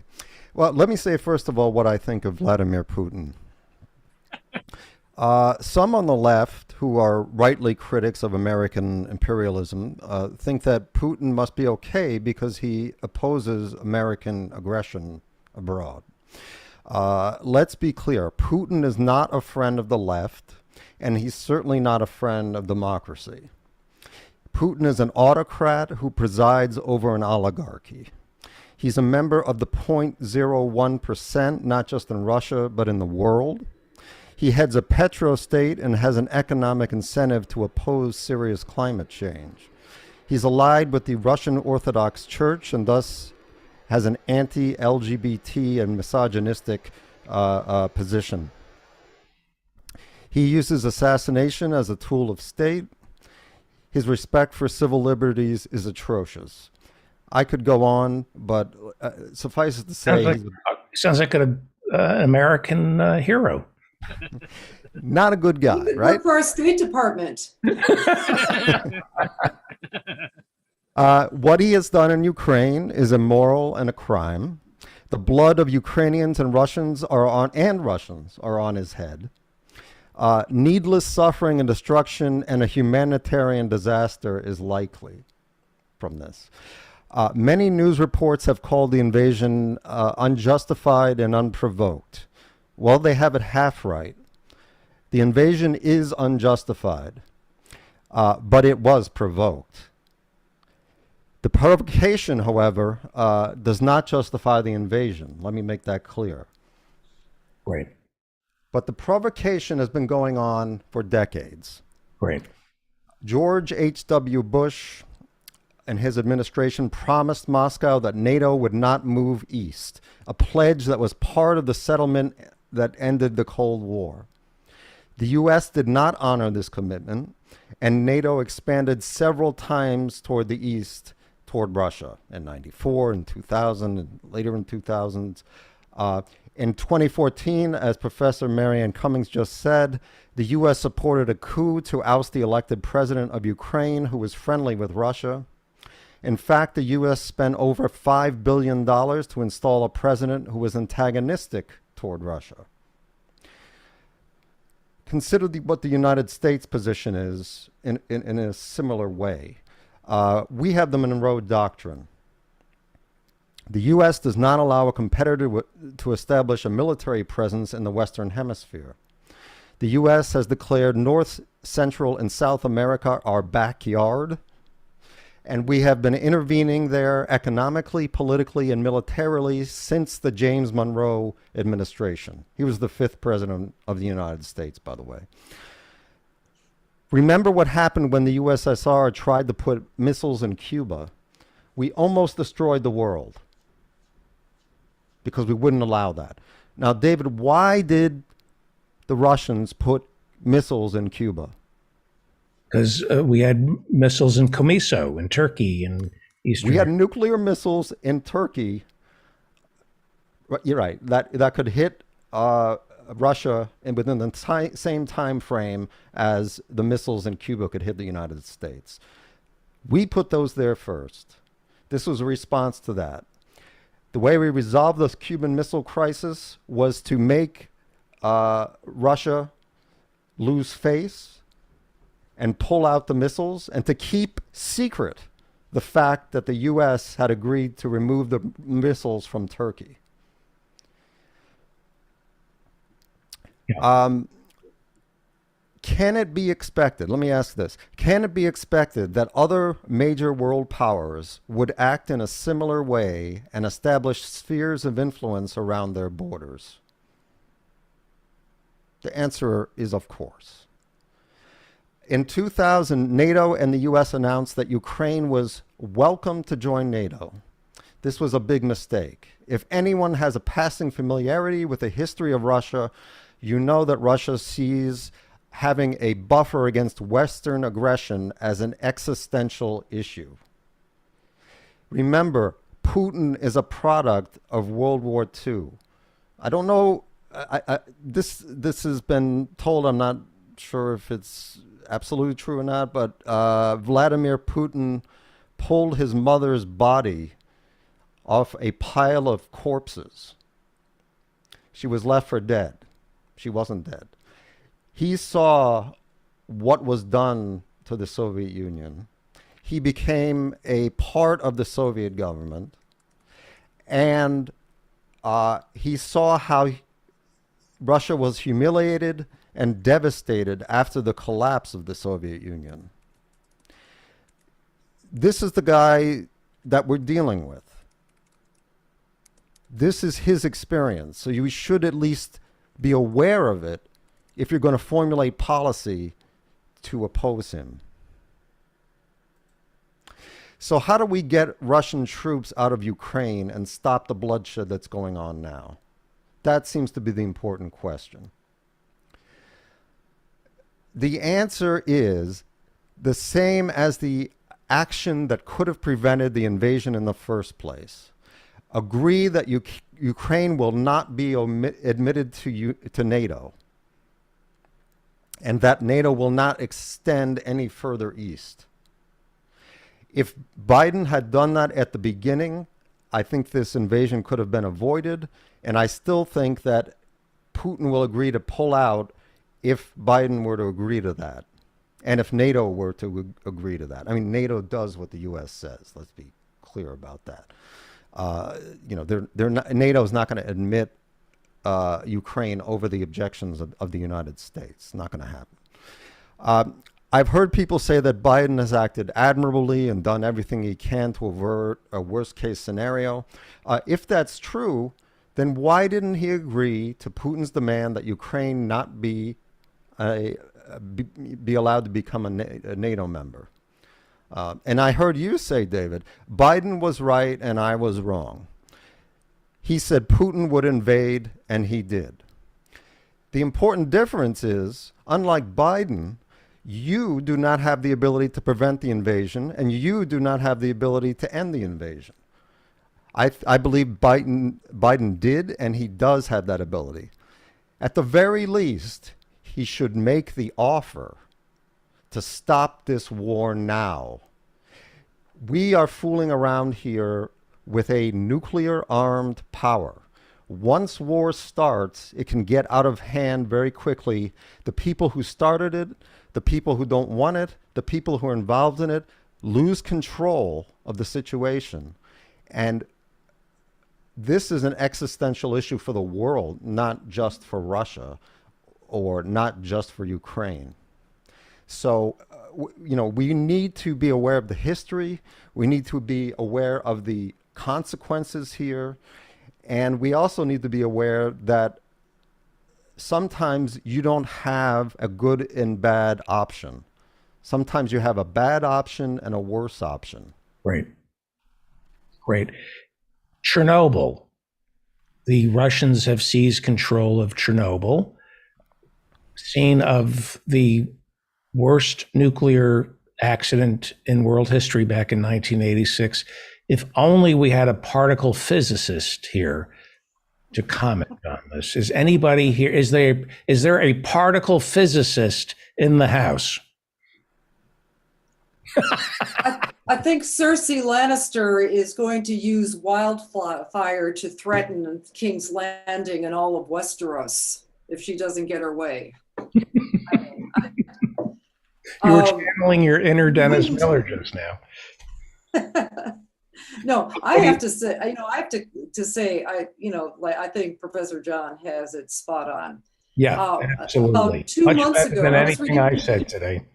No, 2 months ago, I started reading Consortium News again, and Scott Ritter was writing an article about, hey, look, I don't think he didn't think that Putin was going to invade immediately, but he said if the Biden administration kept pushing him, Putin knows how to leverage power, even though because of where he's situated, and that he's going to win. I kind of in the comments section, I said, I agree with a lot of your analysis, but except with the winning part. That's the part you don't know.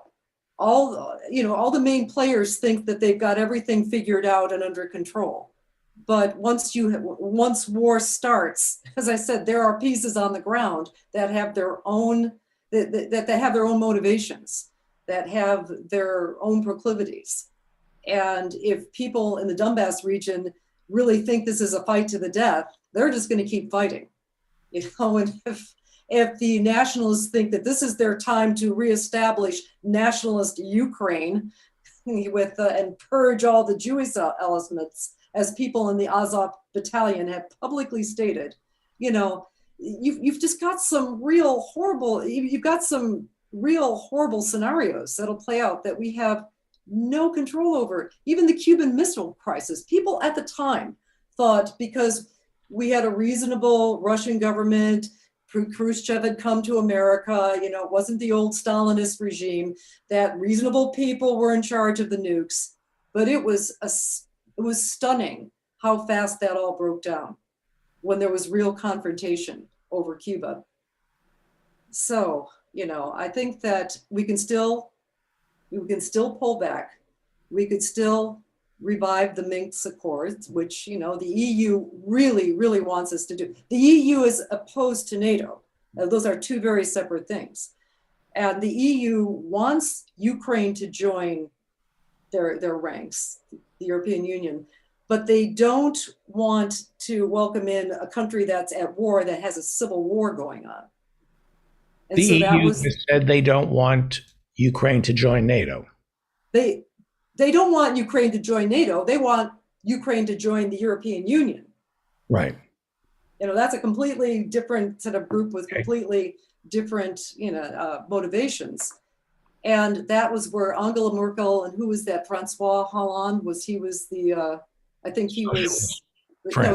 France, and then Russia, and then representatives of the Donbass region and the Ukrainian government all sat down and worked those out. And there have been several ceasefires, and the last one seems to have held longer and better than the previous several. Although in that link I provided, they only go back to like 2018.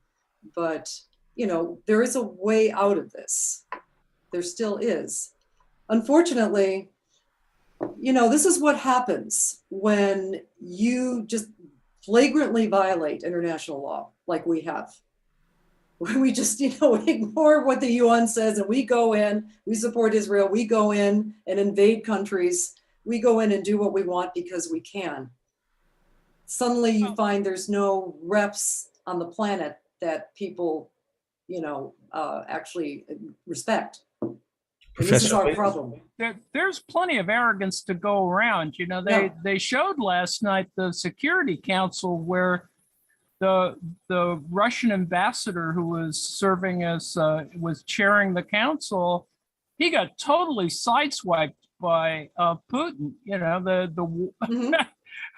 They launched the missiles while he was still yakking. He was clueless about that. And then, the Ukrainian ambassador just took him to town. I just said, this is just totally screwed up.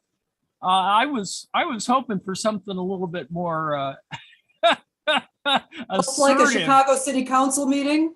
Exactly. I was hoping for a Canadian punch out or a Taiwanese parliament punch out. Anyway, so Ukraine has about, let's say, 40-50 million people. I don't have the number here. It has a GDP, not impressive GDP, probably less than $1 trillion, right? Probably about 800 billion a year, $700 billion a year. For the past 5 years, certainly since Trump became president, all we've heard is Ukraine. Trump was impeached because he said to Zelensky, the president, we're not going to give you $500 million in weapons unless you give us dirt on Hunter Biden. Rudy was over in Ukraine saying that the hack of the DNC didn't come from Russia, it came from Ukraine. Hunter Biden was doing business with Burisma out of Ukraine. You had Rick Perry going over to Ukraine to drum up business for Texas oil people. Why is Ukraine, what is in Ukraine that Hunter Biden and Vladimir Putin and Rudy Giuliani, what is going on there? Why is it so important? What it produces, it's an agricultural behemoth. There's oil. I would assume it's the pipelines, the Russian pipelines pass through there. What does Ukraine have that makes it so important? It's in the top 10 or 5 of most recent. Most what? Oh. We lost you. So while we're unfreezing Professor Ann Lee, does anybody want to venture a guess? Oh, they've got minerals. They've got one of the largest agricultural areas in Europe, and I think they've got pipelines. Yeah. Extremely productive. They have all of those, but area. I was listening to a. Okay, So I got a question to ask Ann Lee and Professor John. It's considered in violation of international law to overthrow a democratically elected government or, back a coup to do so. So what happened in the space of 2 weeks in 2014 was we had a violent overthrow of a democratically elected government. And in 2 far east provinces of that country declared themselves sovereign republics because of what they perceived was going to be some very nasty oppression going on in that current government. Now, I claim that in that scenario, these 2 republics have as much legitimacy to sovereignty as the current Ukrainian government, just to be provocative here. So what I see is going to happen, and it'll happen. It'll either happen with a lot of bloodshed or it will happen with less bloodshed. Is going to have a situation like Ireland. And believe me, I had a 26 plus 6 equals 1 bumper sticker on my old car in college. But the reality was that was resolved. And Northern Ireland has autonomy. It's not the Irish Republic. They are voluntarily part of the UK. The Irish Republic is not. And, no one thought there could be peace there. No one thought there could be peace there, but I have to credit Bill Clinton with that accomplishment. And that peace has held. I don't like the Protestants in Northern Ireland, but that's a tribal thing on my part, and I get it. So I think what's going to happen, since the Ukraine government by international law was not legitimate, and these two republics breaking off, their legitimacy is in question. Why don't we just say that because the people in these two republics that broke off obviously want, because they're there and they're fighting, they want to have their autonomy, which they sort of had for a long time, well, although part of the Ukrainian Federation. Why don't we just give them that? We just basically go, and the Minsk Accords they'll probably do, they won't call it the Minsk Accords, they'll call it something else to maybe make Biden happy or somebody happy, but it'll be essentially the same kind of talks. Russia will not have a hostile, what Russia doesn't want is an array of missiles within 10 miles of its border there. Russia will have friendly republics, and we can go back. Ukraine does not join NATO, but it joins the European Union. And good luck with that, because, like the smaller countries in the European Union haven't fared so well, but that's a whole nother issue. But, that would be a nice compromise. But the real problem is that the financial system of Ukraine is really unstable. There's an incredible amount of money laundering that goes through. One of the problems, and I think one of the real issues behind the first impeachment, for example, is really less about trying to get arms for dirt and all that sort of stuff, but this whole movement to the EU, and I mean, obviously the whole issue of NATO has its own set of defense and military issues, but the reality about the EU and trade is that ultimately there's greater scrutiny for Ukrainian banks. The one of the major banks, got taken over by the Ukrainian state because of that. I think it's Privat Bank, and it's owned by one of the major oligarchs. So there's a lot of shifty business going on that would have been disrupted by greater connections to the EU, because there's greater regulatory issues about how financial matters occur. So underlying all this is still all about money. And to go back to the resource issue, there was my connection blew up, but supposedly China owns as much agricultural land, a slice of agricultural land in Ukraine about the size of Belgium. And there's a lot more moving parts in this problem. Because if Russia takes over Ukraine, they're going to have to deal with Chinese property the size of Belgium. But we're being told that Xi and Putin are best friends now. It's a game. There are no friends. They're just interests. That's it. Everyone's playing their cards. They've got this whole trope about Taiwan being more at risk now, which is just it's just nonsense. They're playing an even longer game than Putin is. Which is? Well, Taiwan is eventually going to come back. It's just going to come back. Their language is going to bring them back, and trade is going to bring them back. They don't have to invade. The invasion is unnecessary. Foxconn is a Taiwanese business that does business in mainland China. So you're saying that comparative advantage, globalization will eventually make, I mean, they've already relaxed travel. You know, there's a lot of things that are, and they're very careful about talking about each other. It's only people with their own vested interests that nope, we're are at work, you know, go ahead, Professor Marianne. No, I just wanted to say, plan is, you know, it's going to happen. It's just, it may happen in 20 years, but it's going to happen. I do have to agree with Professor Anley on that. And, you know, despite what the narratives are over here, but anyway, getting back to Ukraine, there was one article that I found this week, which was from the Huffington Post from 2015. Hello. And it was basically titled, Obama Sidelines Kerry on Ukraine Policy.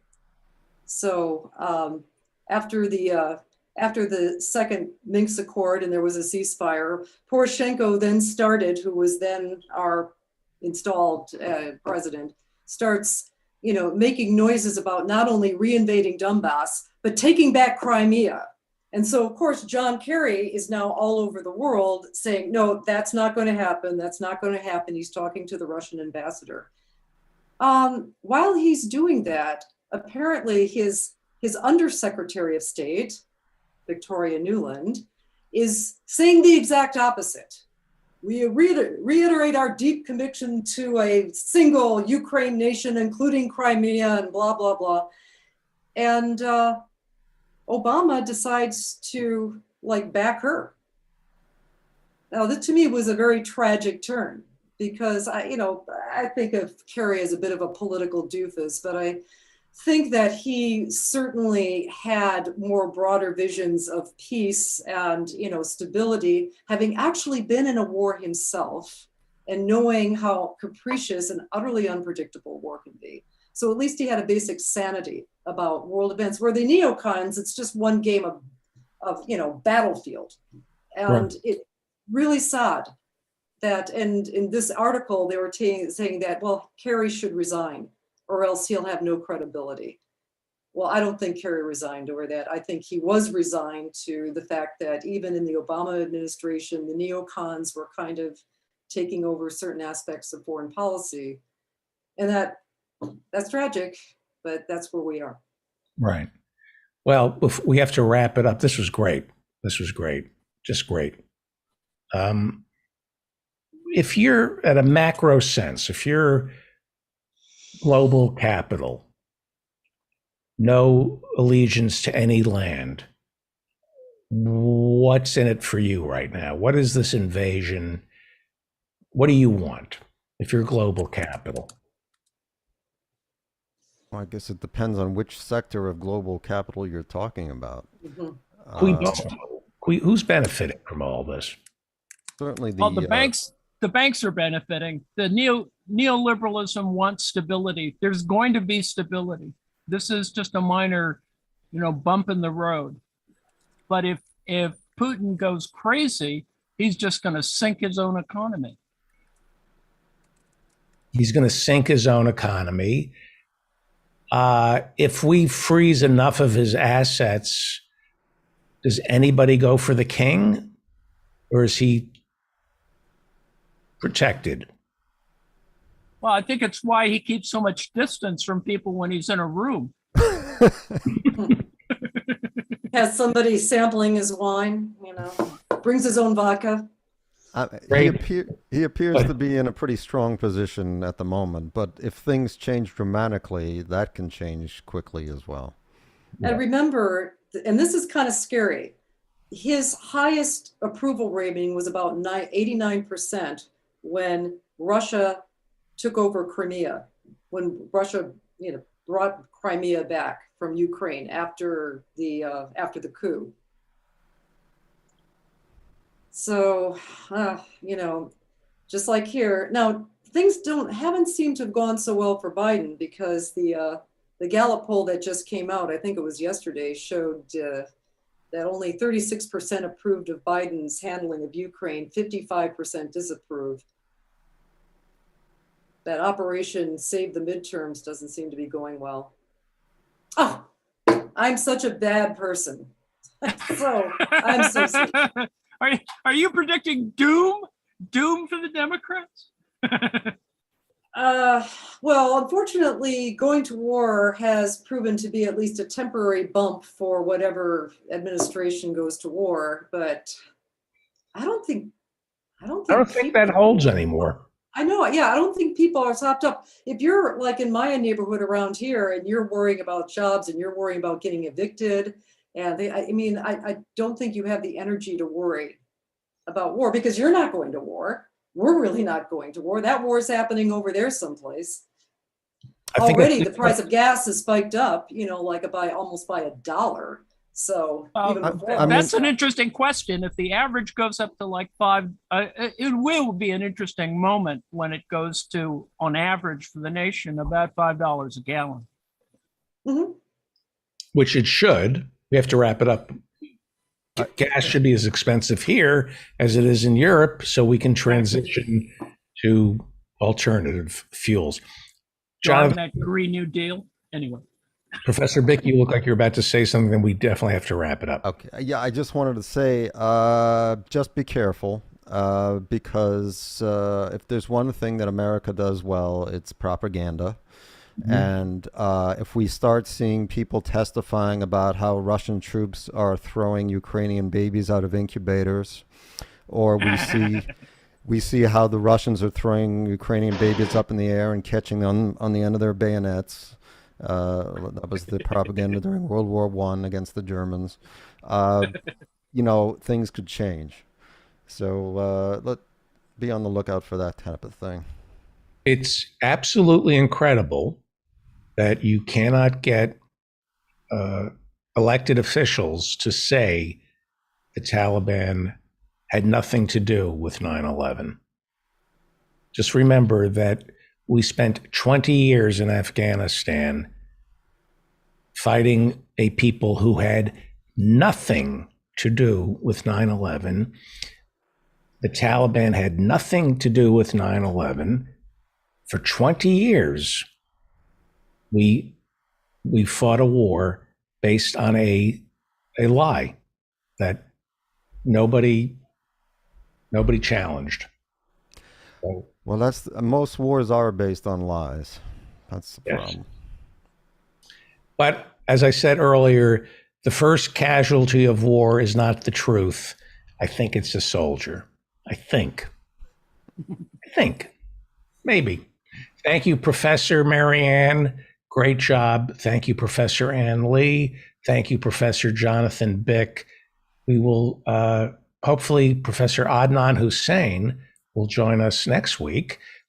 Before we bring in Professor Harvey Kaye and Alan Minsky, let's now check in with Joe in Norway on his kitchen cam. You are a master chef. What are you? So this is a Amish pickle crock. It has a unique kind of divot here that you can hold water, so that when I've got weights on the cabbage, holding it down, the liquid will rise out once it comes out of the vegetables. In 2 to 8 weeks, we'll have zingy, crispy sauerkraut, closer to kimchi. And all you need to do is keep this lid on with a little bit of water around so that it seals, airtight seal, so that there are no bacteria and whatnot can get in there. And does it bubble up? Do you see it bubbling throughout the? Yes. So once it starts the fermentation, this little arch here will allow the pressure builds up from the fermentation, the CO2, and it'll bubble up gently. And you just have to make sure that you keep enough water in here because it tends to evaporate. But then you've got airtight and you've got chamber in there for the fermentation. Your gut biome it's alive. This is perfect for your gut biome. Truly alive. Yeah. The stuff inside sauerkraut It's the myth about sailors was that they were given oranges to prevent scurvy. No, they were given sauerkraut to prevent scurvy. There's vitamin C in your sauerkraut, isn't there? Yep. Sauerkraut is one of the best things you can possibly eat, but you've got to make your own. You can't get pasteurized store-bought sauerkraut. Sauerkraut is filled with not just nutrients. Some of the natural food stores will carry non-pasteurized, but they're rare. So it's best to make it yourself. Cabbage, there are natural bacteria and yeasts on cabbage that are so healthy for your stomach, and they actually kill germs. If you look at like Professor K, remember you'd go to Yankee Stadium as a kid and there'd be sauerkraut sitting all day, and because you were probably like me, you thought, why would I eat sauerkraut that's been left out all day? It's going to carry all these different bugs in it. Sauerkraut has its own bugs that kill other bugs. You can leave sauerkraut out all day, and it's just looking for a fight with bacteria. That's what sauerkraut. All it takes I is would never go to Yankee Stadium if I could help it. Oh, okay.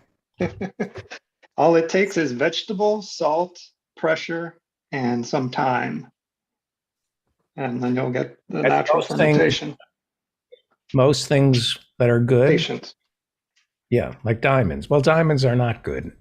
They're not even rare. It is. You know what that music, Joe, means? You know what that means? Thank you, Joe in Norway. Misky and Kay, they go together like PB and J, like Thelma and Louise, like mac and cheese, like Sacco and Vanzetti, like meatballs and spaghetti. Alan's in LA, Harvey J's in Green Bay.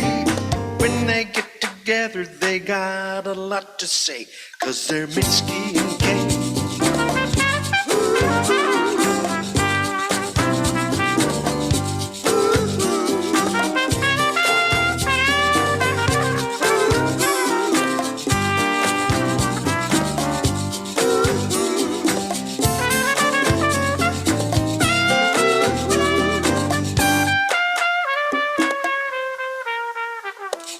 Mitski and Kay, they go together like curds and whey, like Starsky and Hutch, like Pennsylvania and Dutch, like Beavis and Butthead, like beans and cornbread. Alan runs the PDA, he fights hypocrisy. Harvey writes books about democracy. Mitski and Kay, that's right. Mitski and Kay, Mitski and Kay, Mitski and Kay. Alan's in LA, Harvey J's in Green Bay. When they get together, they got lots to say. Mitski and Kay, yeah, Alan and Mitski.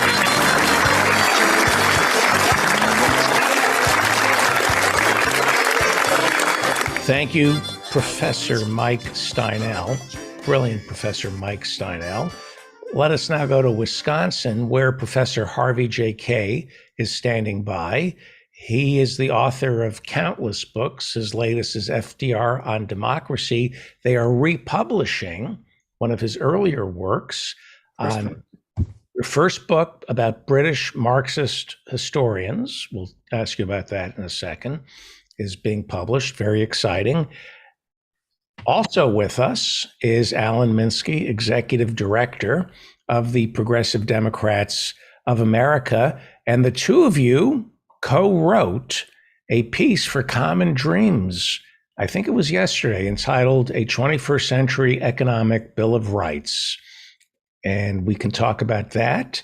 We should talk about British Marxist historians. But first, Ukraine. The invasion of Ukraine. For it or against it, Professor K? I'm By the neither way, one. Before you answer, Friday night, John Hayes videoed Nina Turner speaking at a fundraiser in some fancy home in Beverly Hills or Brentwood, where Alan Minsky, executive director of Progressive Democrats of America, spoke. And the great Nina Turner, who everybody should contribute to, not only blew the roof off, even though it was outdoors, she kept mentioning Professor Harvey J.K. I get mentioned in all the right places. Yes. Yes. Let's talk about that. Alan Minsky, let's talk about what Nina Turner said about Professor Harvey J.K. Well, I mean, I actually want to say that Harvey and I wrote this article and we published it, and we were talking, about 10 days ago. Would you want to write this article? Harvey said, and I said, I don't know. What else could we do? And it was just between writing the article and invading Ukraine. We actually chose to write the article. By the way, Professor Adnan Hussein, I think it was Professor Adnan Hussein, maybe I'm getting it, thinks you might want to add a few more numbers. Look, Adnan Hussein is great. He's fantastic, and he says so many things that I just crib notes whenever he speaks. But I mean, you got to have not so many of these things, or it would get. Can't bring it up to 10. Come on, you live in Hollywood, Alan. It's nominate every film for Best Picture. Yeah, that's right. They increased the number of films nominated for Best Picture. Bring it up to 10. Are they giving an award at the Academy Awards this year for self-esteem? Everybody gets. That's right. That. I will repeat the 6 rights later on. How do people read your piece? I'm sorry? We have 8. We increased them. Wait, there's a new edition. Oh, I sent you. Didn't I? I just put it in the chat. I just put it in the chat. You added 2 new rights? Yes. We and not only that, we loaded up. A few of them have extra things in it. Bernie was just really, I don't know what. I mean, obviously he's Frank Luntz says Bernie Sanders is a genius at political messaging because he's so succinct and repeats so often. Well, he went for succinct. I think 5 of his 6 had only 6 words in them. The right 2, and then 3 words. Right. And 1 had 8 words. Speaking in defense of Bernie, I think if you check his website, it's true. It's a very stripped down economic Bill of Rights. But he had these other pages, which he probably thinks addressed the other things that might have ended up in it. But indeed, the 6 were essential. Alan and I worked through, and I got to tell you, I mean, we really did work. It wasn't like, flippant kind of stuff we were doing. We really, really worked. We sought out consultations with good people, and I worked hard on it with Alan, but I also can tell you that I think the response to it, and it's only just beginning, has really been good. There's one that occurred today that I'm really, really pleased. There's a state representative in New Hampshire named Chris Schultz, who I've become friendly with by way of Twitter and email this last, I guess it's several months now.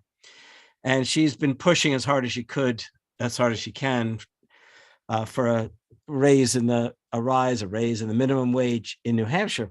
And when she saw this today, she got really excited, and she said out in the open, I'm going to embrace this and really fight for this. And I'm thinking that it will capture people's imaginations. If any of you feel like you're too far from national politics to make a difference, but state representatives, take the Economic Bill of Rights in the form that it appeared yesterday.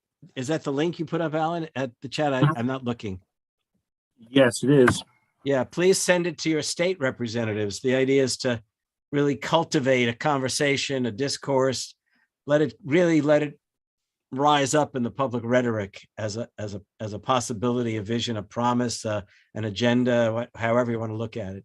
Just go to the Common Dreams website. Common Dreams website, right? There it is. Yeah, Alan. And read it, and then spread it. Yeah, and I have to say, Alan must be a powerful guy, because we finally finished it Wednesday night, and he said, I'm going to send it to Common Dreams. And he said to them, we'd like to see it tomorrow morning. And bam, it was there the next morning. I don't even think Alan was awake yet. I was awake. I don't think he was awake yet. Yeah, and we couldn't have chosen a better time but we made the wrong decision. Clearly, invading Ukraine gets more attention than our article. Well, without being conspiratorial, it sure seems that Build Back Better, the social safety net, Bernie's economic Bill of Rights is dead. And like clockwork, Joe Biden's now a foreign policy president going into the midterms. Is this what Biden wants right now? A major foreign policy crisis to burnish his stature? It's not no, I wouldn't buy that at all.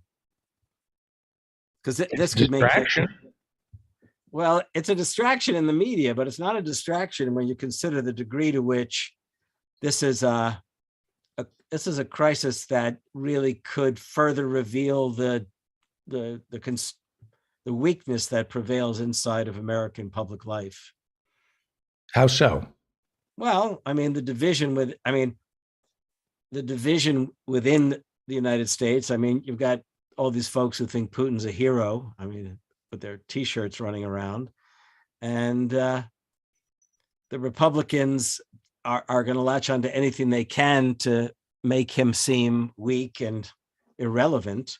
So I can't imagine. I really can't. I think they were probably hoping, or at least the Democrats who think that the Build Back Better mattered, I think they were already figuring out how to carve it up and try to get something done. But right. I don't think, I can't imagine. No, I don't buy it. Well, what is going on inside the Republican Party? I thought that Tucker Carlson and Donald Trump were outliers, that people, the mainstream Republicans, wanted us to impose economic sanctions against Putin. Lindsey Graham has certainly spoken out against Putin. Is there a groundswell of support in this country for Putin other than the craziness coming out of Trump? To come back to your point about the Republican Party, there is no such thing as a mainstream Republican Party. There just isn't. It's a reactionary tide that we hope we can, either build a proper dike to stop or whatever. But there's no mainstream Republican Party. So is Mitch McConnell, in fact, the one thing that may save these Democrats is that the Republicans may continue to reveal themselves for what they are, and the Democrats can run a campaign which, fuck them for doing it if that's all they do. But sorry, I'm speaking my mind here. The fact is that if they want to run on a we're not Republicans, then please, I can only hope that here's what I'd like to see happen. Let me come back to what matters. I want us to get this economic Bill of Rights into the hands of the real progressives in the Democratic Party. And I'm not talking just about the squad. I'm talking about Jamie Raskin. I've been talking to his congressional aide. I'm talking about, folks who are there as who are progressives. Okay. They may not be as young and in quotes as, sexy as the men and women of the squad because they're not that young, but there are progressives in the Democratic Party. And the idea is to give them something to start. I'm just using this, to start rallying around. And I think this economic Bill of Rights could be just that. No one expects constitutional amendments immediately, but they do expect that the Democrats might find a way, the progressive Democrats and the ones we hope to get elected will find their way to grab hold of the best as Lincoln would have said, angels of our nature, as FDR would have said, to redeem the promise of America, whatever it might be, and to fight on those terms. Don't fight around an agenda, fight around a vision that has an agenda associated with it. Does capitalism have an immunosystem that when it experiences a wave of progressivism, its immunosystem kicks in and brings about world war? That it seems to me World War I came after a massive progressive movement in this country, and World War II came after a great progressive movement in the 30s. We're seeing a failed but volatile progressive movement. All it would take is an acceleration in Ukraine to kill the progressive movement here in the United States, worldwide. A big war. Alan, yeah, there's a lot backwards about what you're saying. First of all, the progressive movement in the end of the 19th century, beginning of the 20th century, nothing that happened in the United States sparked World War I. World War I was the year getting us into World War I, distracting us by sending troops. World War II. It's a major war is a great way to turn our attention away from a social safety net. Yeah, domestically, it's true. The eventual engagement in World War I, of course, did create reactionary politics in the 1920s, and staunched the American left. But the great moment for the international left happened after we were committed to participate in the war, right? So we entered before Lenin won in Petersburg, right? Professor K? Boy, Well, talk about something I should know. Somebody else could probably know the exact dates, but it's all 1917. It's all 1917. And so yeah, that's a little tenuous. Now, in terms of World War II, once again, the centrality of American actions in sparking the war, I think that's a questionable thing. But even more against your point, David, is, and what's the name of the guy who makes this case very well, young foreign policy analyst. The left has to be aware of how we got where we got. World War II, guided by the Roosevelt administration, did not result in a weakening of the left domestically in the United States of America. There was a pushback immediately at the end of the war. The Republicans actually won control of Congress, the House, for a couple of years. In fact, the only 4 years they held the House was in the decade after World War II, all the way up until 1994, from 1933, right? But that's the anti-communist backlash, the business backlash that occurred. But overall, you have very, very high unionization rates. And while it's true, the left, especially the radical left, was forced and tremendously marginalized from about 1948 through to the 60s, or at least the very late 50s. I think the gains of the American working class in that era, not only that, but there's a difficult and hard to, to deny it and to disclaim it. I think that there was a symbiotic relationship between, U.S. military dominance and growth and the wealth of the American middle class in that era. It's not a direct causality, but I think, it's historical revisionism on behalf of the left to not recognize that was part of the component. And I don't just mean that they controlled the world and the wealth came in. The whole World War II military buildup created a massive government debt that then flowed back out into the economy over the next 2 decades.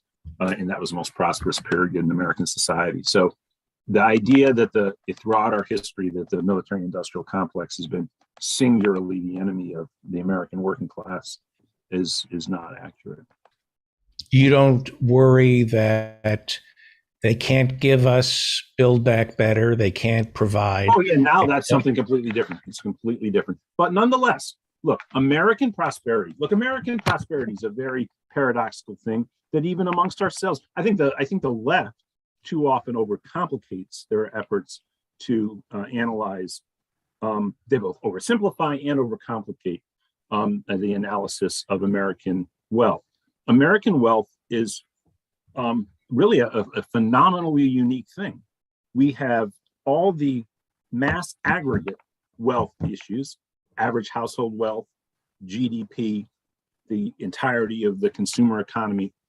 We're number one, you know. We are, the New York Yankees with, DiMaggio going over to Mantle, right?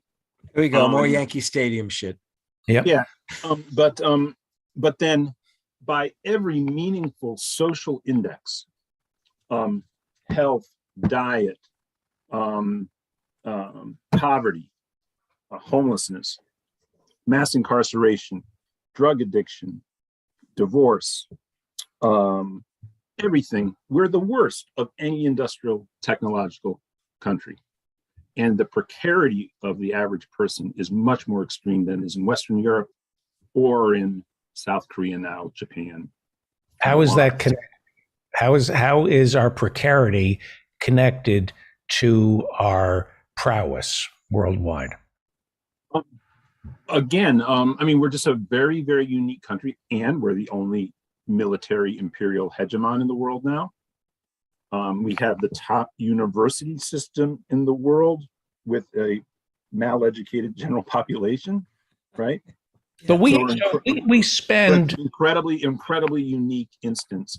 Do we have to have precarity? It's only $1 trillion that we're spending each year on our defense. No, we don't. Look, we don't. I'll answer your question straight out. No, we don't. Okay.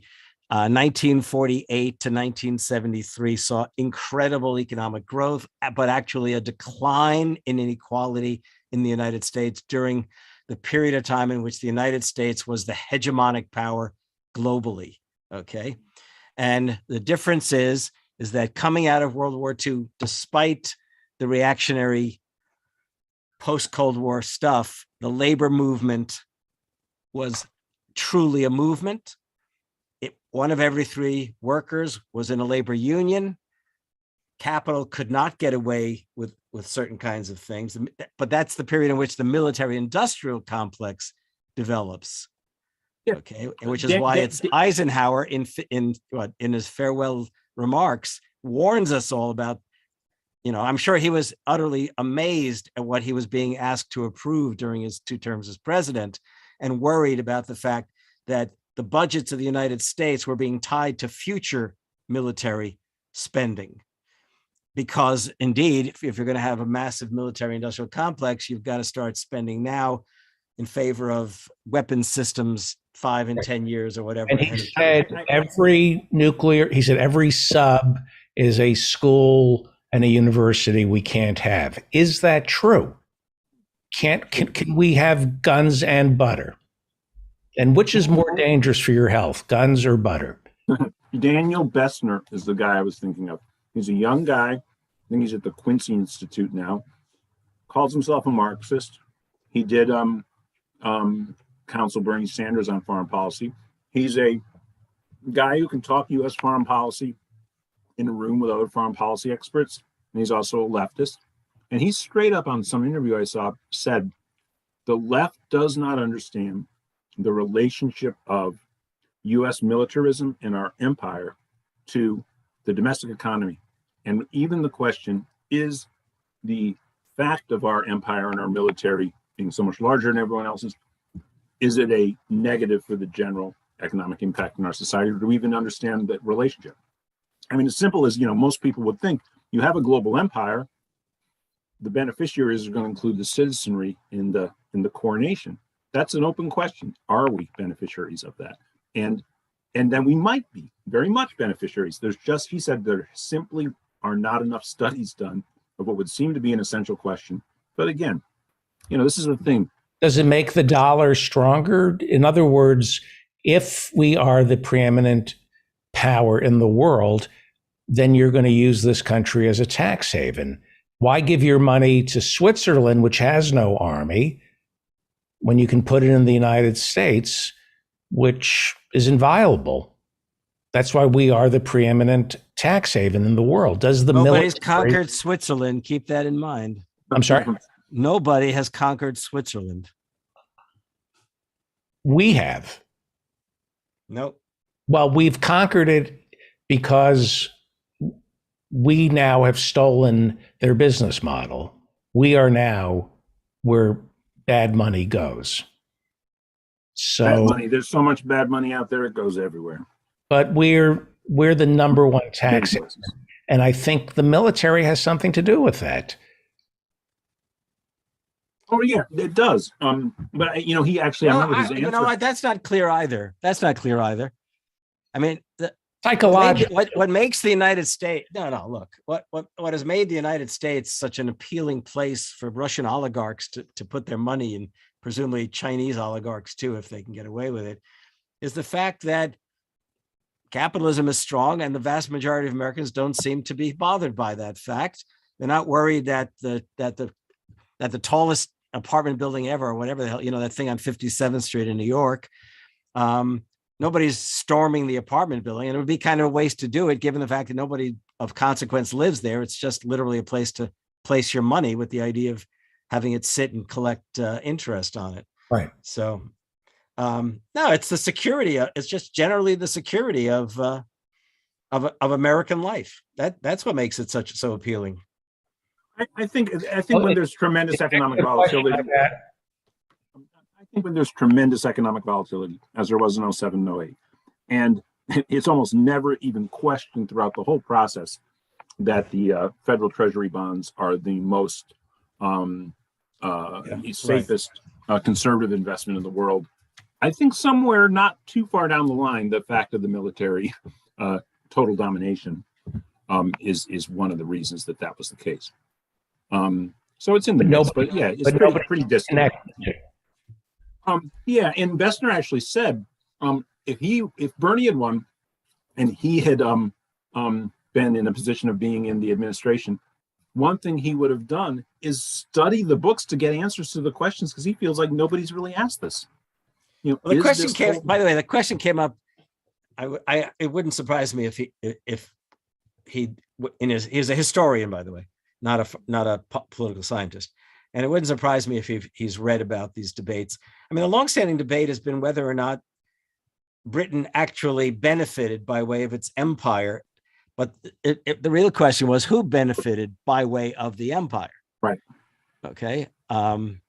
You know, it provided jobs to Scots who went off to fight and Welshmen who went off to fight, provided officerships for Scottish colonels and generals. But surely the incomes were, you know, something else. It also provided investments into Brazil, Argentina, and elsewhere. I mean, one of the things about a world economy and capitalism is there's a lot of ironies in it. It's not all like, oh, evil, evil, evil. If you can't appreciate the ironies, you're never going to appreciate why people are happy to accept it. Okay, because it sure as hell beats feudalism. Let's start there. Okay.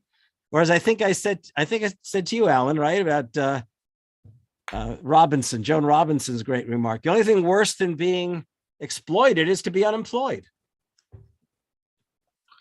Lane sent me a documentary about the British Empire, and Lane is a friend of the show. He's in CNN. Right.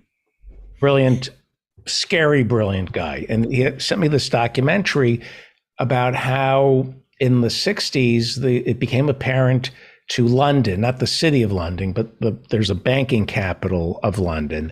It became apparent that the empire was over, that they would, that the pound would have to be kept track of for taxes, but euro dollars that are passing through Great Britain could be deposited on offshore accounts. So they created the Cayman Islands, the Isle of Jersey, and that the the bankers of London created a shadow banking system that is more profitable than anything the British Empire could have dreamed of.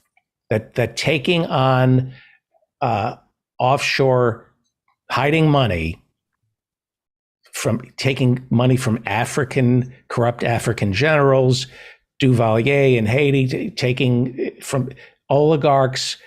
The bankers in Britain discovered in the 60s, forget extracting oil from a country, take its money. You just get the money and invest it. And it's an interesting documentary. And I think it's true. Something like 30% of the world's GDP is shadow money. Yeah, Roosevelt really ingeniously basically defeated the British Empire in the setup to World War II through the land lease arrangements, and I think he was definitely working towards inheriting that from geographically from the British. The British capitalists, however, their global what's the word? Penetration of global markets. I think a Swiss Italian group did a study of the corporations that had the largest amount of international market penetration. I think 7 of the 10 were based, or 6 of the 10 were based in the city of London. Lloyd's, Barclays, HSBC, a number of them. And that's still the case. And of course, the city of London, while smaller than Wall Street, represents a larger percentage of the UK economy than Wall Street does in the United States. And we don't know how big the British banking system is, because we're not allowed to know how many euro dollars they're keeping for people offshore. They definitely set up the offshore system. By the way, one thing I think you're wrong about is I think the Cayman Islands were the American response to the British offshoring islands and stuff. Okay. By the way, they ever talk to you? They ever talk on here about my time on Wall Street? You were a broker? No, I was in international banking. You told me about it. Yeah. Yeah, and between when I did my master's degree at the University of London, between University College London and London School of Economics, and I came back to the States in 72,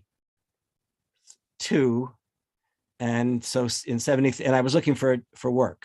My original plan was to go in some kind of government service, public service, whether it was State Department, or I even took the test for the National Security Agency and passed, but there was a hiring freeze. So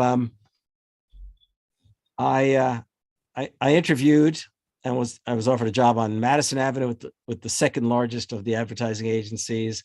I was offered a job with one of the biggest 3 national trucking firms. And anyhow, I didn't take those. And then I ended up being offered a job. It's a long story, but I'll make it quick. With Lloyd's Bank International. Offices were then on 95 Wall Street. I didn't want any one of these jobs that I was interviewing for, but I was waiting to see if I could possibly go do a PhD. And in the meantime, I would have had to have been paid for the PhD. So I figured, what if I didn't get money? So I went to work for the British Bank, and it was absolutely fascinating. And another night I could probably tell better stories because it's getting late, but I'll never forget that there was a door. This was this was 73. The bank had been nationalized in Chile.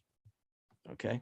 One of the reasons that I was hired, by the way, is Lloyd's Bank International was very big in Latin America. It was originally known as the Bank of London in South America, Bolsa, which also means like a purse in Spanish. It was very effective. And this was the age also of urban guerrillas in Argentina and Uruguay, and Chile. They had been nationalized. So when I was at the bank, and I'm not going to tell the funniest stories, I'll just tell this story. There was always this door I would walk by.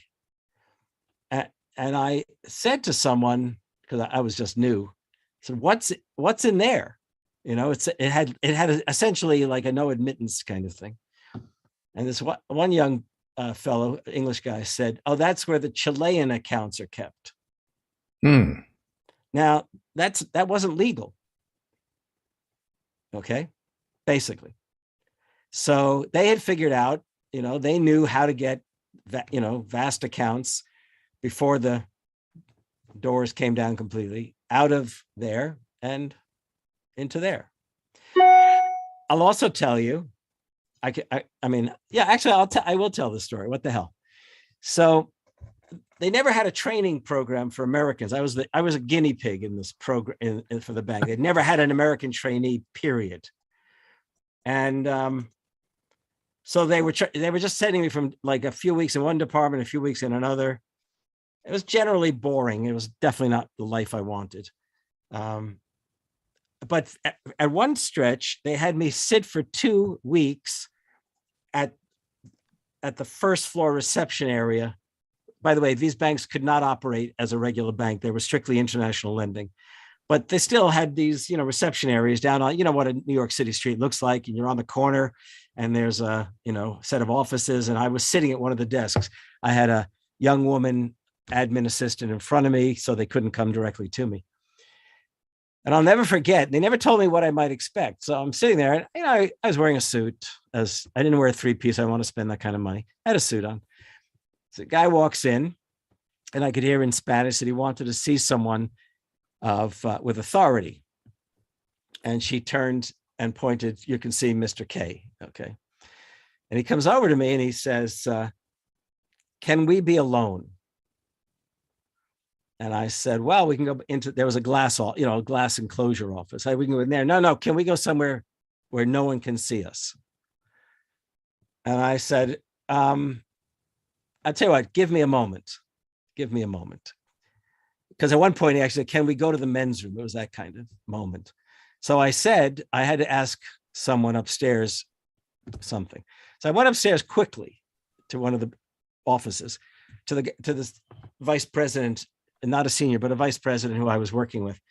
And I said to him, "There's this man downstairs and he wants to see me." And he asked me, "How was he dressed?" I said, "He had a 3-piece suit on, blah, blah, blah." And he said, "I think I know who that is. Take him into the men's room." So we go into the offices on that floor. We go to the men's room. He takes off his jacket. He undoes his vest. He lifts up his shirt and he pulls off a money belt. And it had $50,000 in it. This is 1973. So what would that be today? Would that be $250,000? Yeah, sure. Right? And he hands me the cash. I'm holding the cash. So I go back up to the vice president and I said, "What do I do?" He goes, "Take it to whatever her name was. She's going to check for counterfeits." What it was is this guy had come up from Buenos Aires. And what they had realized in the bank network is that there were folks working in the bank who would make notes as to who has ready access to cash.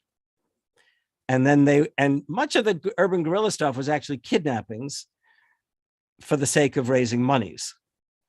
So, and this happened at least a couple of times during those 2 weeks. From there, actually there was a guy who even came from Chile even after the nationalization. So there must have been about 3 times or something like that. So it was exciting times. I learned a lot about international banking. I learned nothing about international banking, but I learned a lot about.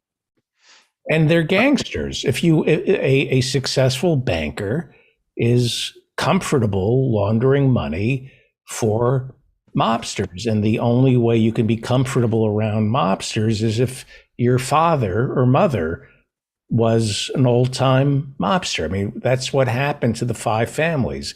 Well, when I told I would tell the story to my students, because I used to say to them, I should be getting paid what the business professors are getting paid, because I'm the only one with Wall Street experience in this whole university. But nevertheless, they said to me, "Well, didn't you want to take the $50,000 and run with it? Because $250,000 in counterpart dollars." I said, "Yeah, but you mentioned gangsters." I said, "Yeah, but I also knew there was not a chance in hell I could escape Manhattan alive." Okay. Well, we have to wrap it up. I hope you found that entertaining. Yes, a little insight into my past. Here is, most podcast hosts don't offer get rich quick schemes. But I was reading about this last year. If you listen to me now, I will teach you how to make a fortune. And I mean this. Okay. Now give me 2 minutes. Okay. Yeah. If you need money, and I mean big money, listen, pay very care. This is not a joke. This is for my sake or the audience? Everybody's sake. Okay. Find 100 friends. Okay. That's tough. Call 100 people or 50, but I okay. Divide the list. Now pay attention to this and you will thank me. And this will work. It's not a joke. Divide your friends 50, 50, two columns. The first 50, you call your 50 friends and say, hey, I have a tip. Go buy Apple stock. It's selling at 50 today or 160. Buy more Apple stock today.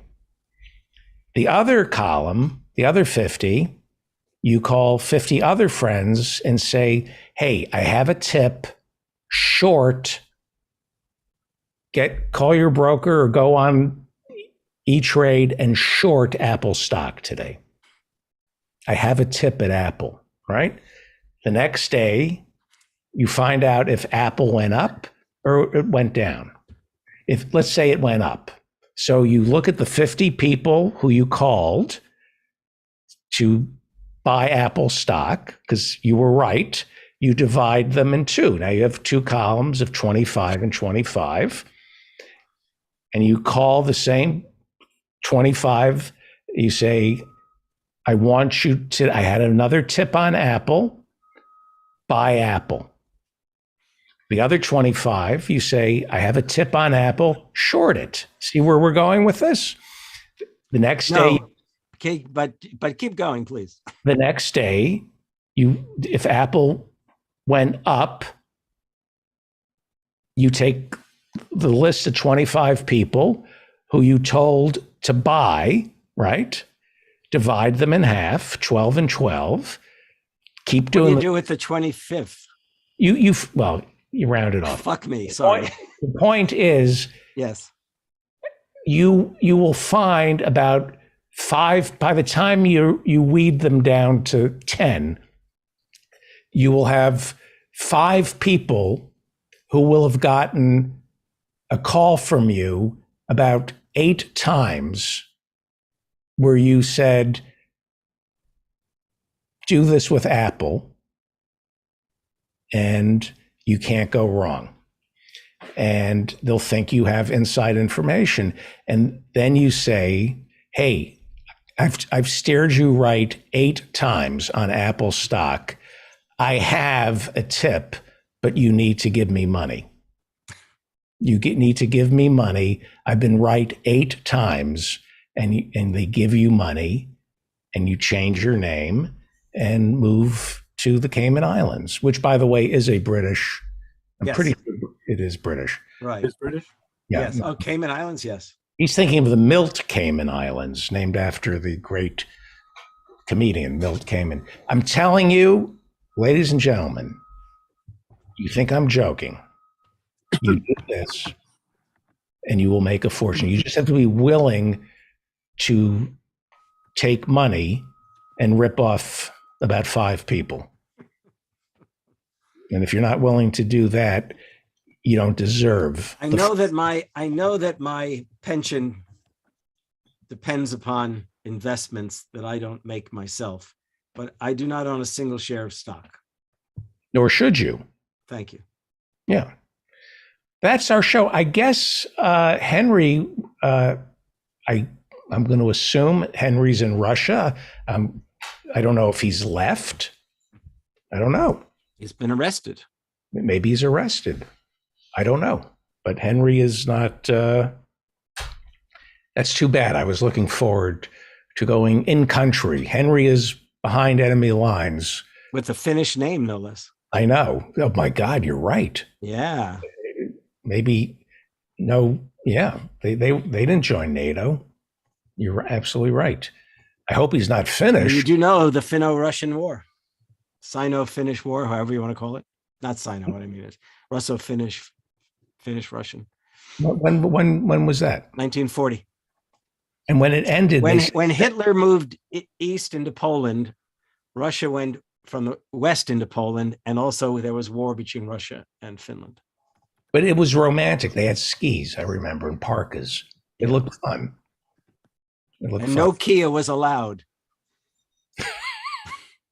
Sorry. All right.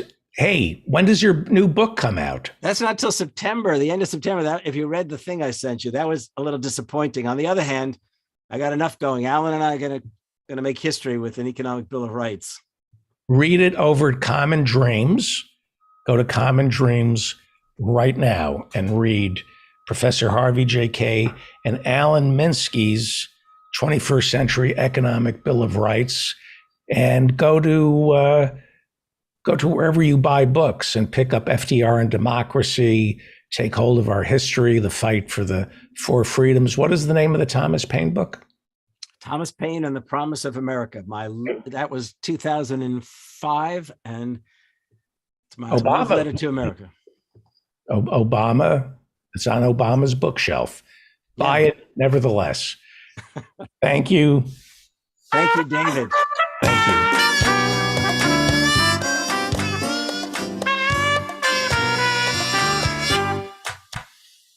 Minsky and Kay, they go together like PB and J, like Thelma and Louise, like mac and cheese, like Sacco and Vanzetti, like meatballs and spaghetti.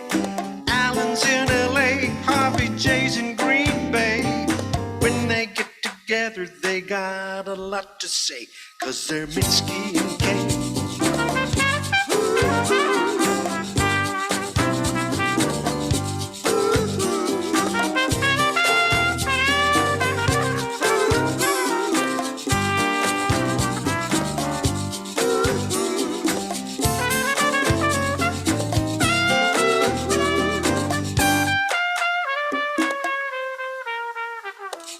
Minsky and Kay, they go together like curds and whey,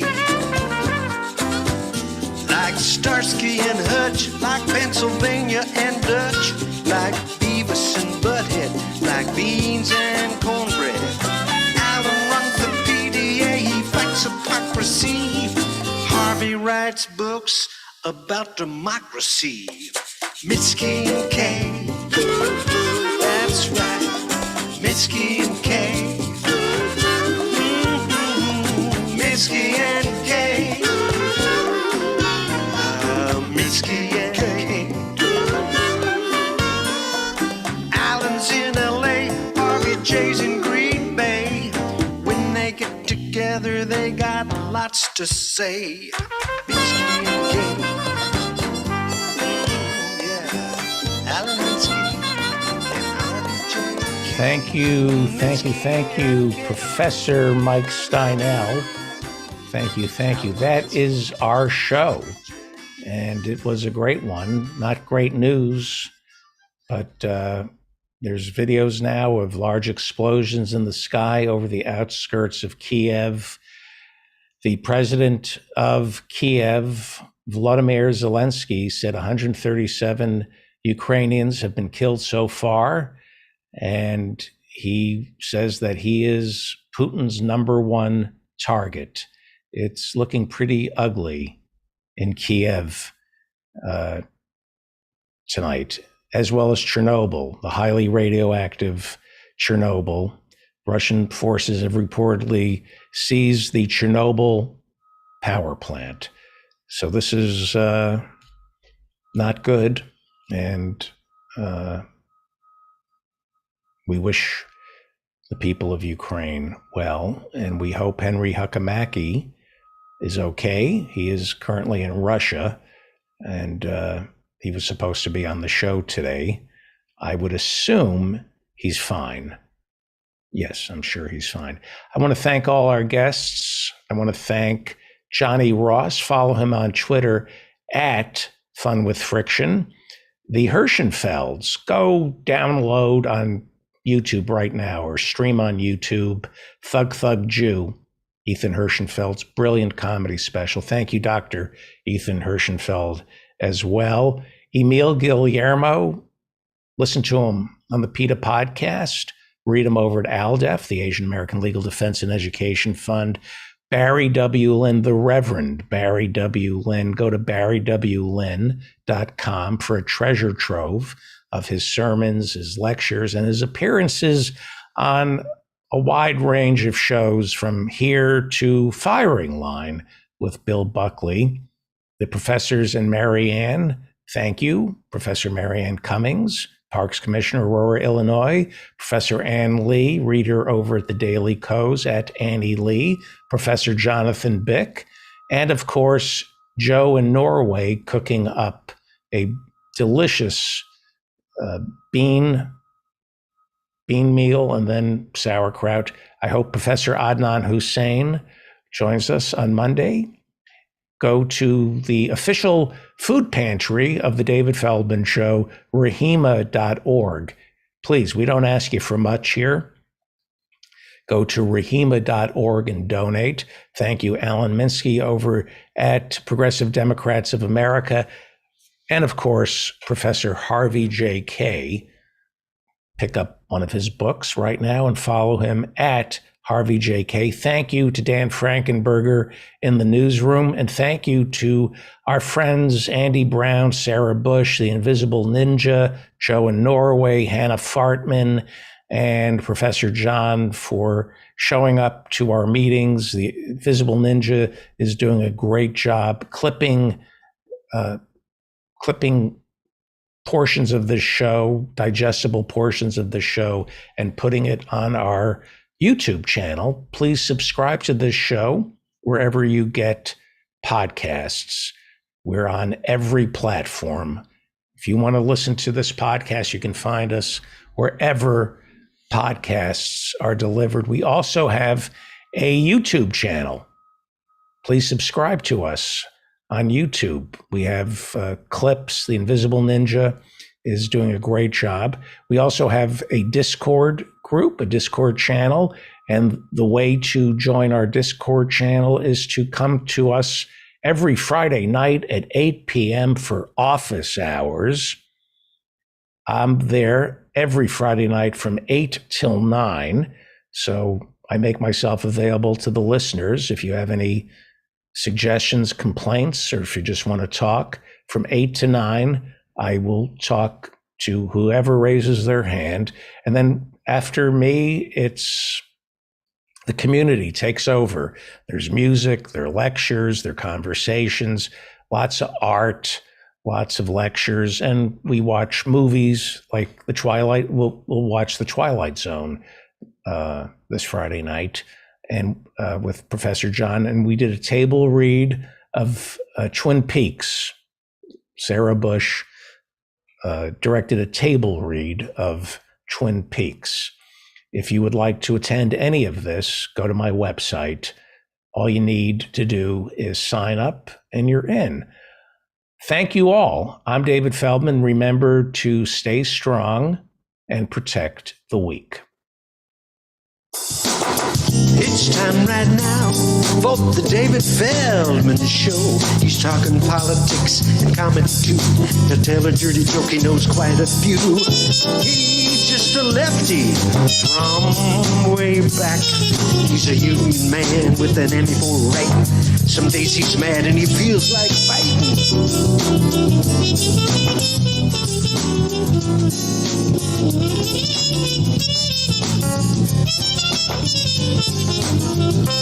It's time right now for the David Feldman Show. So get your ears on right, buckle in real tight. He's got a lot to say and he's coming your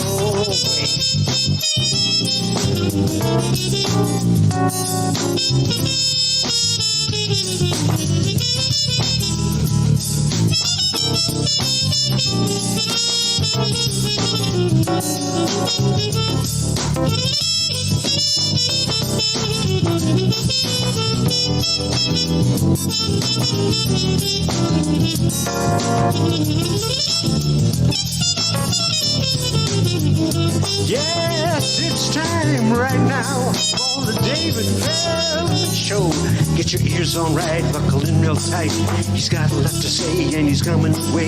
He's got a lot to say and he's coming your way.